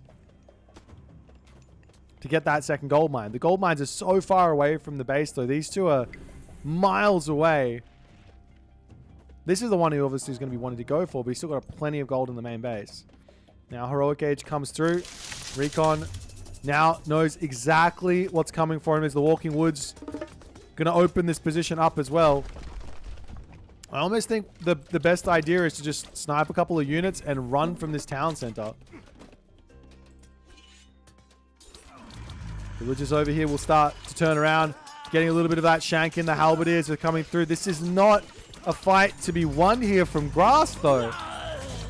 Terracotta Riders get called upon as the town center does look like it's going to be going down. How many villagers has he actually managed to kill, though?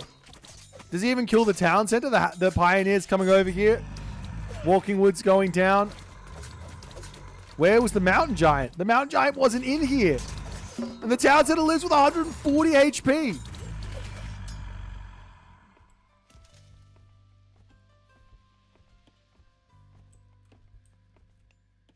A perfect defense, like a literal perfect defense from Recon.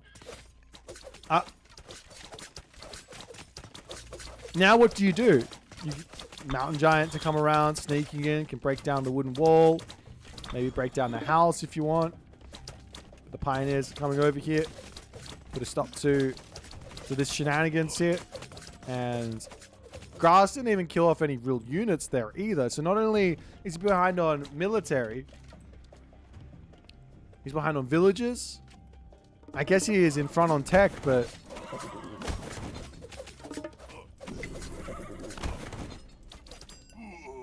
Mountain Giant falls. On this side, another longhouse to come up.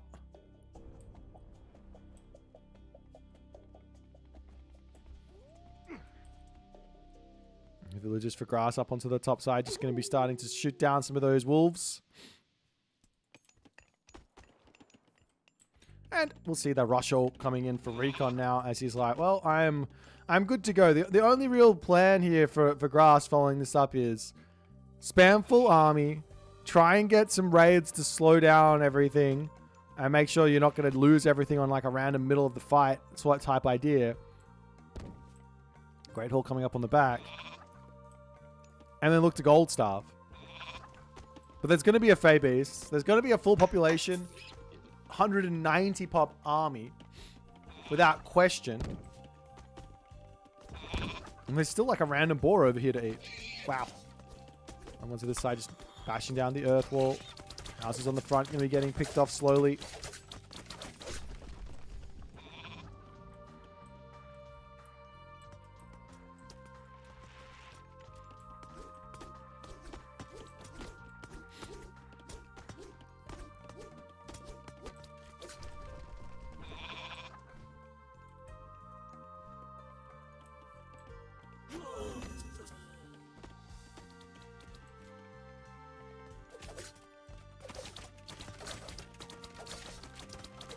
Alrighty.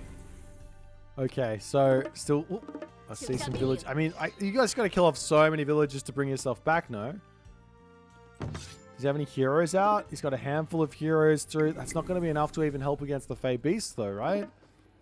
This is looking incredibly tough. At the very least, he's mining gold, taking this away from Recon for much later in the game.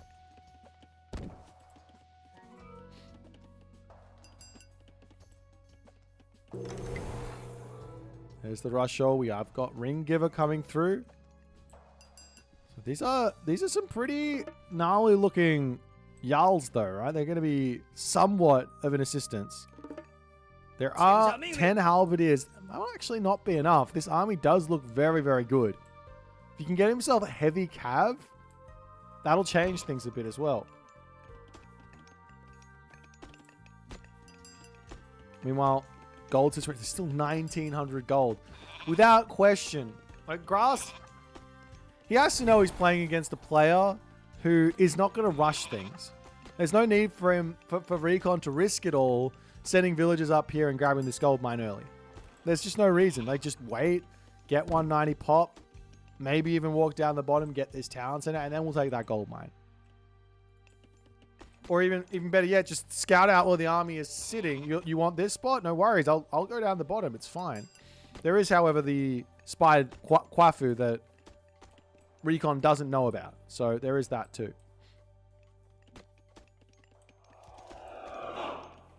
Meanwhile, Divine Judgment to come through. Jiangxia on the way.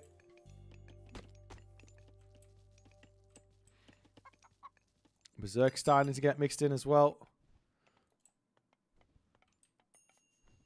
The military difference is quite close, but you're still waiting. You're just sitting back waiting for this thing to happen. I'd love to see also some sages coming in.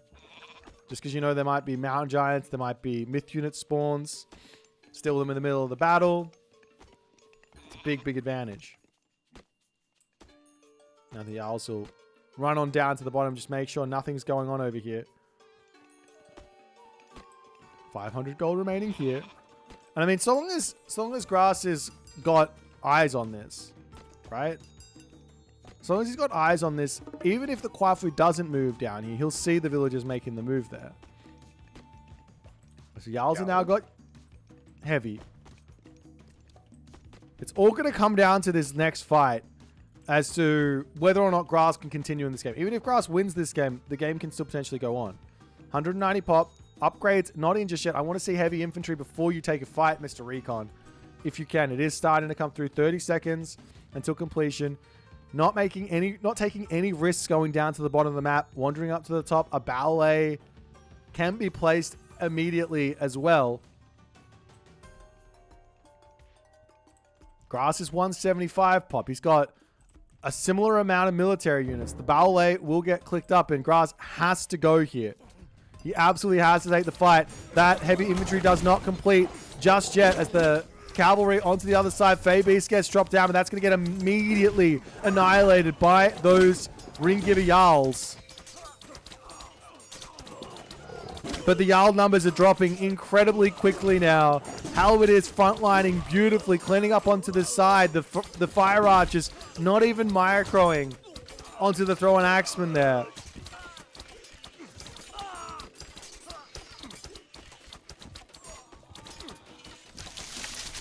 Do have another Walking Woods to come in, but there's already a ton of heroes here. And the last-ditch effort from Grass to get this gold starve does end up failing. And Recon takes game number 2 with yet again some very nice, slow, methodical Chinese play here. I mean, this is theory here in a way from Recon, but I don't actually know if the theory holds true so long as the Norse player doesn't go absolutely crazy as soon as they hit the heroic age. Here's the thing. You've spent 1,300 resources going heroic age. You get that back in the god power and the mountain giant. So you basically refreshed your resources if you can get value out of your god power and the myth unit. Right? So you're kind of equal when you're as soon as you hit the heroic age. However, your opponent is 2 TC. They haven't spent those resources going to the heroic age. They've just been pumping units. So you have to, if you're going to do that timing, you have to get the value out of the god power, you get the value out of the myth unit, and you have to take a good fight. You can't just charge in underneath the town center. There's no real advantage there. And you can have a look at this and see exactly that's the case. We have around about 3k resources to 2,600. So it's close. It's close, and when you add in a couple of villages to shank, then that's going to be it. Nonetheless, let's move back over to the draft and see what they're going to go for game number 4. No, game number 3.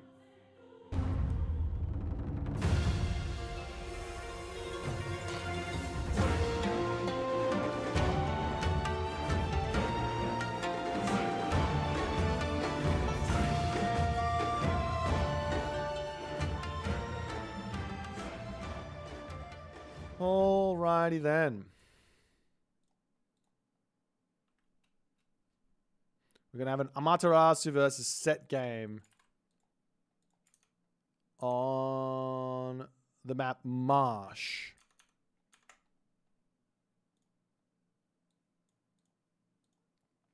On the map Marsh.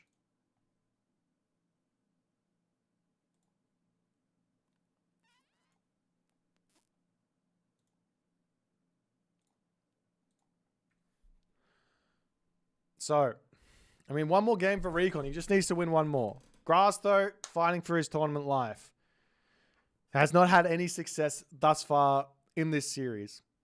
But he's got a good map. He's got a good god for this map. But it is the he has still not left Asia. He still has to play against the Asian Civs. So let's jump into this one and see what we can see.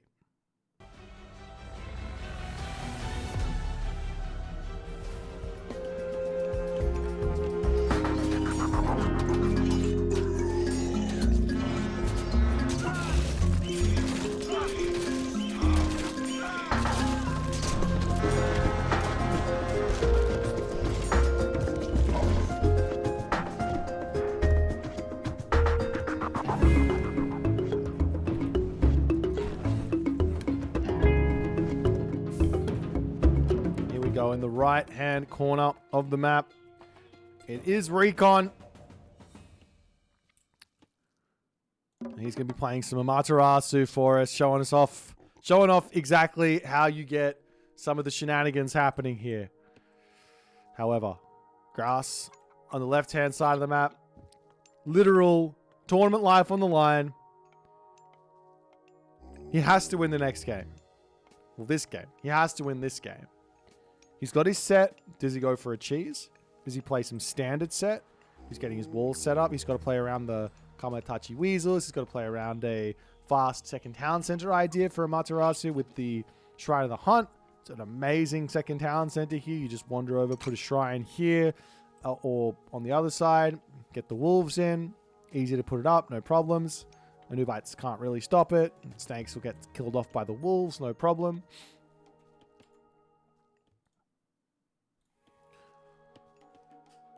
We'll see what he can actually manage to do. We got the Kagura technology coming through for Recon as well.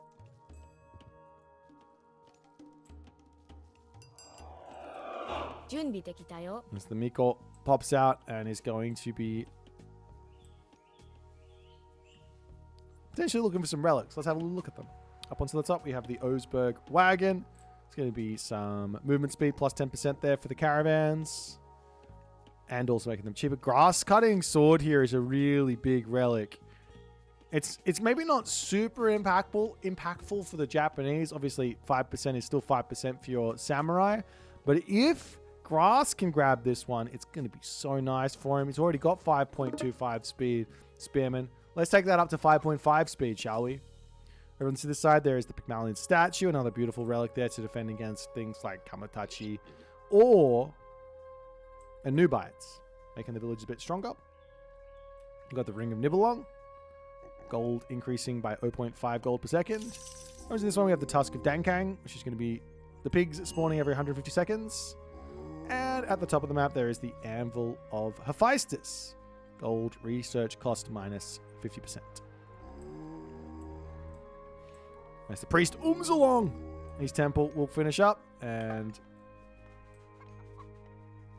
everyone off to work. No surprises on the god picks here. Amano Uzume and Anubis. I must say, in my experience, I really like the Tar in this matchup.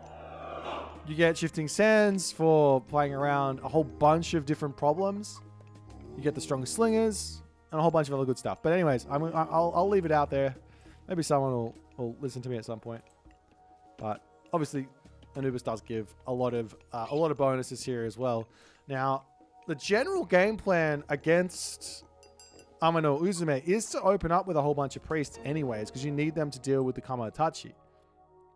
But on the map Marsh, you're also just going to be looking for a whole bunch of conversions here. There's boars, aurochs, water buffalo everywhere.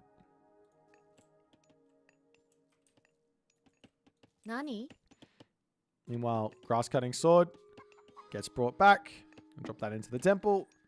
And continue looking for more relics all around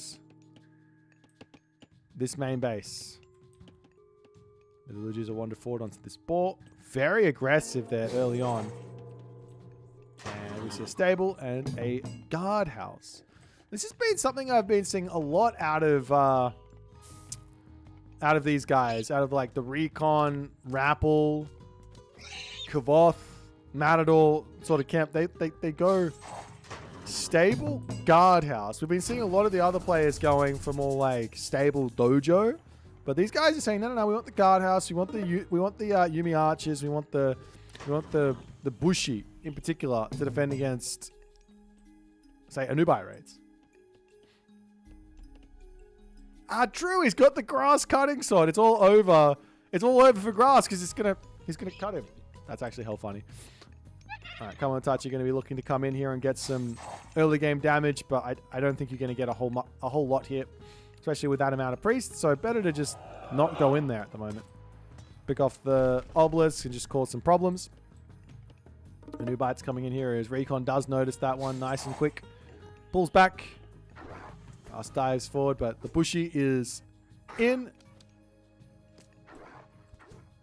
Over onto this side there. Village is also pulling back.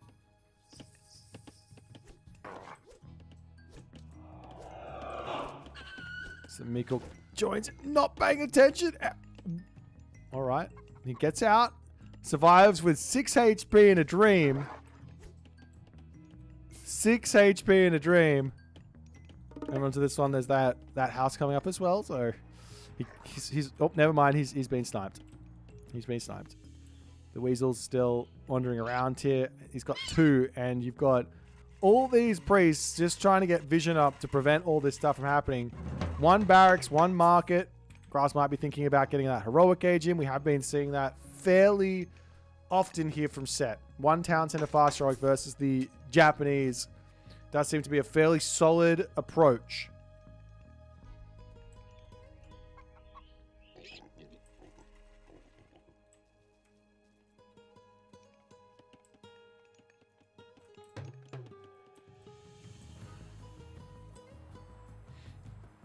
Meanwhile, this Kamo Hitachi is just like running directly into the corner of the map. He's like, I'm hiding. See ya.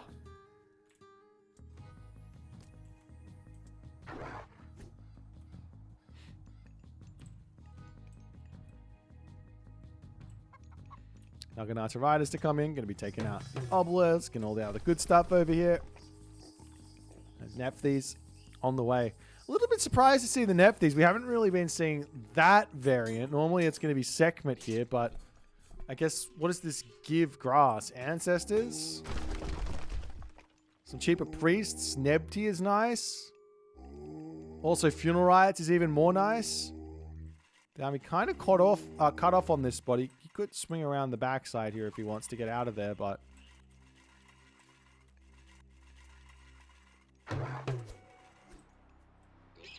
that's the bushy Naginata Riders moving in onto this position.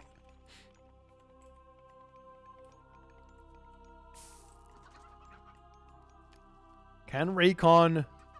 Well, I mean, Recon can just take a fight, I guess, but can Recon do anything right now with this army is the big question. The villagers get pulled off with the chickens. We'll move over here and eat the giraffe for now. There's enough gold, almost. There is enough gold for a Migdol up onto this position, but Grass is not going to just be allowing that. So the bait and switch, go one way, swing the other. There's going to be a Yumi Archer onto this side. This is probably the... They're both actually fine positions to put that Migdol up.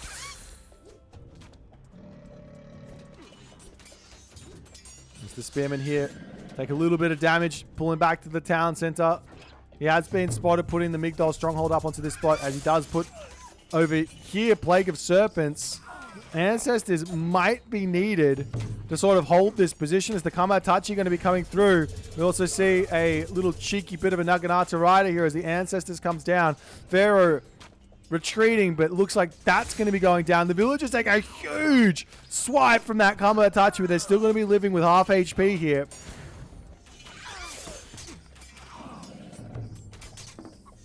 As the Migdol does finish up.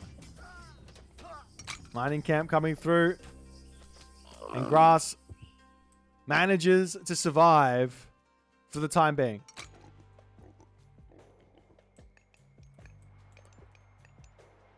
Recon, on the other hand, now gets himself a little bit of a boost. He gets himself that Bushido tier 2. Grass has got no god powers left. I guess on the other side, Recon's got no god powers really at the moment. I like this play. You just kill off those minions because you get Bushido, right? No? Ah, okay. It's fine. Doesn't want to lose the HP. There is an idea. Yeah, there's an idea to drop a dock, transport ship, and start poking over here. But the camel riders are going to be coming through.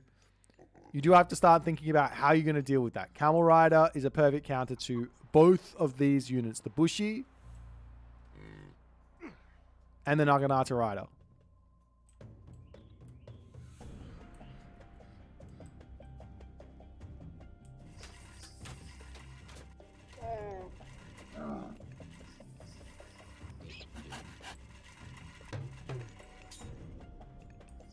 And Recon is actually trying to get this dock up. He's putting a villager over here. I like this idea. There's no sense in rushing it, but trying to cut off these raids is like near impossible. We are seeing the Yati Spearmen getting mixed in as well. It's a perfect unit here to start dealing with the Camel Rider. The army or the villagers of Recon are spread out, and they're spread very, very thin here. Into you. Wouldn't be a terrible idea to actually get a Kitsune to add into this army either, because then you're actually moving faster than the Camel Riders.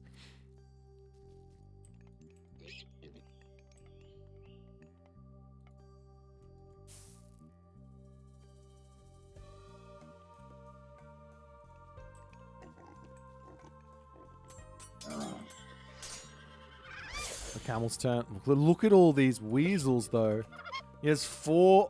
Razorwind Kamatachi, just going to continue to chase these guys away. On the other side, it kind of looks like a heroic age. No market, no armory, but he's still pumping units out slowly with the Naginata Riders. Random Yumi Archer here could get picked off, but Grass says, nah, I'm just going to get back home and figure this one out.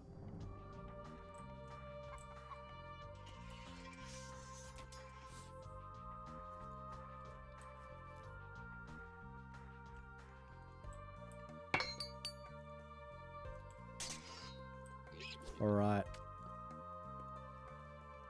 I mean, it's just this raid here. It's just allowing Grass to get like a bit of an army together to catch up a little bit. But he is behind by 10 villages. You have to remember he's gone heroic age, so that puts him behind by 6-ish villages, right? Maybe 5-ish villages, and then he's lost a couple to the Kamatachi attack on the Migdol stronghold. So he does need to find some sort of damage here. As Raijin is queued up.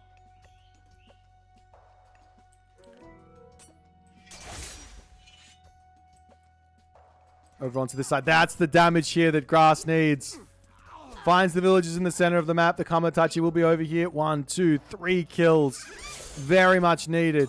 Priest in the center now as well. There are a handful of Yati Spearmen there, but this army will not be able to win this fight, I don't think. Pulling up to the top side, the villagers can jump over onto these deer here. There's the rest of this army to come up. At the very least, the Kamatachi are going to get a big amount of damage done with those special abilities. That Divine Shield to come down to keep one Kamatachi going as the Bushi onto the back to snipe the priests. But is there enough stuff here to actually deal with these camels? It looks like the answer is a resounding yes. As not only does Grass lose the fight, but you also just handed a bunch of Bushido over to Recon, who has now hit the heroic age. One Honengyo to join in. And where to next for Grass? That was not the fight to be taken. He was doing a great job of just distracting. Decided to take the fight and, well, did not work out for him. Are camels supposed to... Camels counter the Naginata Rider, yes, but not the Spearmen and not the Kamatachi. Both of those units were in that fight and they were both holding very, very nicely. Plus, I think there was a military resource advantage for Recon too.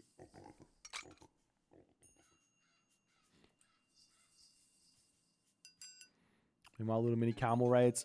There's no god powers remaining here for Grass either. What is he going for? Is he making some Scorpion Men?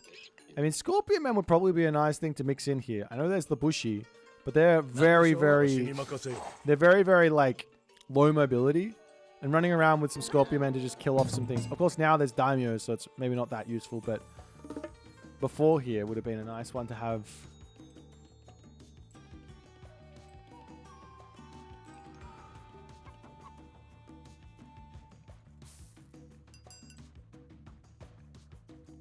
Migdol Stronghold's coming up for Recon on the top as the Camel Riders will be in the main base now.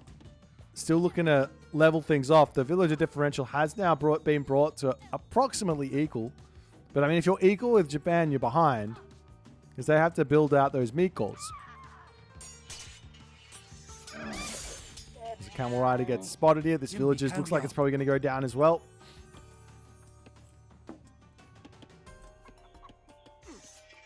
Oh, he doesn't actually pick it off. 4 HP. That's that Pygmalion statue, I think. I don't think he's got himself... He does. 난다. Am I crazy? Did he not pick it up? Nope. It's literally... It's sitting over here. What the hell? Does he not see it? Okay, he doesn't see it. That's fine. Camel Rider will just keep on distracting around here as the castle is up. We do have a random transport ship now coming through for Recon as the Leviathan hanging out onto this spot. The Honengyo. Is this guy on like some sort of patrol? It looks like he is. Jumping through here onto this gold mine is going to be such a shock to Grass. Especially because he's got the Raiju as well. If he runs those in, literally shocks the villagers this way. Grass is going to be in for a very, very difficult time to get them in and to safety on that Migdol stronghold. He's got to be paying attention though. Running chariot archers up to the top side looking for villagers to kill. But he just charges in and just uses it. No real thought process on that one. The villagers will pull into the Migdol. No problems.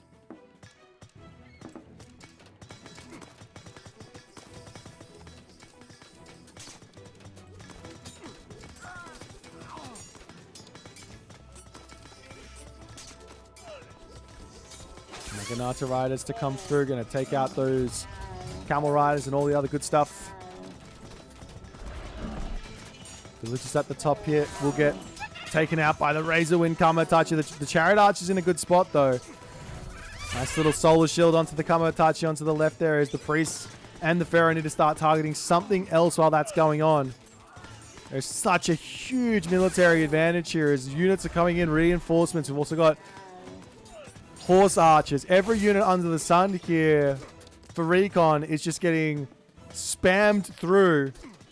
And it looks like Grass will not have much going any longer here in this game. Priest pulling back. Migdol stronghold falling. He moves up to the top side. The Yumi archer has been waiting there for a long time though. At least get a little bit of damage done as we see the lightning burst on the top as Recon's just like, I'm so far in front, Grass. It's time to tap out. And Grass does oblige as Recon recovers beautifully from his sort of chaotic series versus Moscow yesterday and does manage to bring back a little bit of that class that he's known for. 3-0 in Grass. Unfortunately for Grass, that is the last game we'll be seeing of him in this tournament. It was a fun series here, fun games all tournament, but there's only one winner, and it's not going to be Grass this time. Nonetheless, our next series and final series for today is going to be Soup versus Nyan. Going to take the shortest of breaks, and we'll come right back with some shenanigans here.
Yay, we're back. Hey, what's happening? I had the characters wrong at the top. So we fixed that and we're good to go. We got one last series here for today. As we see the new best god that everybody and their mum wants to grab. I'm not surprised. I'm not surprised in the slightest. The double Chronos pick from Soup and NyanRacingCat. A Frere ban, a Gaia ban. And then we have the Tsukiyomi from Soup, and Nyan then obliges and takes himself 2 of the Chinese in Shenong and Fuxi. Soup then grabs himself the Uranus and the Thor. Nyan takes Amaterasu and Susanoo. Soup grabs Hades and Loki. And then Nyan takes himself the Ra. Some pretty spicy drafts. Here we see an Anatolia for the water map there from Soup. He loves that map. There's also Key and Step from Nyan. Always good there for the Atlanteans, but he only has 1 Atlantean on that map.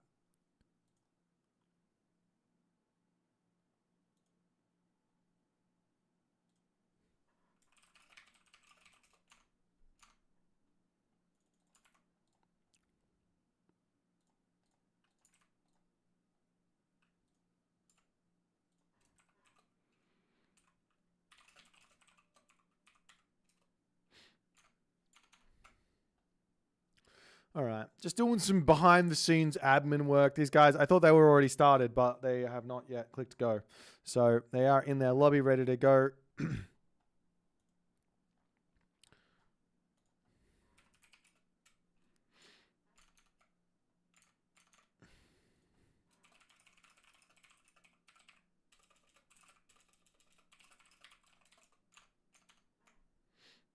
All right. I don't think I can make a whole bunch of things going for the next 5 minutes. I am starting to fade as we're up to our 4th series of the day. So let's just hang out here. Actually, I already know what the gods are. I should tell you guys. It's a Tsukiyomi versus Shenong matchup for Blue Lagoon. We haven't been seeing much Blue Lagoon. This was a map that was showing up a ton in the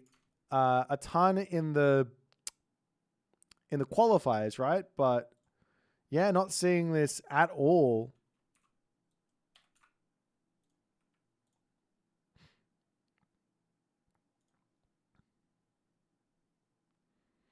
Yeah, this will be spicy. This will be very, very spicy. If I remember correctly back to... no, I don't know if that one actually really matters much.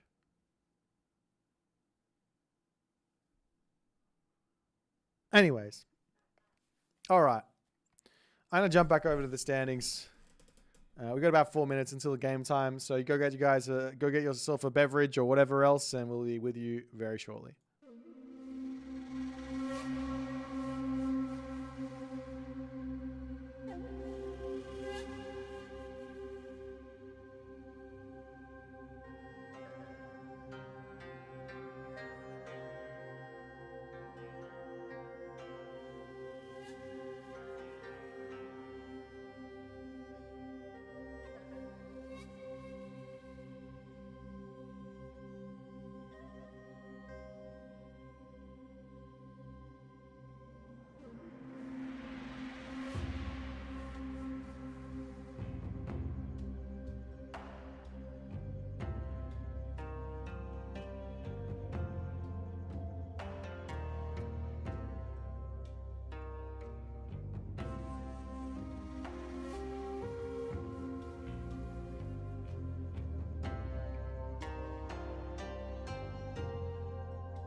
All right, we're back with a refreshed face. I've had some blueberries and we're off to the races, guys.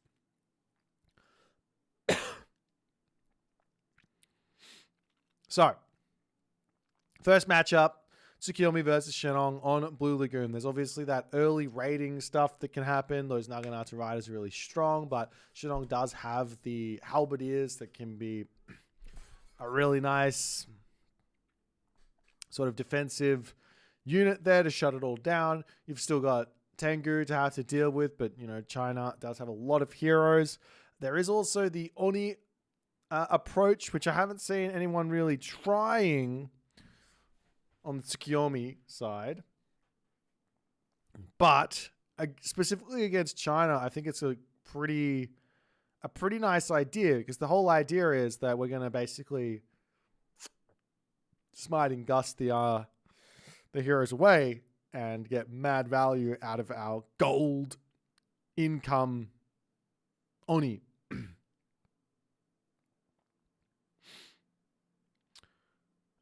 All the payout stuff is written in the handbook. I'm not going to go through it. You guys can watch it. If you guys are interested in who makes money, everyone makes money. The further you get in the tournament, the more money you make.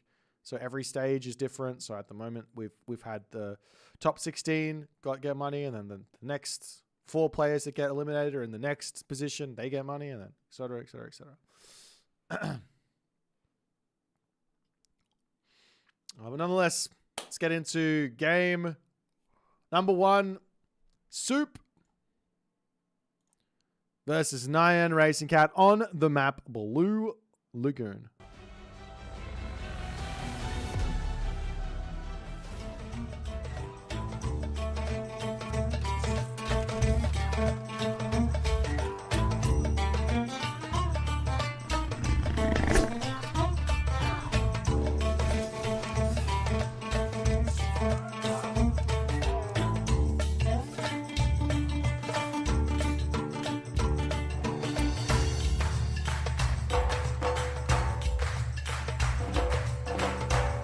Ladies and gentlemen, as we get kicked off here for the final series of the day in the right-hand corner of the map, spawning as the blue Tsukiyomi. It is the biggest brain in Age of Mythology with a strategical score of 99. His name is Soup. His opponent today, another very, very high strategic player. A player that relies on the strategy quite a lot. His name is NyanRacingCat, and he is playing as Shenong. This is NyanRacingCat's first appearance in an Age Mythology retold S-tier tournament.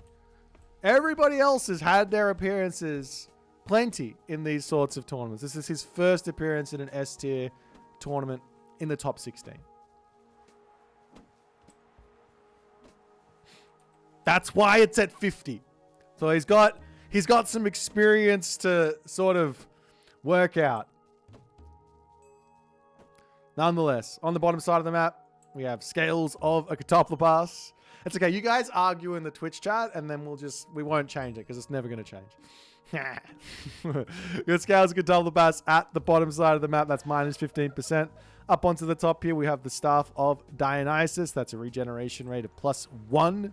For the villagers there. Over onto the left side, there is the Feather of Bafang, which is going to be a little bit of bonus damage versus buildings. And on the top of the map, there is the 9 Cauldrons here, which is going to be useless for our main man, Soup, but nice for our NyanRacingCat, Shenong, Baolei Cavalry. Nonetheless, the Kitsune coming in here, just checking what's going on. I am somewhat interested in how Nyan's going to be approaching this matchup, because he does have a unique way to play sometimes.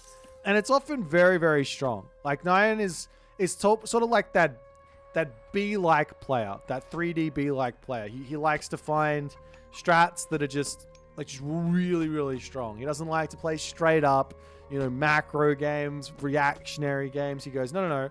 I heard the Murmillo was a good unit. Let me just build that, and we'll see what happens. So I'm interested in what he's going to go for in this one. Meanwhile, on the other side, Soup getting himself out a 3rd Miko already. He's got a nice defensive map over here. He's got the temple up, eating the giraffes right underneath all of this. And also that Miko here. No, I'm thinking of Matarasu. Never mind. I was like, he gets more favor from this, but no. Once the animals die, the favor gather rate will go down a little bit. As the pioneers poking up onto this spot, and there will be a little bit of harassment here into the early stages of this game. Villager comes around. There is that classical age walls to come through. No defense on this gold mine, and all of a sudden, we're seeing yet again some unnecessary damage taken from this. Now, you can bring the Miko over and just out-heal this. Look at the damage these guys are doing. 3.7, 3.7. Get 2 Miko in and just heal up the villagers. It's not a problem. 3 Miko in, heal up the villagers. You can out-heal that damage. It's fine. But it does cost a little bit of favor. As now we do have the Yatsa coming through. He sort of face palms into the big rock sitting in front of him. No problems there. And we will be seeing a stable coming in from Soup immediately as another Miko to come through. Meanwhile, Over here, Soup says, excuse you, if you're going to be sending all your heroes forward, what does that mean about your main base? The Kitsune coming in. They've got that Ninetales just about to come through. This is going to be some big damage onto these villages. They pull back. There's still more villagers over here to get taken out. Ninetales now comes through as the villagers need to start thinking about pulling into the tower. Up onto this spot. Still more damage coming through, but no gold income for Soup at the moment as another Pioneer to come in as well. But this one can just get sniped. This is... Oh, maybe it can get sniped. I don't know. He's going to pull back for the time being. No real angle here for Soup to actually... Oh, he's going to lose a villager. Oh, no real angle for Soup to actually fight back just yet. Villager over here will end up going down. Not ideal as the Ninetale Kitsune over onto the side of the map there. He can bring them back and try and fight this off.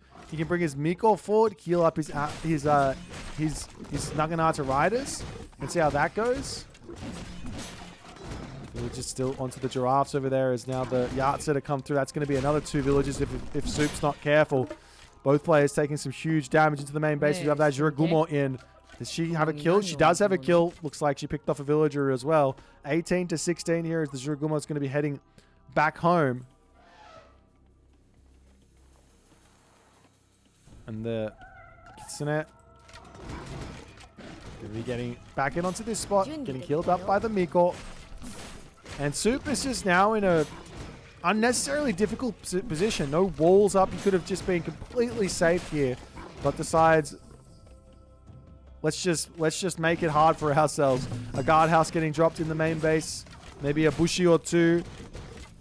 How much do they cost? I think it's more than 30 gold, right? So maybe 1 bushi is all he's going to be able to afford, but he's going to be heading straight back over into the main base of Nyan.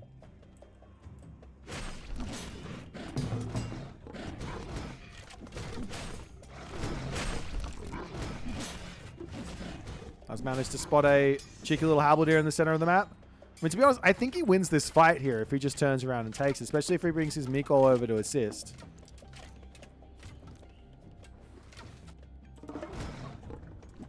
Cheeky little Yahtzee in the main base causing some problems here as the Kitsune needs a micro. Great control there from Soup.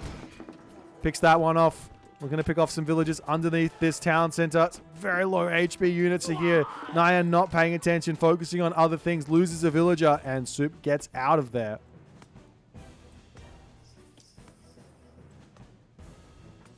The one Bushi sitting back, waiting, watching.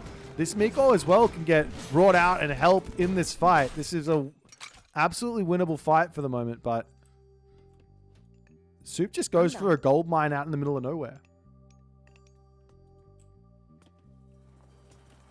So he's taken a lot of damage here. This is got, like, it's 21 villages to 22, but this has to be advantage Nyan, surely. But then again, just because you're sitting here on this gold mine, you have to leave here and attack somewhere else at some point, because this is not helping Nyan anymore. Soup's going to be getting resources. He's going to be okay. Healing up his units over onto this side, back up to full HP. Love that play. He should come over and try and save this Miko at some point as well. But nonetheless, onto this backwood line.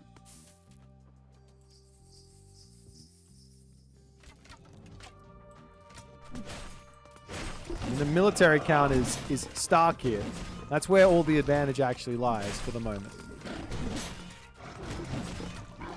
There's also an idea of using Swampland, but I don't think Soup needs to do that, as the lightning weapons comes down. 2 Kitsune falling.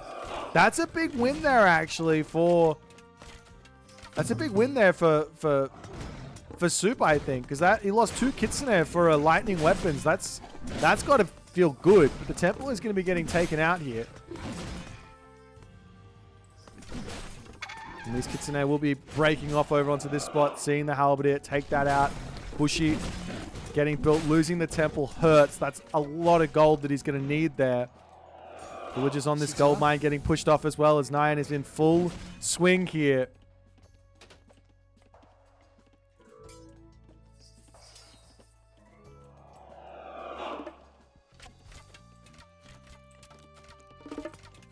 Another house on the way. These guys are going to get healed back up. The Miko can get back to work.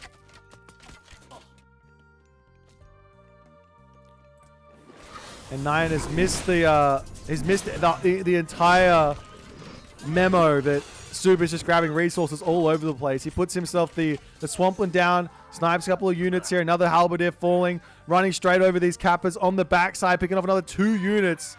Huge value there for Soup.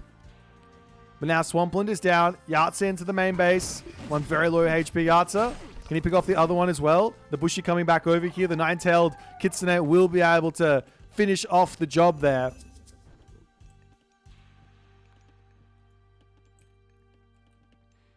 Nani? All these units in the middle here, full HP. How many Miko does he actually have? He's got 4 Miko out. That's it. So, man, Soup is so far in front on villages, it looks like. He's just behind on military resource count. And it looks like he's trying to get Heroic Age. These villagers will have to pull back. Soup not paying attention. Drops 1 villager as he gets back into his town center.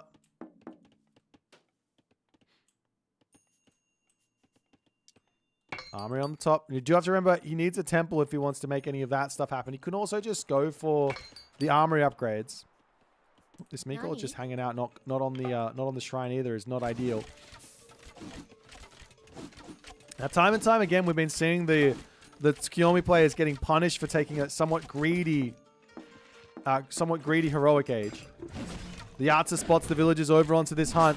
Soup not paying attention. He's getting attacked in left, right.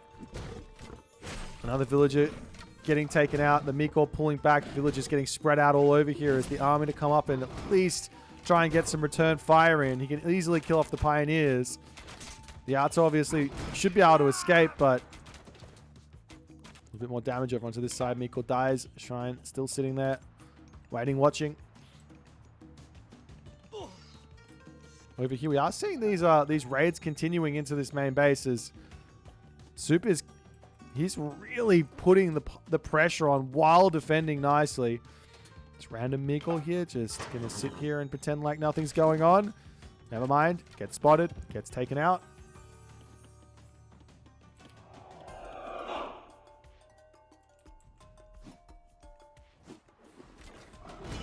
Soup's little raiding force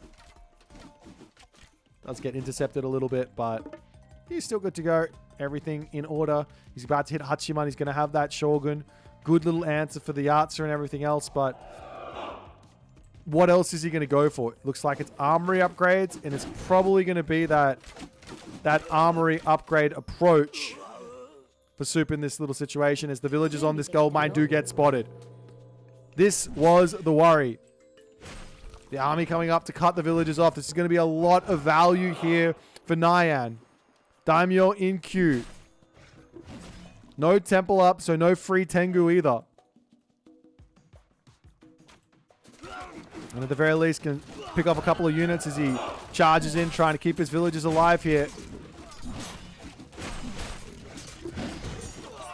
But the massive problem right now for Soup is he's trying to wait for all of these upgrades to come through to take advantage of his Heroic Age, take advantage of all that armor. And he's just losing dudes. The Daimyo comes through. He can use that ability, that God Power. Shogun gets it back up to full HP, no problems. He might be waiting for it to get as low HP as possible, get a ton of value, but now he turns in. It's every 7 attacks gets you the Samurai. But there's just not that many units remaining. And finally we see on the armory there, the new moon, which is huge for Soup, but he's got literally 2 units remaining.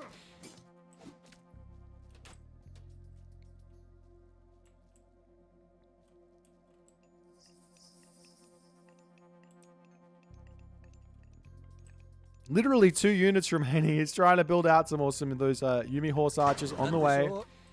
But I mean, you don't want Yumi Horse Archers versus all these Javelineers, do you?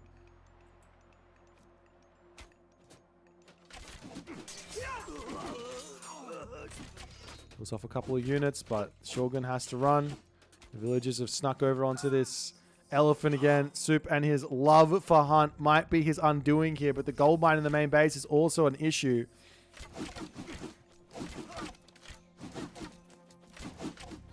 2 more villagers getting picked off, and Nyan is just dissecting Soup at the moment. Like, he does... How is he... He's got a whole bunch of wood in the bank. Maybe a temple? And then the Tengu? I mean, there's so many Pioneer here. I guess it doesn't matter.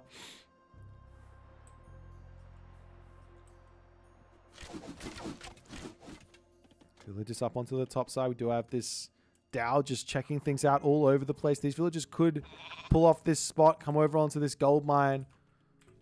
Nyan doesn't have any of that scouted for the time being. He's got all these Pioneers. He should be sending the Sky Lanterns all over the place.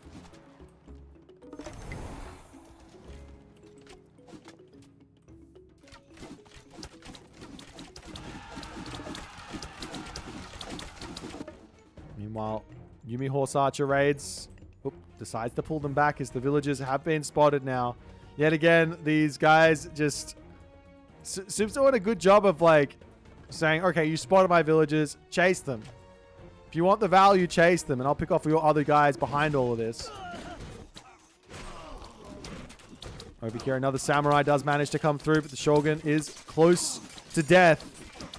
Go raiding with the Shogun as well. Not a terrible idea. But nonetheless, it does end up falling there as the very, very small Soup army. Such high quality, though. Holding on for dear life. Farms now coming through. We do see finally a temple in, which will bring in 1 Tengu. I can't imagine this turning the game all too much, but a very, very helpful unit in order to maybe take out some villagers. Some raids to try and level the villager differential. Buy him some time. And considering he's got 0 gold income for the time being, like, that's kind of all he can do. Is build Tengu. Dives in, and he's going to get immediately obliterated. But that allows the rest of those units to get a big amount of damage done. The Naginata Riders have got through that front line. They are so high value that they can clean up everything. Not quite.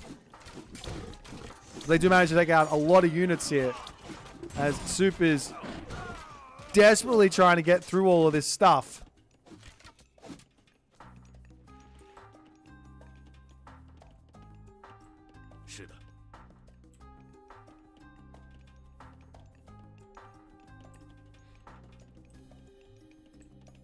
Really, the only real option for these Tengu is you can't really fight this. Because, I mean, there's 6 Pioneers now. They're slowly getting limited. But you really just want to be sending them around, like hitting this or hitting this.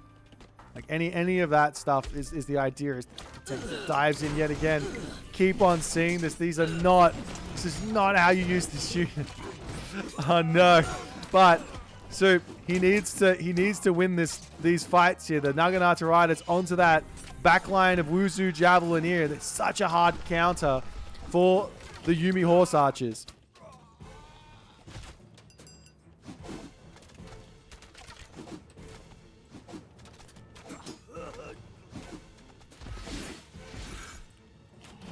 Taowu to come in and take a little bit more damage onto the market over here. Soup could go for another sneak on the gold mine if he wants to. He's desperately trying to take out those units. The Yumi Archers, great control from Nyan. Cleaning them up beautifully.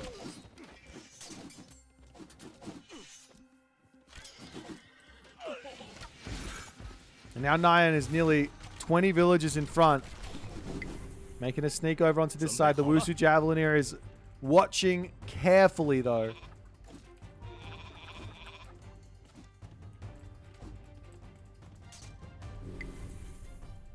This Fire Archer just checking all the gold mines. The only gold mine that is really possible to sneak here is in this black spot. But Soup doesn't know that. Soup does not know that. Another stable to come up.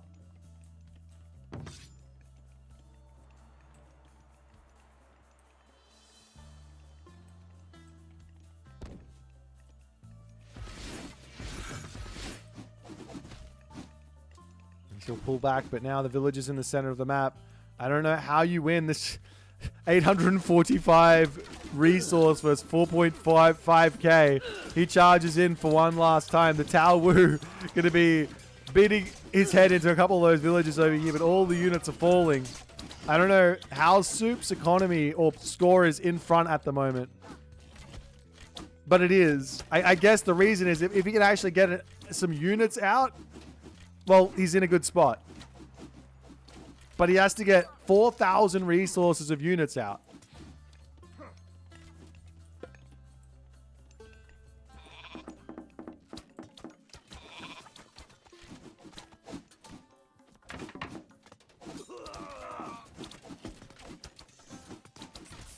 So villagers will move back over onto this gold mine, but there's an army already waiting.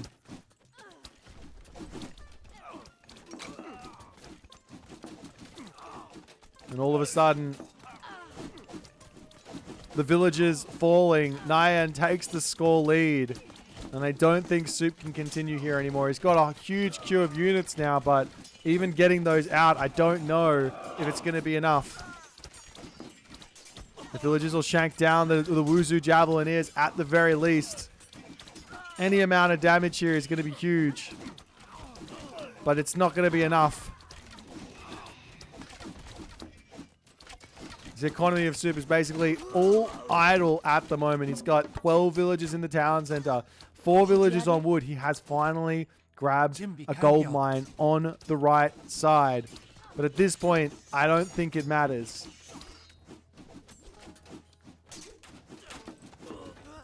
Some samurai coming in. I mean, it's not a bad shout. He needs those. Samurai are probably pretty good versus the Wuzu Javelineer. Huge amounts of HP. They're terrible versus the Fire Archer, obviously.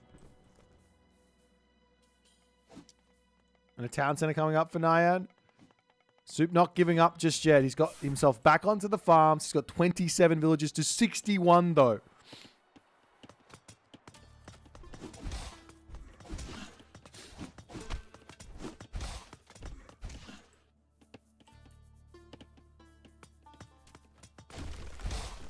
Unless... At the very least now, Super's got a little bit going for himself. A tiny bit of economy.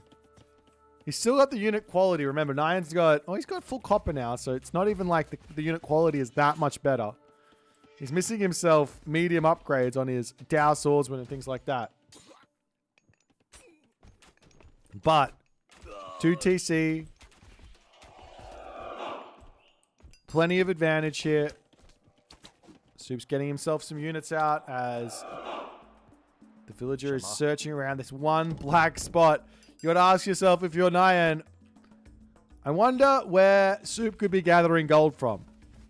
I wonder where. Could it be that black spot in the corner of the map? I wonder.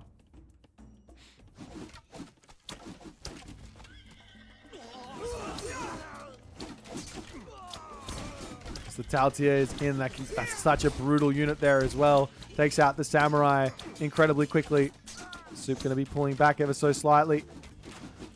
Trying to get the damage done as the Wuzu Javelineer Fire Arch is charging forward, but at least fighting underneath the town center for maybe one final fight for game number 1.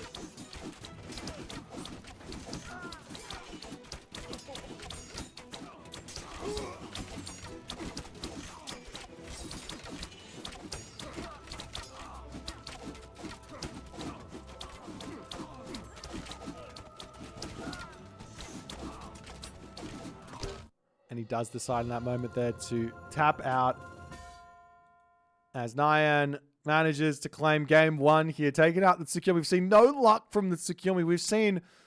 Wait, no, there was one win, right? Was there one win? One win from the Tsukuyomi today. But... Man, the greed is just so real. Put a wall up. Like, you're... Like, what's the... Just put a wall up.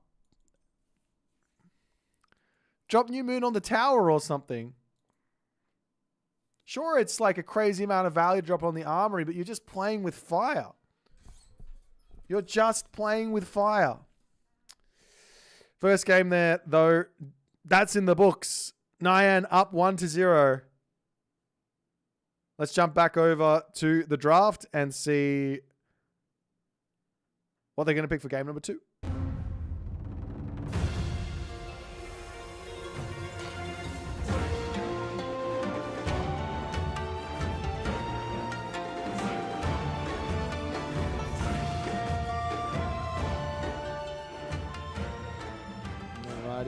On to the next game. It is a Ghost Lake affair here. Thor versus Kronos.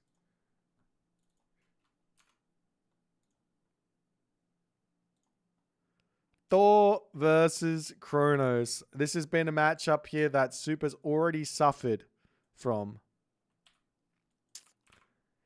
Is he going to be prepared on this day?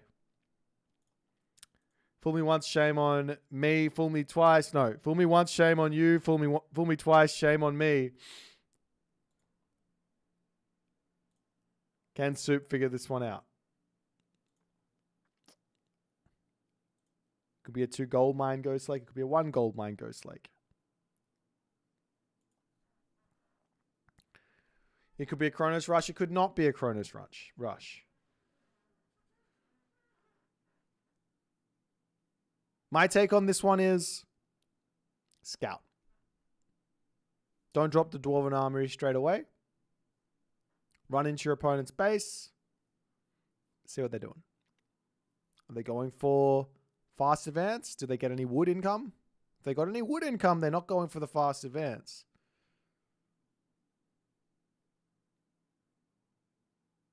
If they got too much gold, they're not going for the fast advance. If they go for the fast advance, we go for the fast advance. Those are the rules here. The rules of engagement against Kronos. Scouting with Norse feels terrible. You have to build a house, you have to build a temple. The good thing about playing a non-Dwarven Armory opener here as Thor is you don't have to build a house. You can just throw a temple down. Just move 1 to the wood when they scout, but then that's going to be slowing the advance time down.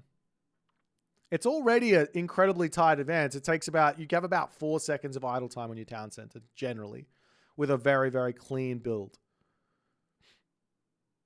So if you put a villager over onto wood to start chopping that down, when the scout comes in, then, well, now it's going to be a 310. Now it's going to be a 315.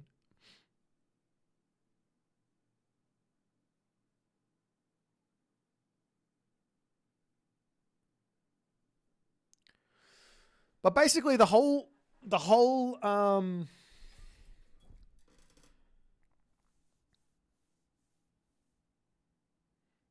sort of game plan here, at least at the very start for Thor, is just to get through that early game. And you can start worrying about everything else later.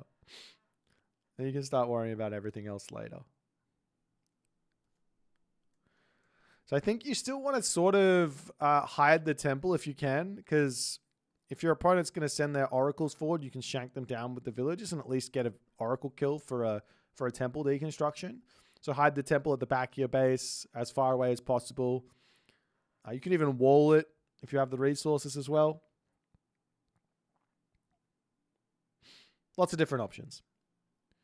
I probably want to go 4 steady here as well so that you can drop the healing spring and that plays around a bunch of stuff. Ooh, was this a spicy thing?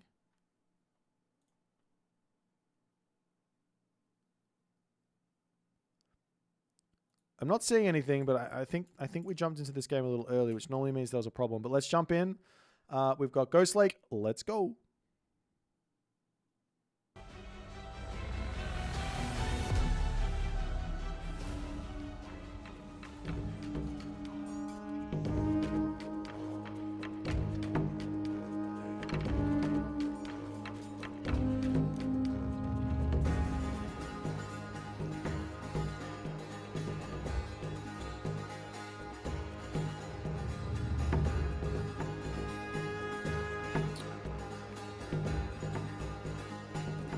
Alrighty.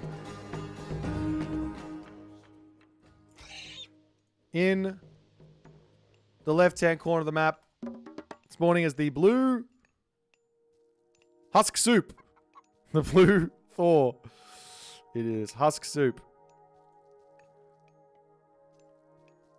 And in the right-hand corner of the map, we have Nyan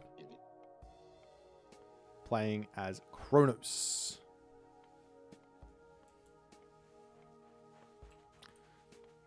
It's the 1 gold mine Ghost Lake. It's on the left side. He is hiding the temple. He is going for a fast advance here. Let's see if Soup can survive. Taking a look at what Nyan's going for.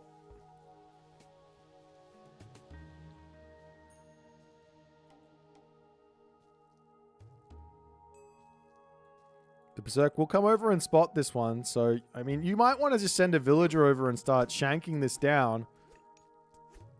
Like, literally anything to slow down this Kronos, because it's literally going to be the fastest of advances. It's a 205, so 305 advance. Temple coming in onto this side. Nyan checking out on this side as well to try and find the temple. It's literally the only spot he hasn't scouted, so that's going to be coming in. This has been spotted by Soup. He should charge forward and start shanking that guy away, as Freya got a choice here from Soup. That's got to be a mistake. It's a pretty quick advance. He needs to get himself out that Hurser. Alternatively, like, you can convert a Berserk into a villager into a Berserk, get the temple back up. As now the Oracle comes in.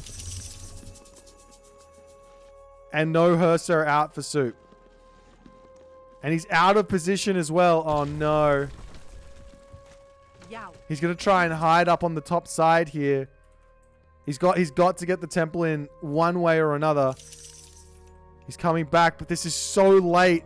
He could have been halfway finished. He can squeeze in on this side, I guess. But those automatons, they can literally just run in here. They don't care. They can just take the temple down. This doesn't work. The villagers will pull back. Take all the villagers and start shanking. There's no other option. The temple is going to get denied here. Heroic Age comes through. Dwarven Gold Mine drop down. And temple is denied. I mean, now there's no wood for Soup. He also doesn't even have a house up.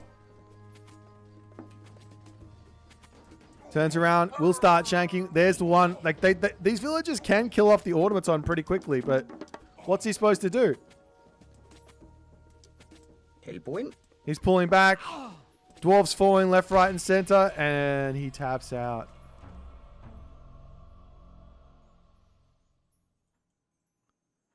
Fool me twice. It seems. Shame on me. Look, I have to say, there was an opportunity here for Soup to defend this perfectly easily. He ran away as that Oracle chasing that one down. No sense in continuing to attack that. Leave the Berserk in the main base. This Oracle over here, shank it down. Prevent him from coming onto this spot.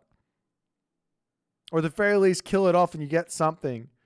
A second Berserk getting converted to get the temple up a bit quicker. Another option. Just anything to try and get something going here. But unfortunately for Soup, he doesn't even want to try it after he couldn't get the temple up. And that's the game. A quick game 2. Nyan up 2-0. As Soup is going to have to figure out something for game number 3 and quick.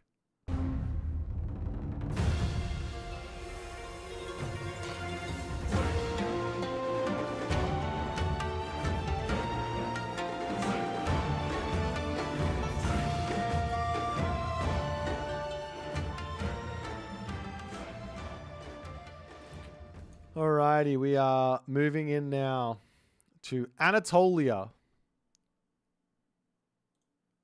As we're going to be seeing Soup going for his Loki. And Nyan going for his Amaterasu. I believe we actually saw this matchup with Soup versus Kvoth. Right? And Soup did actually take Kvoth out in this one.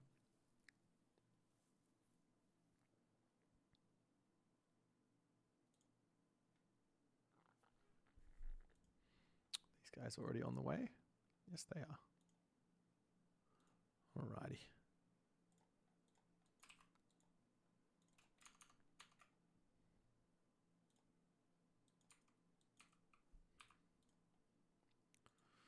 So Soup has won this matchup before. He has a really, really nice anti-Amaterasu style with his Loki here.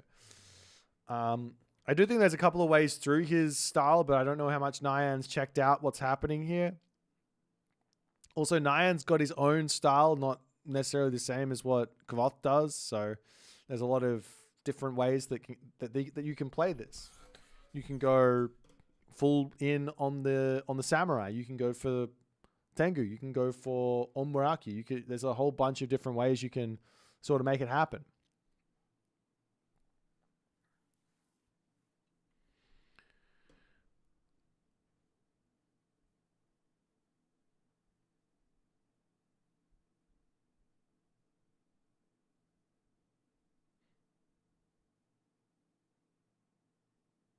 Remember when time shift cost wood? Kinda. Cost like 5 wood or something, right?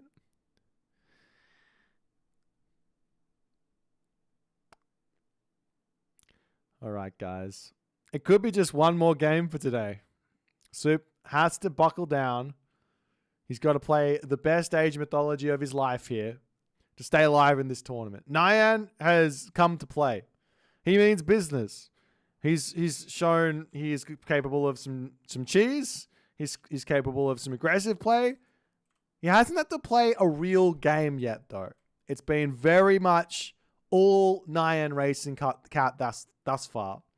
Anatolia, this is as real as it gets. There's no faking it on this map. Let's check out if Nyan can cook something up. That means he doesn't have to bother and he can just find some cheesy wins. Or if Soup is going to be able to take this game the way he wants to go.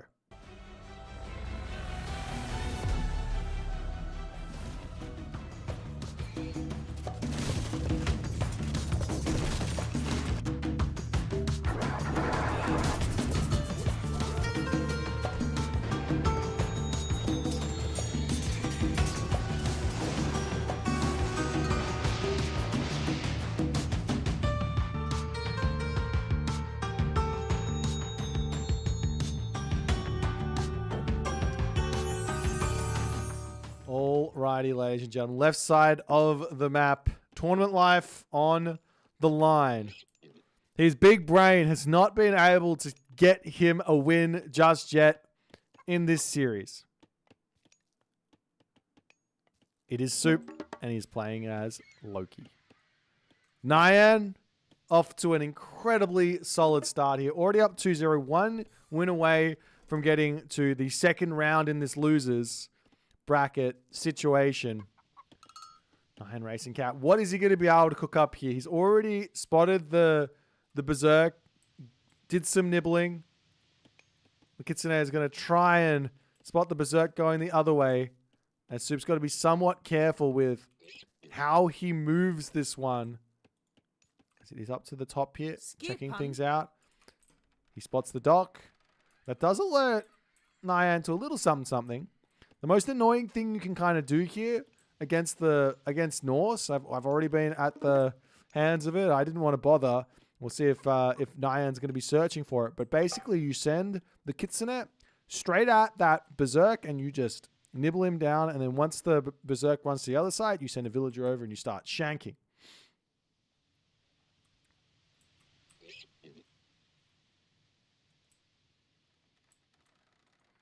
Now, one idea here for Soup is to just drop a dock straight away and then get that wall in. He's charging forward. There is a villager making its way over here. He gets his dock. And, oh, Jesus, this is so annoying. At least it's 20 seconds and the villager's not that close here, but still. He had it set up to some degree. The question is it going to be enough? 10 seconds, 9 seconds. Villager coming in. 6, 5, 4, 3, 2, 1. And he does manage to finish that dock up. He's good to go. I wouldn't be surprised. Like, there's some stuff in this game that is just not fair. I'm going to put it out there. It's just not fair. Playing Norse, you got to have some strong mental. He gets through it. He keeps his Berserk alive. He gets his dock up. He did put it in a pretty aggressive place. So in some regards, it's like, oi, don't do that. But He gets himself a second berserk out to finish this temple. You need 2 berserks anyways to get the 3rd and 4th dock up. But Soup, good to go now. And on the other side, temple coming up for Nyan. All of this is giving me PTSD. Man, there used to be, in vanilla, before any balance patches, you could bolt the berserk. And on a map like Anatolia, where you have to run the berserk over to the side to get the dock up, you just get bolted by the HUSKSUPPE. And then a player would send a villager over to the dock, right? Because they build the dock on the same side. They'd send a villager over with the HUSKSUPPE to sort of snare the next berserk running over to finish the dock. And then they're ready there to shank you off, and you can't finish the dock up. You're just like, rah! Anyways, that's my story. Thanks for coming to my TED Talk. I've had counseling for this, many years of counseling actually, but luckily I was not a Norse player back then. HUSKSUPPE for NyanRacingCat and Heimdall for Soup here. I'm not surprised to see the Heimdall. This is what he knows works here. What is a great answer to a Matarasu. And we'll see how he's going to go. Relics on the map. There's Jade Hair. Nice. Always good. Armor of Achilles on this top side. Another incredibly important relic there for both players.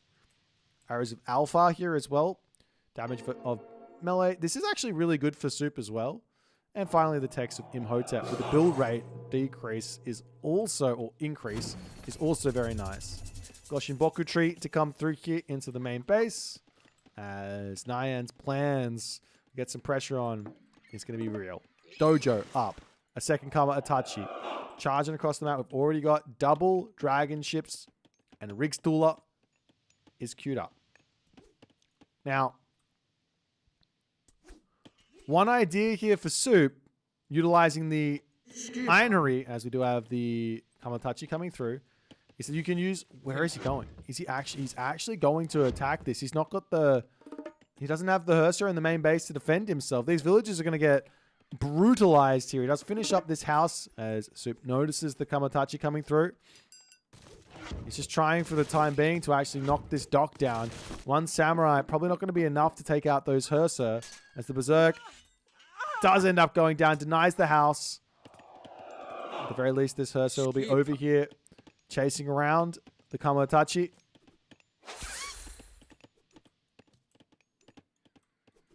Oh, another Berserk ends up falling as 2 snipes on both of those, but the dock will get cleaned up over here. There's 3 docks down already. As the Kamatachi onto this spot starts getting targeted down. 1 villager ends up falling, and the gold mine is now going to be under attack over onto this spot here. Kamatachi getting chased down. Will another villager get picked off? Answer, no, doesn't. This one gets a little bit of a slash in there as the Hursa can chase down the other one. The villagers have to get back to work. Cleans up the dock, but how much value was that really, considering all this damage he's taken? Nyan in a good spot. He's still getting fishing ships up onto this side of the map, it looks like. Wait, where is he getting these? They're all on this side. More fishing at the top, but he's taking a lot of damage over here.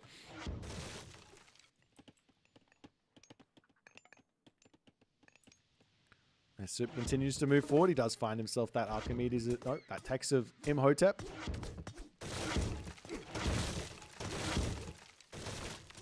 The Wasen here will get taken down very quickly. And we do have now Samurai moving into the main base. There's 2 longhouses to come through. Now these can also get Solar Shield. These can also get Solar Shielded. So you can't just sort of sit back and let this all happen. But Watchtowers is a nice little answer for this.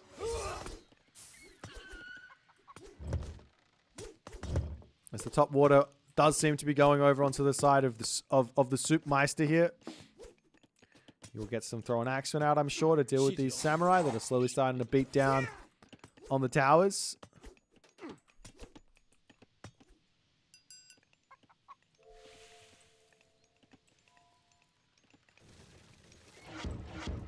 And this final dock does look like it's going to get finished up. I'd love to see another dock getting placed over here and just claiming all the fishing spots. And nonetheless, with the throwing axe for now and a couple of her, so that's going to be enough to chase these samurai away. And one pick on a samurai has to feel so good for Soup at the moment. It's a little bit of it's fighting over on this side as Nyan says, I got to at least hold on to this bottom side, right?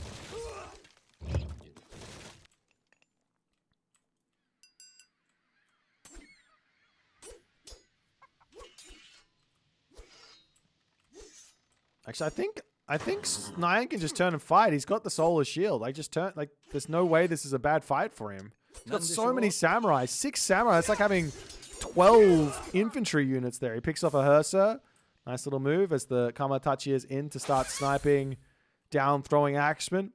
Slashing down throwing axemen.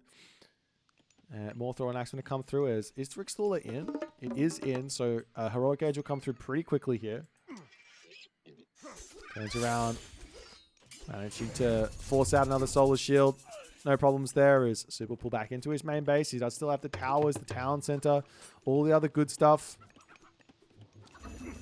The tower is actually killing off his chickens, unfortunately. But over onto this spot, all the fishing ships dying. Dreki will be enough actually to come up here and take out the Junko Zorzen. But a couple of Wasen on the back there. Be somewhat of an assistance. This samurai taking some big damage from those hammers. And Soup has to decide, does he want to come up onto this spot and try and actually defend this? Take some fights or just get next stage? He's actually deciding Bragi. Did he go Bragi in the last one or Njord? I think he went for this in the last one as well. And nonetheless, charging forward with throwing axe. This is risky. He does have the Ironry here to attempt to retreat. At the very least, he sacrifices the Ironry as he have the horn inside of him. Good shoot and scoot. One very low HP samurai there. Misclicking on that one. It's so hard to get those clicks in. The armory is up into the main base. Nyan's just getting little bits of value here non-stop.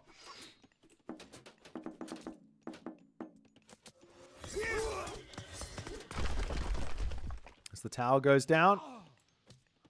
Another samurai getting cleaned up. Over onto this side, the Wasen falling. And Soup is fighting back nicely over here. He's got a lot of units to pop through. He's got a couple of those halberdier, not halberdier, herdmen that can help out. The Kamatachi over here does need to get picked off. Does a nice job of doing that. The Draugr spawn there, very, very nice as the Heroic Age does come through. Don't really want to be dropping that flaming weapons here for this fight, but it might have been a nice idea. But the Battle Ball will come over, and that's going to be a big help as the Solar Shield finishes up, turns around, takes the fight some more, sending those samurai flying here as Nyan does have to get out of this position. And it looks like Soup, he's found himself a pretty nice advantage. Tell you what I want to see. Second Temple and a whole bunch of Battle Ball right now. No sense in not doing it. I mean, you could also go Krakens to finish off this this side of the water. Over here, though, the sneaky Kamatachi. You forgot about them, didn't you? Soup notices, though. He pulls up. He pulls back. As the town center will clean up those Kamatachi unless she's ready there. Over onto this side, Naginata Ride's getting that damage in. Over here, one samurai does end up getting cleaned up. Docks are back up. Fishing ships back to work. 32 villages to 38. There is enough resources here for another Solar Shield. It's probably not worth it to drop it down onto these guys. 1,000 gold in the bank here for Soup. I must say, Soup doesn't like spending his favor. He much prefers to hold it for next game. So the Naginata Ride is hitting the villagers over here. Herdman going to be coming back in onto this side yet again. But he does get into the position there to defend. He's got himself heavy upgrades. Nyan still a ways away from getting to that Bushido tier 3 here.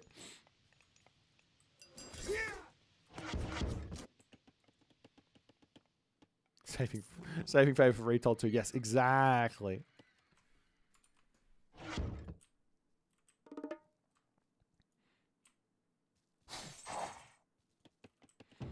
Meanwhile, Soup says, all right, time for the hill fort. He does not have himself this technology with Safeguard to make it cheaper, but still, Gonna be going for it as the units charge into the main base yet again, trying to just get as many villager picks as he can. Soup, no reaction just yet, but he does manage to pull away without any losses. At the very least now, he is spending the favor, so the battleboard numbers are going to creep up. And that does force Nyan to make some units that he probably doesn't want to make, which is the Ondumusha or the Bushi. And why doesn't he want to make them? It's because they don't have any bonus damage versus the human units. So you can be very happily able to put Hursa into Ondumusha. It's not a problem.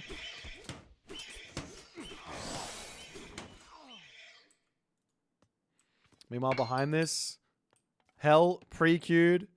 As it's clear, Soup just wants to go next age. Is he getting a market up? Yes, he can sell food. He's got plenty of that income. Sell wood as well, whatever he wants to. Up onto this side, the Naginata Riders pushing through, denying the walls. But Hell is on the way. And now not only is Hell on the way, but guess what Nyan doesn't have? Well, he has some Bushi coming through, but he doesn't have many of them. Pops to the hill fort. On the defense, can't finish that wall off. Oh, man, if you could have locked those Naginata Riders in there, it would have been huge. Nonetheless, battle ball raids onto the villagers up to the top here. This is a big advantage. 5.3 speed versus the 4.3 speed units. Charging into the main base here. There's villagers up the top there that can get pummeled. He's also got an option once he gets maybe 5-ish. You can actually take out the town center if he catches his opponent out of position.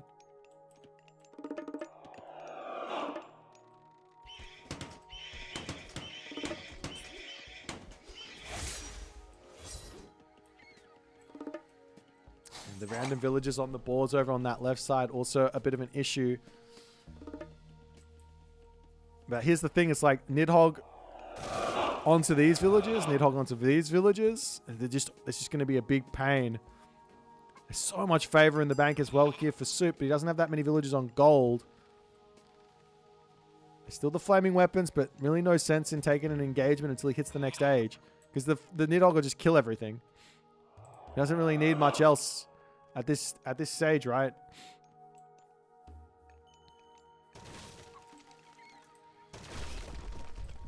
And Soup going to be taking out the houses and all the other good stuff over there.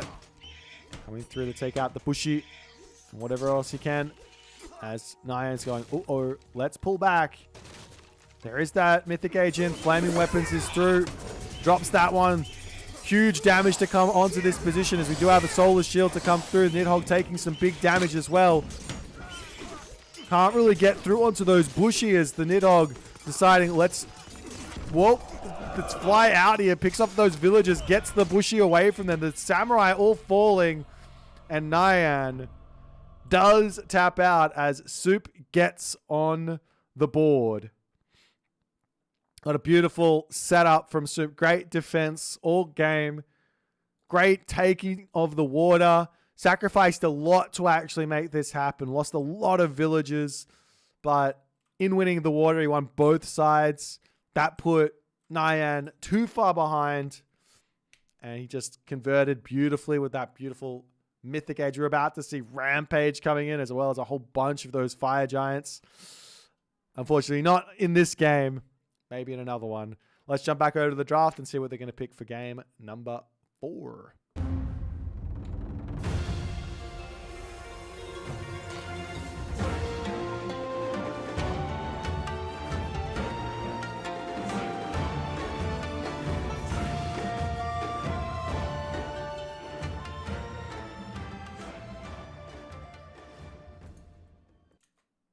All right, our next game is going to be a Hades versus Fushi game.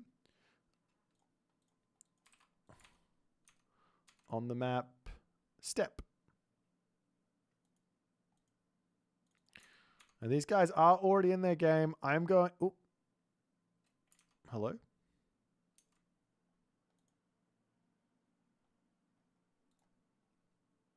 All right, I guess we're just jumping in.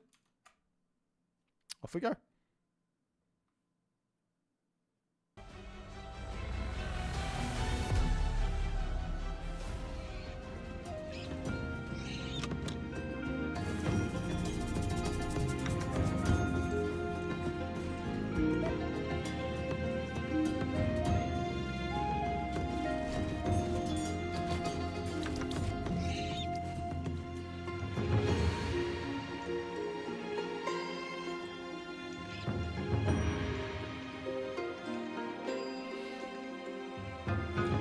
Guys, game number 4. Soup's still back up against the wall here.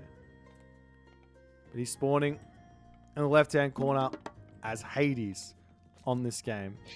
Dragging in the boars underneath the town center. Going for his stock standard. Vault of Erebus opening. Nyan on the other side here. It is going to be Fushi.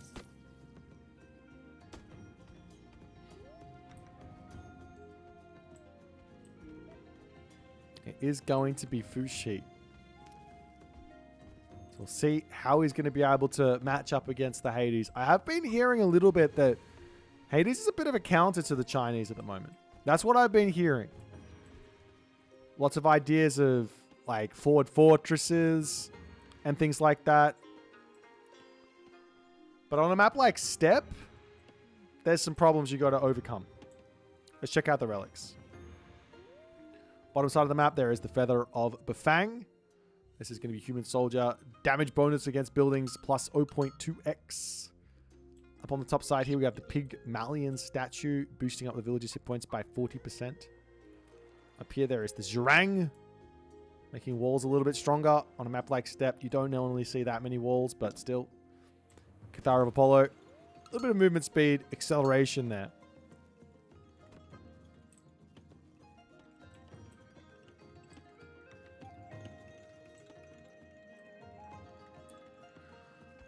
So I guess let me walk you through the Fushi strategy, or a couple of ideas. I think the best idea here against Hades is going to be to go for Jeannu. Jenna, my girl. Chillin', really, really strong. 5.3 speed. Of course, the Achilles can take them out, so you've got to be a little bit careful. Make sure you're always running around with some sort of units that can defend against that Achilles. Is this going to be a town center? Kind of looks like it is going to be a town center. Nyan's on both sides here, but I mean, this town center is not bad. It's got boars he can eat under. He's got a little step, hop, and a jump to the gold mine. Not a problem. Pretty nice one. Over on this side is sort of a similar deal here. Now, I will say this: Soup's Hades is one of the most tricky Hades out there. One of the most tricky Hades. You can do the 2 TC play. He can do the 1 TC play. He can do some random heroic age ideas. Athena will be coming through. And the Ajax is on the way. But Chi Yao is already very much coming in. Lots and lots of wood in the bank here for Nyan as he's getting a couple of pioneers out.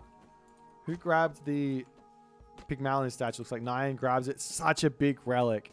Really shuts down a lot of weaknesses. Covers up for a ton of mistakes in a game like in a game at this high of a level.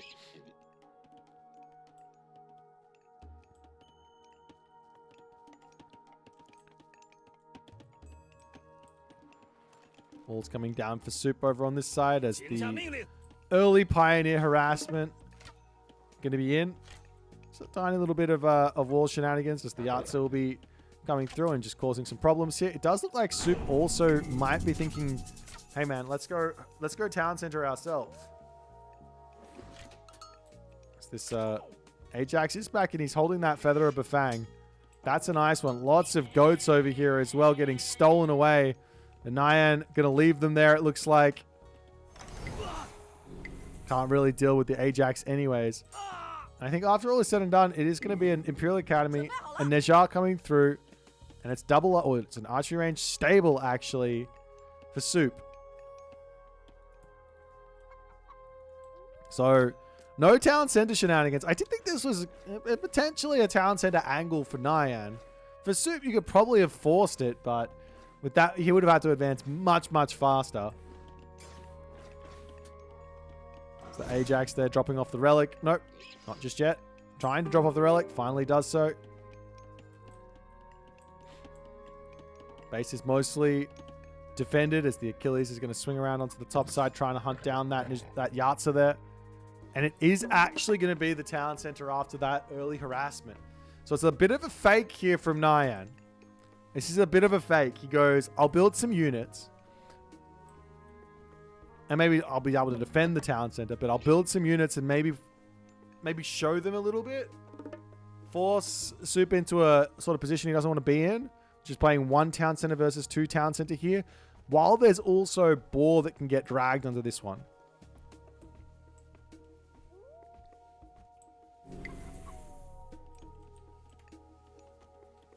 A couple more Yahtzees on the bottom, looking to sneak down and maybe get into this position. Walls coming up all over the place here for Soup. He does have the resources coming in for a town center, so he might be thinking to do exactly the same thing.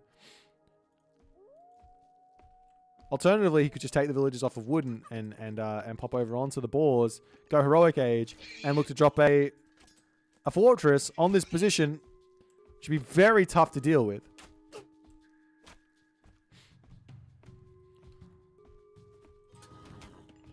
Soup looking for damage into the main base. Nyan quick to react. He's playing a very, very strong game for the time being. He gets himself the town center up, and Soup scouts it out. A military camp placed on this position is actually really smart because it's a little bit out of this, but you can get the camp down, a house down, and you can go for a tower or something on that position there. Meanwhile, Pegasus just trying to scout into the main base, see if he can find anything here, and Soup has to make somewhat of a decision. Like, does he go heroic age? He's putting an armory down, so I think he does go heroic age. He's taken all the villages off of wood except for 1. Picking off these boars out here is so smart. This boar, he's got to pull it out because this is huge, because this was the big advantage of this town center, and now it's gone. Sure, you got yourself 400 food in that 1 boar. That's it. Now you have to fight for your food. Really smart play from Soup. I guess the other thing he has to be concerned about is the boar on the bottom and in the center of the map. But he's got the Pegasus there to scout that all out.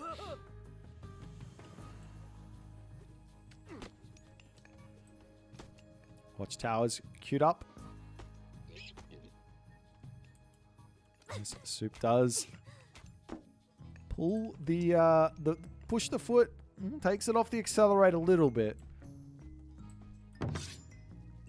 Just trying to find some value, taking out the military camp, charging it over here. There is a Yahtzee.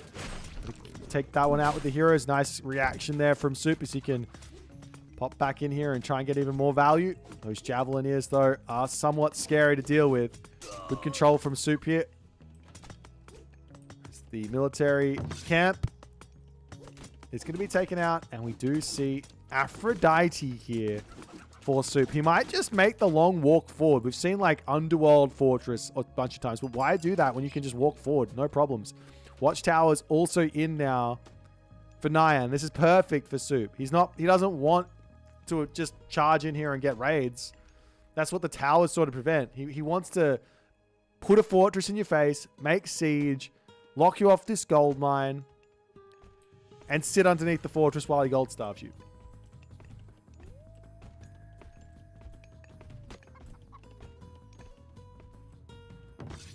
Back over onto the wood line. He's got a bunch of villagers there. Gold situation a little bit low. Villagers now getting brought forward. I'm inside the Soup mind here. We'll see if Nyan is in there as well. He has to know that this is somewhat of a possibility. This is what we've been seeing from Hades for like the past, I don't know how many patches. Forward fortress. He doesn't have sentinels is the only problem here. That's a big, big downer.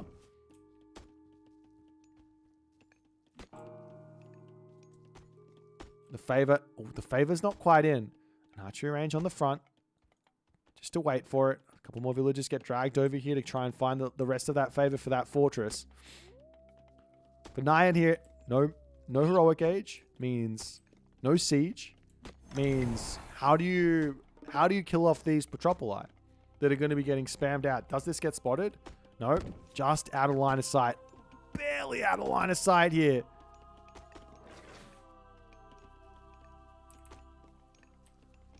But Nyan, he's walking forward. He sees the fortress. The army behind here, ready to take a fight. There is going to be lightning weapons. Curse gets dropped down.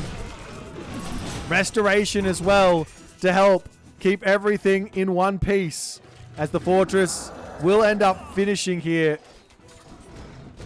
And a big amount of units lost, it looks like, for Nyan. But so too for Soup. Soup does have a lot of resources in the bank. I'm very interested in what he's going to be building next. We'll jump over onto this gold mine. These villagers can pull off the gold mine, come over here. Can also make some more Nemean lines if he wants. And there is the Petropolis. So, here's the thing. Nyan does not need to defend this town center. But the fact of the matter is, if he just sacks this, well, Soup can then kill off this town center as well. Nyan jumping onto the Peach Blossom string, trying to get himself to the heroic age. Nyan's kind of on a timer here if he wants to get to the next age. Maybe he could sneak a village center somewhere up the top here so he can advance through that as a random idea. The pig's also making the long trek back home. Arts are searching for villagers to pick off. These villagers out on these boards are looking incredibly tasty. As Soup charges forward, he's like, I'm not going to let you just run here. Nemean line is such a huge unit here for these raids, but it doesn't work well with that Minotaur. He sends them flying, but he does get lucky, picks them all off, no problems. More villagers falling over here. So this is the damage which Soup did need. He's still behind, but he's going to catch up a little bit from this heroic age coming through from Nyan. As Soup overcommitting just a little bit on this spot. Those Javelineers incredibly good versus the Pelter, versus the Toxotes there. But now the main town center under attack. We will see the Terracotta Riders to come through. The Minotaur, an amazing defense here against all of this. He sends a couple packing, unfortunately, as one Metropolis does fall, trying to shoot and scoot and take these guys out there. But Nyan's managed to stop the bleeding, keeps himself alive for one more moment in this game. So the town center will live. No Petropolis coming out just yet. Now one's through in the main base. Oop, just bigs. The arts are searching around all over the place, but plenty of villagers on this gold mine in the front for the time being. Is there time here to stop and deny this age up? I don't think so. It's just about to finish here.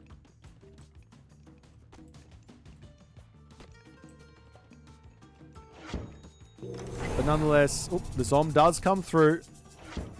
I was thinking maybe he was saving up for another restoration or something, as forage protection gets dropped down and Soup will have to pull back to his... This is such a strong area to be fighting in.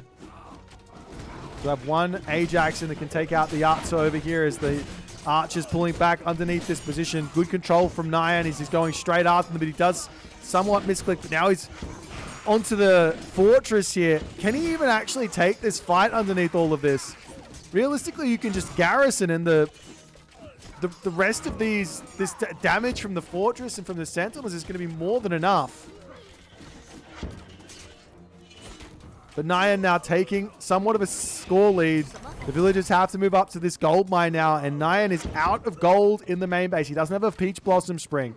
Doesn't even have a machine workshop up. So no siege. Does Soup see this? Answer, yes. Hippias making their way up here. One HUSKSUPPE is scouting everything. Villagers making their way over onto this bottom side. So the gold starve has been successfully started for the time being, but these villagers sneaking the most peculiar gold mine on the map. How can Soup ever know that? But the problem here is Nyan's going to lose his main town center. He lost his Kwafu over here. His Kwafu over here.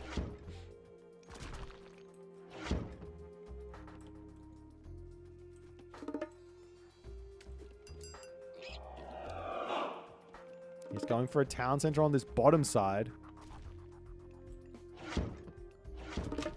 And it looks like Soup will be able to get himself somewhat of a score lead here. Somewhat of an economic lead here. And a very large military lead as well. He's slowly going to just be murdering this entirety of this base of NyanRacingCat. He's getting his town center finished. Probably going to be around about equal in terms of villages after the dust settles. But the problem is you're also losing all these buildings, so you have to rebuild those, and they're not free. Like, houses, you know, you go, oh, it's only 50 wood, but if you lose all your houses, that's 800 wood. It's not nothing.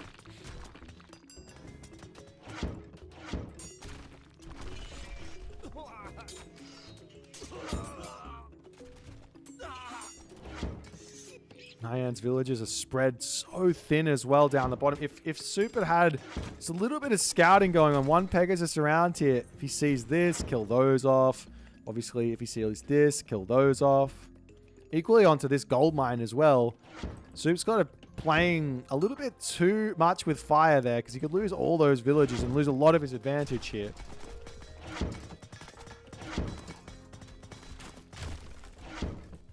Meanwhile, the Cav just checking everything out on this spot. Okay, there is literally nothing here.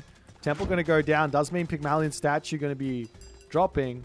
So those villagers go from 70 HP all the way down to 50. A ballet will pop up on this spot for Nyan.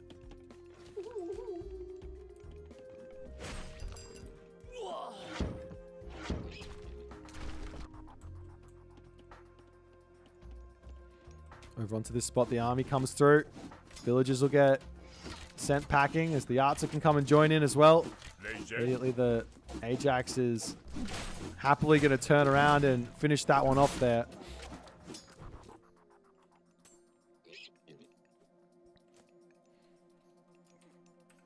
Soup still hasn't checked this position out, but he does see the army there and he makes his way over, sees the military camp, and he's going to be like, oh, okay. I bring my Petropolis over. How do I go about killing you in this way? Charges in, takes out a whole bunch of units. Soup can, well, Nyan can do some garrison micro here, but I don't think he's got nearly enough units to take out the army of Soup in this position.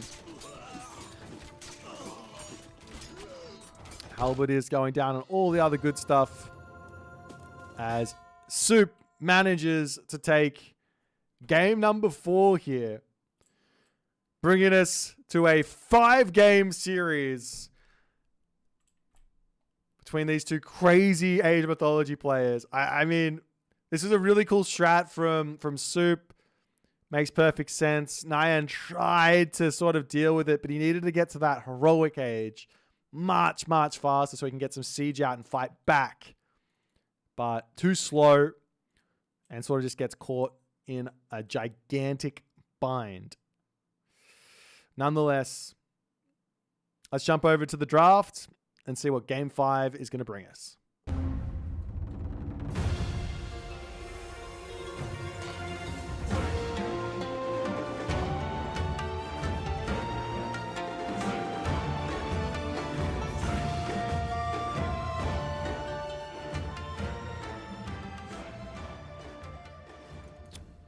Alrighty, these guys are now only just picking. I'm going to quickly run to the bathroom. I'll see you guys in 3 minutes.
Guys, why is the sound off?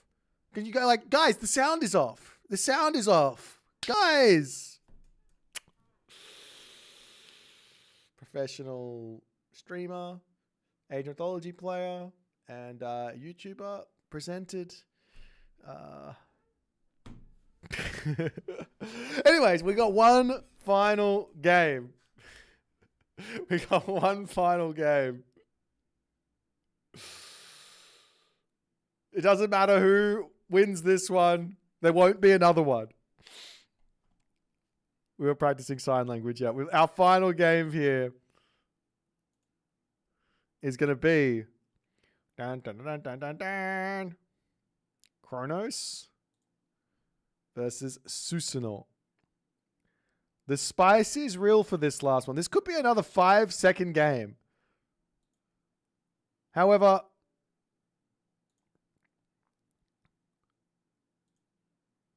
I'm pretty sure Susanoo has a very easy time defending the Kronos Rush. That's my take on it. However, you do have to know what you're doing. You do have to know what you're doing.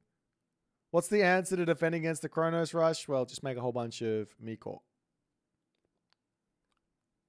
Just make a whole bunch of Miko. And then you're good to go. You don't even have to get a fast advance in. Like, I mean, maybe you get Terma spammed or something, but I don't think it's a big problem. You just get watchtowers up and you're all good to go. I don't think you need to go for a crazy fast advance. Just in a regular advance, but go with like 5 Miko or something. It's fine. You want the favor anyways. You want it anyways. That's my take. That's my take.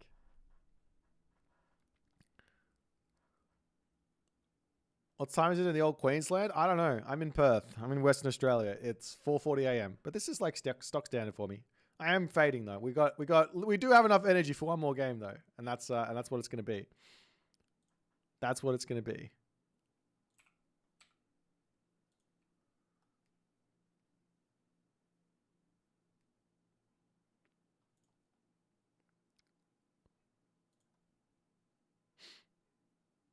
Alrighty.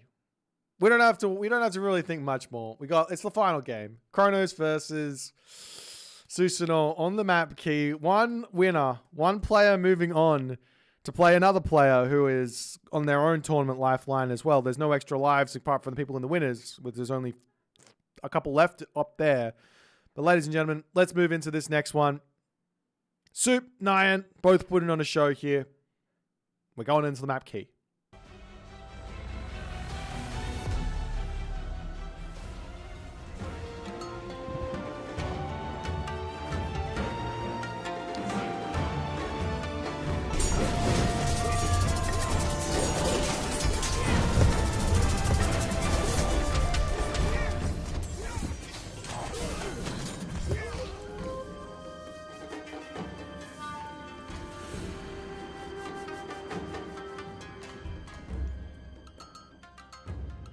One game, one chance, one opportunity to prove yourself in the left-hand corner of the map. Soup making the comeback. He was down 0-2. It's now 2-2. In the right-hand corner of the map, the mental has to be strong right now. You just lost 2 games in a row. Nyan on his Susanoo with a nice, safe back gold mine. We'll see how it's going to go. Kitsune is getting involved over here. I think there's actually one interesting idea for a completely different idea for the NyanRacingCat side of things. I just thought about it then. But why not just drop a temple down as fast as possible and get yourself out a second Kitsune, get yourself out crushing waves, and then just kill all the oracles. They're not going to be able to time shift the temple for it. Just saying, it's an option. Oracle on the bottom side of the map here. Temple can come in. Should come in very quickly here. So the Miko charging down. There goes the Temple. It will get spotted. An option here for Nyan is to charge it though. Nani? I mean, he needs the food to be coming in. You charge it with the villagers, take it out. Really shut down this rush. But Nyan's just going to get more Miko out. He doesn't, like I said, he doesn't have to really be that concerned here. And the question is, what is Soup going to do behind this? A mana coming up. Temple moving from one side to the other as Soup has spotted the gold mine. And he goes, I want to put all the pressure I can onto that position. You can also heroize this Oracle if he wants. As Minakatatomi, the god of choice here for Nyan. I like that call, but you're playing against Kronos. It doesn't work. No, it doesn't work. The automatons charging straight at the Miko at the moment. Searching around for what they can find. You know, this doesn't make any sense. You just deconstruct the shrine. As a huge amount of idle villagers now caused, the Miko over here can just heal up. They get a huge amount of damage done with that big smack. One automaton does go down here. As Soup's still trying to just wander around here and get damage.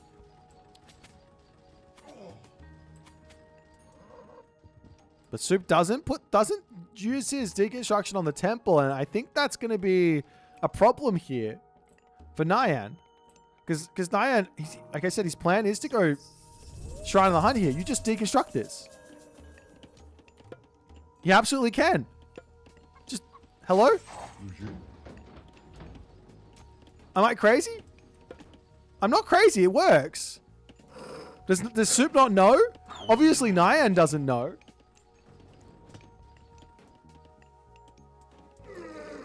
More Terma are slowly starting to come through. Of course, the animals will be spawning. Yes, these wolves will still be here. The deer will still be here.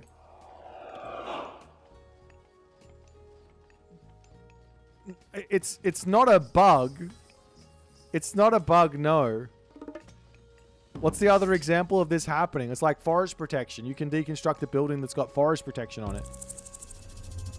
Soup roaming around, but this is where all the villagers are just going to hang out on this spot. A dojo coming through for Nyan.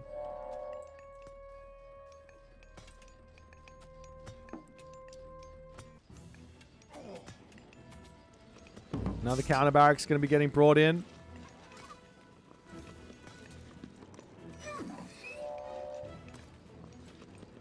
Soup charges forward. How much is this Shrine of the Hunt actually worth, though? It's still just 75 wood. You don't get anything for it. Villagers getting poked in as the Terma spam is on the way. One dojo. I guess he needs the on the musha to deal with those automatons. Good control thus far with the one Udor. Healing it up, getting little bits of damage done.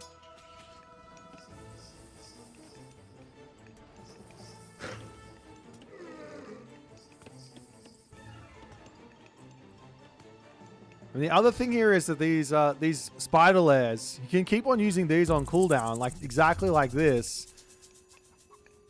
At least one of them will probably go down, but the other two will hatch, and then that's going to be a point that he literally can't go onto. On the mush are going to be taking out this automatons as both the Miko to start healing this up. I don't know if it's going to be close.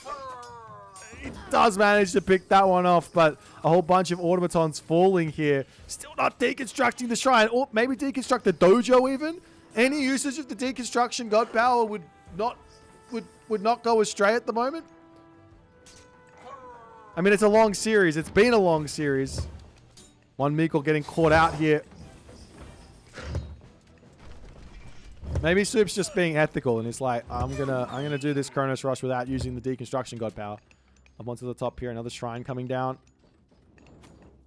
The automaton will get repaired back up. Charging in here. A hero, Karabalister, getting brought to life. The villagers moving on to the back here of this mining camp. Can he take out the one Udor? Yes, he can. And he escapes out of here, it looks like. Now the gold mine is... It's going to be a difficult one to hold because it's Karaballister and Terma. What Nyan actually needs is a stable. He's got a lot of gold in the bank, actually. He needs a stable. And he needs to get himself some Naginata riders to deal with this.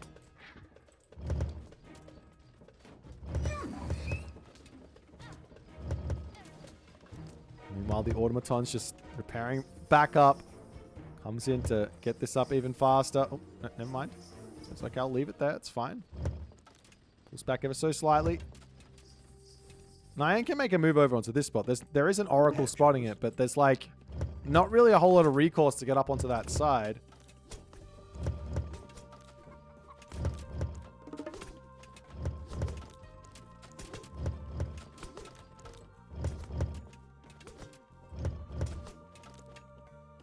Meanwhile, Nyan finishing up his hunt in his main base. Immediately turning around to snipe the wolf. He does have that hero Karaballister, so the wolves that are spawning here won't be much of a problem. Automaton to come back in. And now we see Volcanic Forge. Two on the Musha are in to try and hold this position. Now he finally decides to try and take out the Shrine Hunt. 800 HP it is pretty tanky, but you know, you'll kill it off eventually. As Nyan is slowly starting to chew through his gold reserves here. He has been on this gold mine for quite a bit. Nearly 900 gold grabbed there.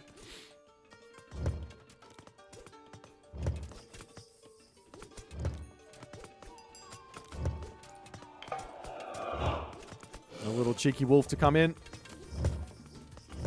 Has to be paying attention a little bit there. He pulls back a touch. Where is he going? Oh. That's the Shrine of the Hunt now taken out. And I mean, he leaves all of the hunt here, I guess. A whole bunch of Miko are out to get the healing. It's full on the Musha for Nyan. He has to play around the automaton as well as those spider lairs. As now Nyan is starting to get himself a couple of 1 Udor because that's kind of all he can use this favor on. Automaton on this side gets cleaned up. The villagers now making their way over here to eat the deers. There's no water mills here, though.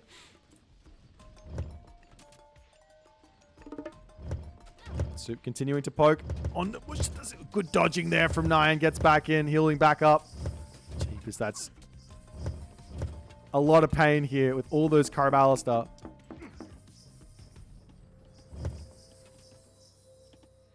Meanwhile, up to the top side of the map, villagers are just going to be happily... Not happily, but they're going to be mining or chopping this wood down. Tower going to go down as well. Automaton gets rebuilt. More 1 Udor coming through. Maybe the idea here is build enough 1 Udor, move over and siege the town center or something like that. Catch your opponent out that way.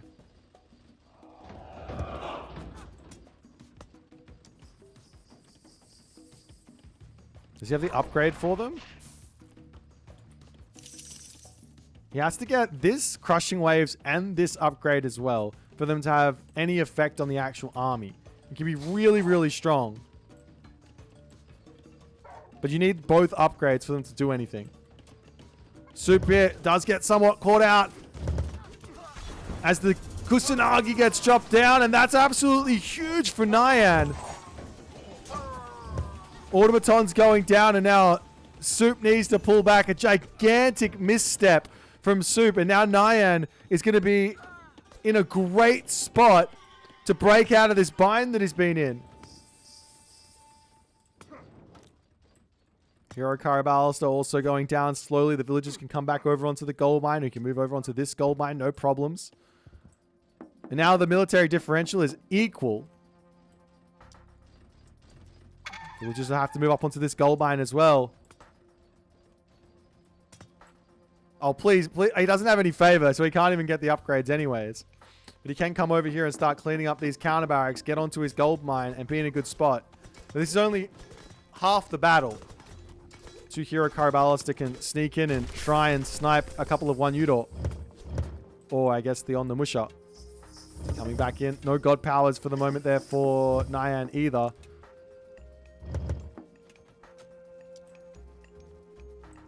He'll pull back. He does have himself Bushido tier 2 already. Getting close to Bushido tier 3. Another hero Karaballister on the way. Soup with 1 counter barracks. I mean, maybe getting to the heroic age wouldn't be a terrible idea here for him. All the villagers on this hunt and everything else. Link back on the Musha. Does get sniped. Good control here. Picking off more of these units. He's got a face tank there with the automatons or something. As those 1 Udor getting some damage done. The full all-in here from Nyan to try and take all of this out. There's only Karaballister remaining. So now having to deal with the villagers as well as he's trying to micro this. Sniping down the Ondamusha or focusing down the Ondamusha there. Does manage to clean those up. Now he's got to deal with the villagers and the 1 Udo. He's taken the 1 Udo out. The villagers continuing to chase in to this corner here. Can the Karaballister actually deal with all these guys or not? Hyperion is on the way. Soup continuing to pull back here. The League of Legends micro is in his veins. And Nyan just loses a ton of villagers, his entire army. But he manages to grab some of this food. One cheeky little medium samurai. Not getting spotted. That's going to be the dead Karaballister, and the other one's going to get chased down. He can turn and try, but not enough. Well, look at the resources for Soup. A whole bunch of military barracks now coming up. There is a gigantic advantage. He has 0 military here. 0. Yeah, Nyan won the fight. He has 1 unit left. That's exactly right. Upgrades coming through. There's going to be heavy in for Nyan. A whole bunch of favor too. He can go to the next age here. Throwing up an armory with that extra favor. 75 favor. You can go for a whole bunch of Raiju. Probably wouldn't recommend the Oni in this specific situation. Contarius are going to get spammed out a whole bunch of Arcus as well. What is this game? What is this game even turning into? And there is the Raijin. Not surprised to see that. There's 6 Nani? oracles out as well for Soup.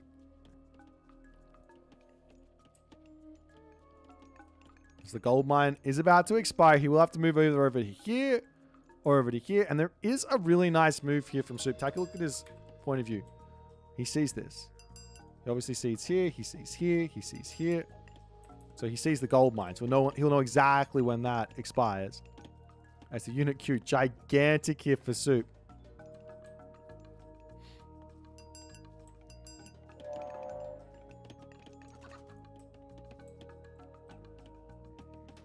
So much gold here, though. As the Kontari is trying to charge in, trying to find some villager picks. Picks off 1 samurai there. Does have the heavy Kontarius himself at the moment. Another samurai goes down. Villagers over here falling, and the Kontarius in full chase for the time being. 1 Miko gets picked off. The villagers make their way over onto this left side. Is there enough time here to make enough of these Raiju out, though? Deconstruct the temple would be kind of big brain. You slow down the production a little bit, allow you to get yourself the heroes out that you need. Stop building units because you know your opponent's only got favor really remaining here. 2 Raiju now out, more getting... He's got 2 more in queue. Kontarius making their way over onto this left side. He sees villagers. He wants villagers. And Nyan doesn't want to continue. He sees the big he's 163 pop to 51. And Soup manages to avoid death. This is what death looks like. Where you see the door and you're staring at it down 0-2. Down 0-2 after losing in 4 minutes. And he brings it back with the reverse sweep. And unfortunately for Nyan, his first experience in an S-tier playoffs format ends in disaster. And Soup takes the win, takes the series, and he's going to go on to the next round. Congratulations to him. Better luck next time for NyanRacingCat. Let's check out the bracket, see what it's going to be, seeing for next for the next weekend. I'll talk you through what's going to be happening there and everything else.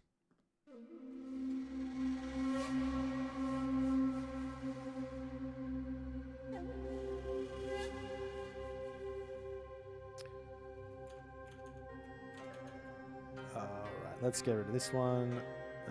Schmack. Alrighty. So, next weekend. Thanks for first and foremost, thanks everyone for tuning in and enjoying and being part of it. Next weekend is going to be November 29th and 30th. This is going to have the Champions Losers Round 2, which is going to be 3DB versus Soup. And it's going to be Recon versus Kvoth. That's a bit of a star-studded matchup there. That's very, very exciting. There's also going to be the Champions Winners semi-finals on the Saturday, which is going to be the Mr. versus Rappel and Tunison versus Moscow. Following that up, on November 30th, we'll have the Challengers semi-finals, and it's going to be the loser bracket quarterfinals from the Champions League. That's what we've got to look forward to for next weekend. Appreciate everyone hanging out with me. I'm going to find someone to raid, and we'll see you guys for random games throughout the week. I'm going to be enjoying myself and all the other good stuff. Let me see. Is there Age of Empires 3? I know there was a tournament going on. I don't think it's happening anymore. There is the Age of Empires 4 thing going on. I might send you guys over to Marine Lord. Have a fantastic rest of your day, and I'll see you guys later.